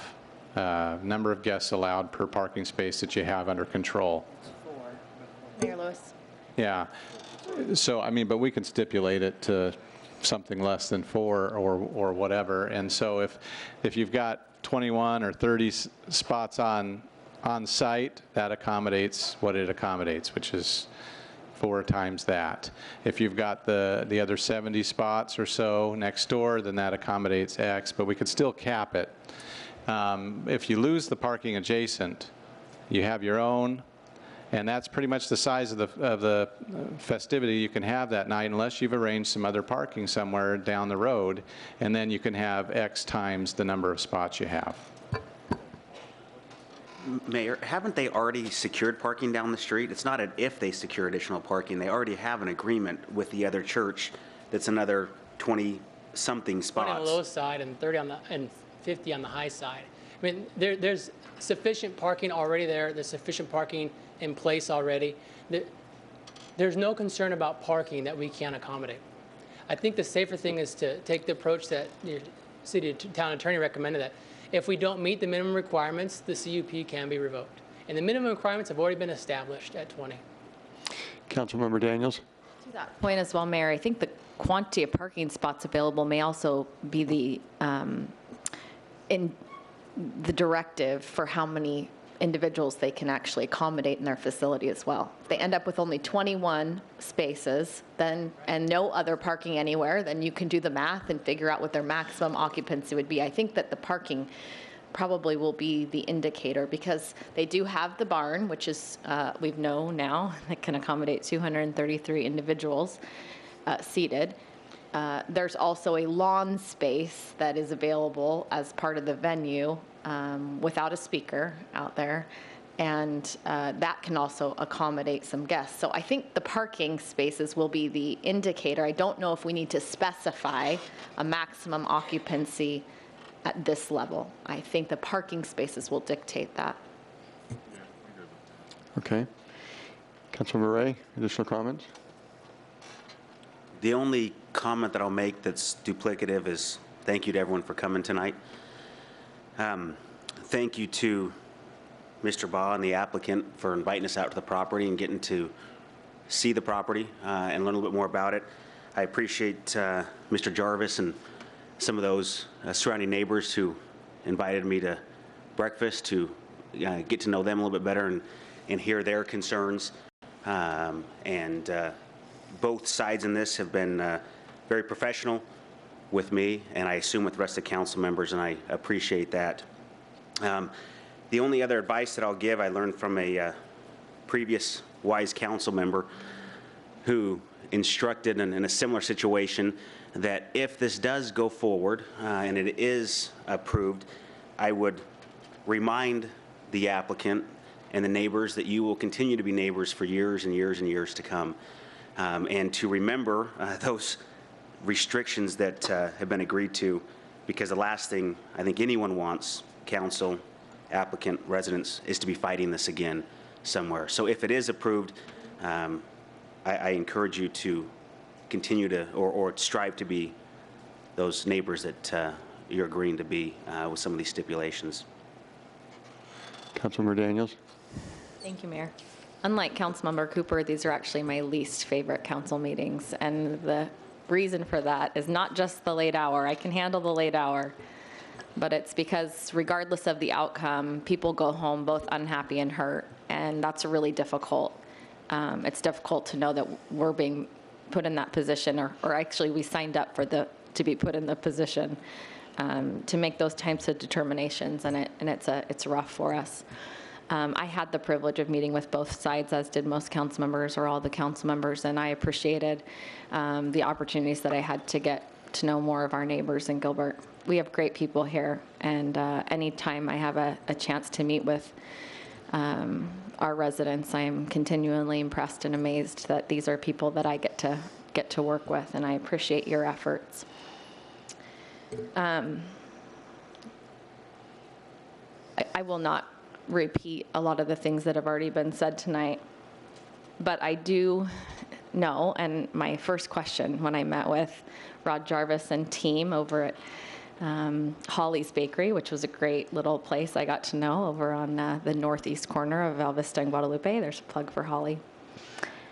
I appreciated that opportunity, and my first question for them was, is there any stipulation that can be added in order to make this amenable and to accommodate the neighbors? And the answer was no. It was a pretty quick and immediate no. Throughout the conversation, we talked about facts, and I explained to both sides that I need facts to make a decision, that these can't be emotional decisions for us as a council. We have to detach ourselves from the excitement and from the energy that comes in the room when you guys are here, and we have to make decisions based completely on fact. And throughout that conversation, we addressed some of these different issues tonight: the sound and the noise, the traffic, the safety, the commercial creep, and also one that has not yet been touched on that I would like to address, and that is trust. Forgive me for being a bit anecdotal for a couple of minutes, but there is definitely a trust issue between neighbors and the business owners. That can be remedied, and I would hope that all parties would work to fix that. We have to trust each other as neighbors, that we're all looking out for our best interests. And I definitely know that that hasn't been the sentiment on really either side up until this point. And so I would encourage you all, as Councilmember Ray just added, please do whatever you can to build trust amongst your neighbors. It makes us this great town an even better place to live. So again, I appreciate all of your efforts. And Mayor. Thank you. In the 27 years that the Lewis family has lived in Gilbert, I did come to the town council like this twice. Late night meetings, and one time left very pleased and the other time left very frustrated. I'm seeing Councilmember Crozier here, and you've had a lot of these late nights too, and good counsel and wisdom that you've given. It is interesting. Yesterday someone said you must be getting a lot of emails, and I don't know why I picked this number because I had not been counting, but I just said it seems like there's 371 in favor and 371 against. And I thought about that today, and I think it ties in nicely with the last two comments. That is 742 and that's not the accurate number. It's still an indication, has been said, a lot of citizen engagement. And I can say this from those that I met, those that I talked to, the emails that came, that's 742 of the finest people that I've met. And many are very close friends. And so we do have the ability, because I know this group, to move forward. I will say this about the applicant. I've been very pleased with your desires, your efforts to accommodate and make changes. And I think the alcohol was a big step. I think my biggest concern in the public safety, I would not have felt comfortable having the Desert View Baptist Church part of this. I just, as the video showed, that is too dangerous, and so I'm glad you made that step. I think I think you said no speakers outside are also desires to accommodate, and these are things that are building that trust and coming together. And so I think that can continue to happen, and we want it to. And it might even be, I don't know if formally in representing the citizens, because this is valid. There are concerns, and they're trying to be addressed, and I think that'll take some time. 27 years ago, as silly as it sounds, I really liked those dairy farms nearby. And we could hear the cows, we could smell and I miss that, and things do change, and yet we're all trying to live together and work together, and in listening to these comments so that we can conclude tonight's meeting, I think I've heard what is being said, and I don't know if it is appropriate to have a review in 6 months or a year because I would be interested in hearing, because I don't know what, if this is the term you use, but the conditional use permit, it's a privilege, or it's something that if it is being met, then all of a sudden it shouldn't be there anymore. And so it would be interesting and important to me in representing the citizens who were not in favor to continue to monitor. And, in a year, if the noise level really was a condition on number 4 that really hurt the enjoyment of living in Gilbert, I'd like to hear that. So I don't know if that can be a stipulation too, but in summarizing, in bringing this to a motion and a vote, we started off with the stipulation of 233, then I think we've come back to parking. And is that where we would? I've got some. Vice Mayor Sens, would you like to be our summary giver of the stipulations? Sure, Vice Mayor, or Mayor, but I almost did what Anthony did to you Tuesday. For those of you that did not attend or did not have the privilege of attending the YMCA prayer breakfast at the Chandler Gilbert Community or YMCA the other day, Mayor Lewis was introduced as Mayor Tip Schraney, and said it was the highest honor he could have received. So anyway, the one thing that a use permit by its very nature is temporary and can be revoked if the conditions aren't met. So I think to stipulate another review is redundant. Okay, so that could happen anytime, and the citizens, if it's just not happening, could let us know. Right. Okay. And that's a staff, that becomes a staff function and not a council function. But I'm ready to make a motion with the following stipulations if you're ready. Please. Okay, I move to uphold the decision of the Gilbert Planning Commission with the following additional stipulations. Parking spots will drive the number of people attending events. Number 2, off-site parking is restricted to east side of Greenfield Road, and no outside speakers are permitted. Okay. Did we miss any? Mayor? Yeah, go ahead. My only comment was about alcohol. I believe Mr. Boss said they'd put it in their statement of fact, but I would prefer that it come as part of the motion as well. Okay, thank you. Mayor Lewis, because sometimes I'm the person they call to ask about what a stipulation means. Before you adopt that stipulation, I kind of need to know what it means. Okay. I don't know parking spots will drive the number of people who attend. How is that establishing a minimum number of parking spaces, or is that, I don't know how to enforce that. Can we say 4 people? Let me also, in representing, Occupancy allowed will be based on the number of parking spots Times 4. designated to the facility times 4. and that could be okay. Back to the applicant, I saw a nodding of heads. If we want to be specific of maximum occupancy of 233, and parking spaces would be what they'd have on site, the Joy Lutheran Church and the Grace Covenant Church. And then I think we have a very specific number, and that's a number that they would use in planning when people are coming saying this is how many people we anticipate. And if it's more than that, they'd have to say we can't accommodate that. I would just say the lesser of 233 or 4 times the number of parking spaces available. I think that's saying the same thing.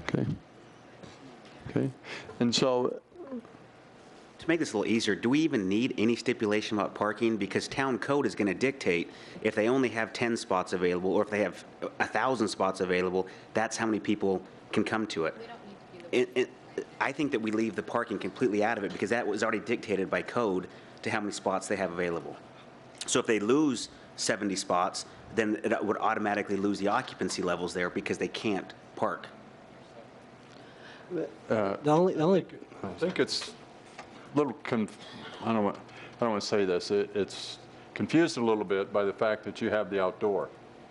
You know, parking spaces are usually based on either the use and the square footage. And now we've got an outside venue. How do you, and maybe we ask that of staff, how do we stipulate that, or when they go through their pre-app and through the process, what's going to be the minimum number of parking spaces that are required? Mayor Lewis and Vice Mayor Sens, the AUP that was approved for this use, our Councilor Goodwin mentioned that the parking is determined by the zoning administrator. The zoning administrator through that AUP determined 4 persons per vehicle. So it kind of goes back to the number of vehicles. I'll just reiterate that again, just so you can absorb it one more time, but I really think it does cover it if we say the lesser of 233 people or 4 times the number of parking spaces available. And that's parking spaces, not street parking spaces. Parking spaces that are through, is there supposed to be a... It's either on-site or off? Parking spaces that are not in the public right-of-way, or, that kind of thing, the whole, but yeah. So how do you know when the parking spaces aren't available? Does the same way now, right? By contract, either it's on their site or it's by contract. So it has to be by And it has to be contract. on the same side of Greenfield Road. thank you for asking that question. So does that, so far, clear? Okay. Vice Mayor Sens, I think I heard 4. Do you need the others repeated? No. No, we've got, no alcohol. Okay. And I'll take Ben's verbiage. So we don't have a second. You said motion, and we've clarified, and so is there a second? Second. Okay, motion and second, please vote. That's approved with a 7-0 vote, thank you. Thank you again for your attendance. We do have 2 or 3 more items. You're welcome to stay, and you're also welcome to depart. The agenda item that we move to is the report from the town manager. Thank you, Mayor. Nothing tonight. Okay. The town council report. Mayor, I was hoping we would get a Sonny and Cher update, but no. Okay, never mind. Mayor. Patrick, for your Thanksgiving outing, will the Sonny and Cher video be played? Okay, never mind. All right. One more quick reminder about our Gilbert Days this weekend. Big event. We did it at the beginning of the meeting, but just thought we'd say it at the end. That was a long time ago. Okay. And for the council, our meeting time is 8:30 at the parking lot. 8:30 and bring candy. To walk. Okay, hand up. My additional report, will be the last item today, was at the Phoenix Mesa Gateway Airport for another major event. At 3:15 p.m., the first flight, so our inaugural flight from Denver, arrived. And so as of today, through our Gateway Airport, we have an international hub that, using that phrase, Gateway, opens up a large gateway of future traffic to the East Valley, specifically to that airport. So on that note, no further items. Meeting adjourned. Good meeting. The plan was very helpful.